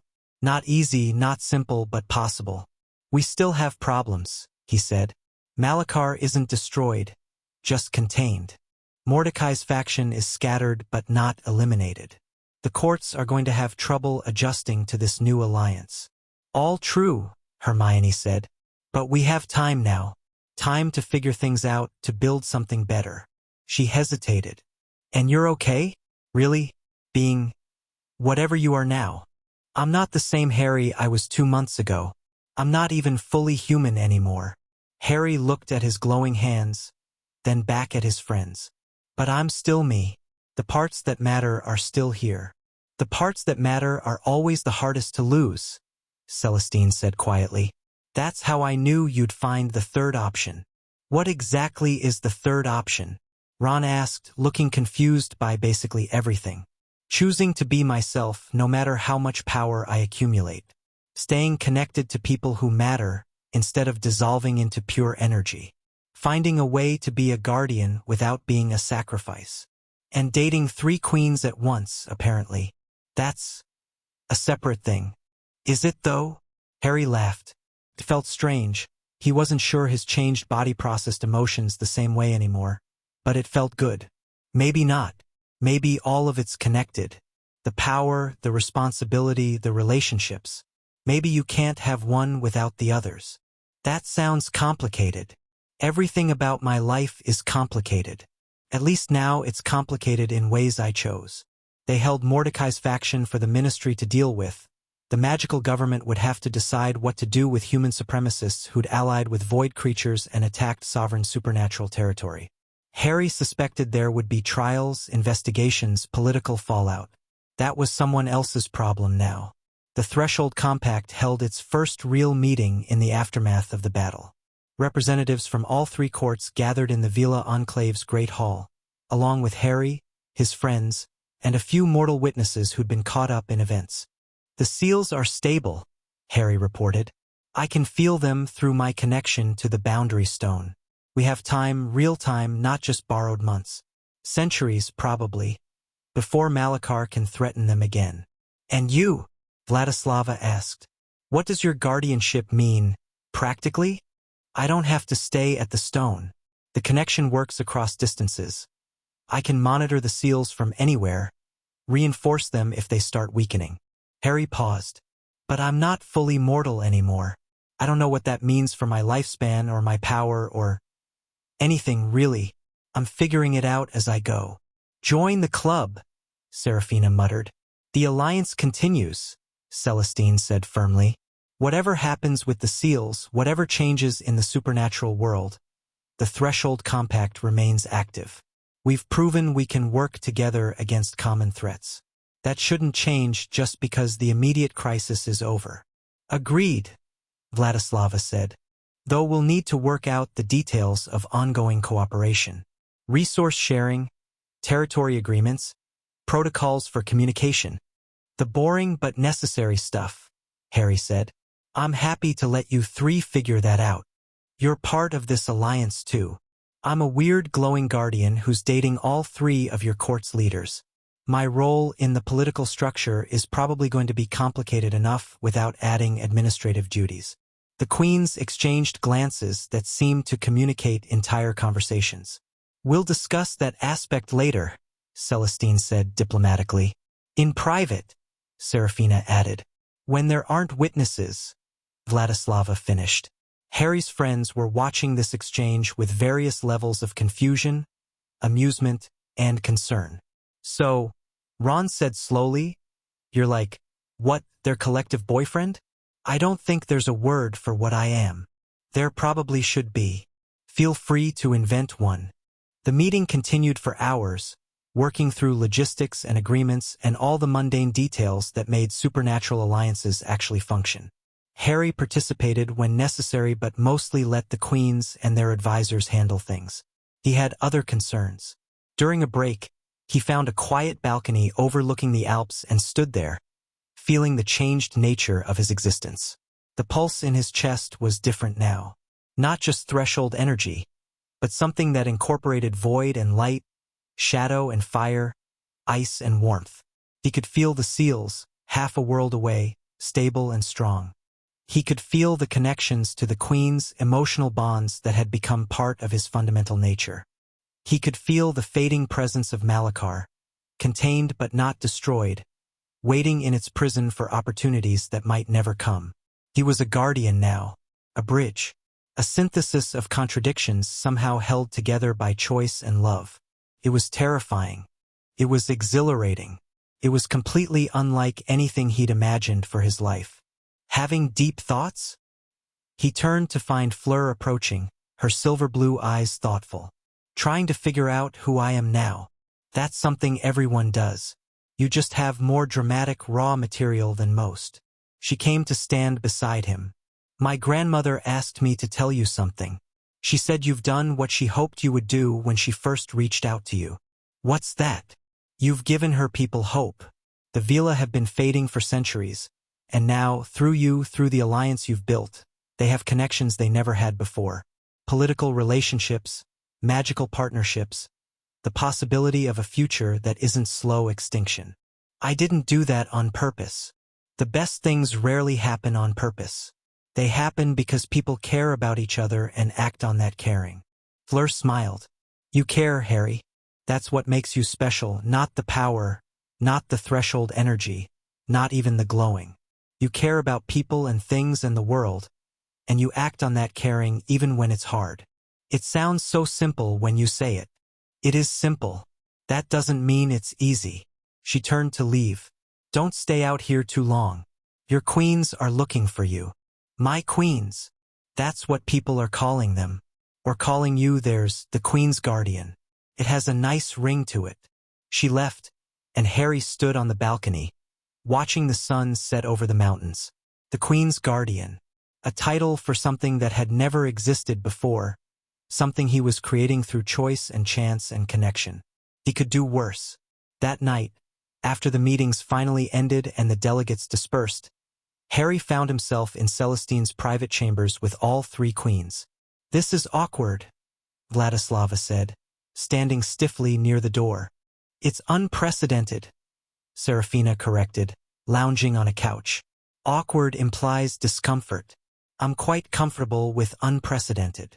We should probably discuss how this is going to work, Celestine said practically. 3 courts, 1 guardian, personal relationships intertwined with political alliances. It's a mess, Harry agreed. But it's our mess. That's not helpful. It's accurate, though. He looked at each of them in turn. I meant what I said. I love all 3 of you. I don't know what that looks like long-term, or how we navigate the political complications, or what happens when your courts object. But I know how I feel, and I'm not going to pretend otherwise. And if we can't share? Vladislava asked. Then we figure out what we can do. I'm not interested in forcing anyone into arrangements that make them unhappy. I've shared lovers before, Serafina said. It's not my preference, but it's workable if everyone's honest about their feelings. I've never shared anyone, Vladislava admitted. The concept is foreign. The Veela have traditions of multiple partnerships, Celestine said. Not common, but not unheard of. The key is communication, boundaries, and genuine respect for everyone involved. So we communicate. Harry sat down on a chair that was probably worth more than everything he'd owned before the war. We figure out boundaries. We treat each other with respect. And we see what happens. That's your plan? See what happens. I've learned that detailed plans tend to fall apart the moment reality gets involved. I'd rather stay flexible and adapt to what's actually happening. That's either very wise or very naive. Probably both. Serafina laughed. Vladislava almost smiled. Celestine shook her head but looked fond rather than frustrated.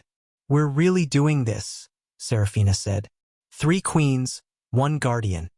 An impossible relationship that breaks every rule of supernatural politics. I've been breaking rules since I was 11. Might as well keep the streak going. What if it doesn't work? Vladislava asked quietly. What if the feelings fade, or the complications become too much, or we discover we can't actually share? Then we deal with that when it happens. But I'd rather try something real and risk failure than never try at all. Harry met her crimson eyes. You've been alone for 2,000 years, Vladislava. You've survived, but you haven't been happy. Don't you want to at least try for something better? She was silent for a long moment. Yes, she said finally. I do. Then let's try. The night stretched on, filled with conversation and negotiation and eventually, exhaustion. Harry fell asleep surrounded by 3 supernatural queens. Serafina curled against his left side, her shadows soft and warm. Vladislava on his right, her coldness somehow comfortable. Celestine at his back, her fire a gentle warmth. It was strange. It was complicated. It was probably going to cause problems he couldn't even imagine yet. But it was also right. He was the guardian of the threshold, the bridge between worlds, the synthesis of contradictions. He loved 3 ancient queens, and they loved him back. He had friends who supported him, allies who trusted him, and a purpose that mattered. It wasn't the life he'd imagined. It wasn't the life anyone could have imagined. But it was his life, shaped by his choices, built on connections he'd chosen to make. And that was enough. 6 months later, Harry stood at the boundary stone for a regular check of the seals. Everything was stable. Malakar's presence was quiet, contained, showing no signs of the active resistance that had characterized its earlier imprisonment. The 3 hollow knights he'd absorbed had become integrated into his essence, void energy balanced by threshold light. He was different now. The glow had faded to something more subtle, a faint luminescence visible only in certain lights, a sense of otherness that marked him as no longer entirely human. But he was still Harry, still cared about the same things, still loved the same people, still got annoyed at the same frustrations. The relationships with the queens had settled into something workable. Not easy, nothing about loving 3 ancient supernatural rulers was easy but functional. They'd found rhythms that worked, boundaries that protected everyone's needs, ways of being together that didn't require anyone to sacrifice their essential nature. Serafina had opened the umbral realm to mortal visitors for the first time in centuries, creating a new source of emotional energy that didn't rely on predation. Vladislava had begun experimenting with vampire governance, allowing her court more autonomy than they'd had in millennia. Celestine had used the alliance to strengthen Veela connections across the world, reversing some of the decline that had threatened her people for centuries. The Threshold Compact had become a real political entity, with formal structures and agreements that governed supernatural relations across the planet. Not perfect, there were still conflicts, still disagreements, still beings who refused to accept the new order. But better than what had existed before. And Malachar waited in its prison, patient and eternal, knowing that someday the seals might weaken again. But that was a problem for another age. Another guardian. Another bridge. For now there was peace. Harry returned to the Veela enclave.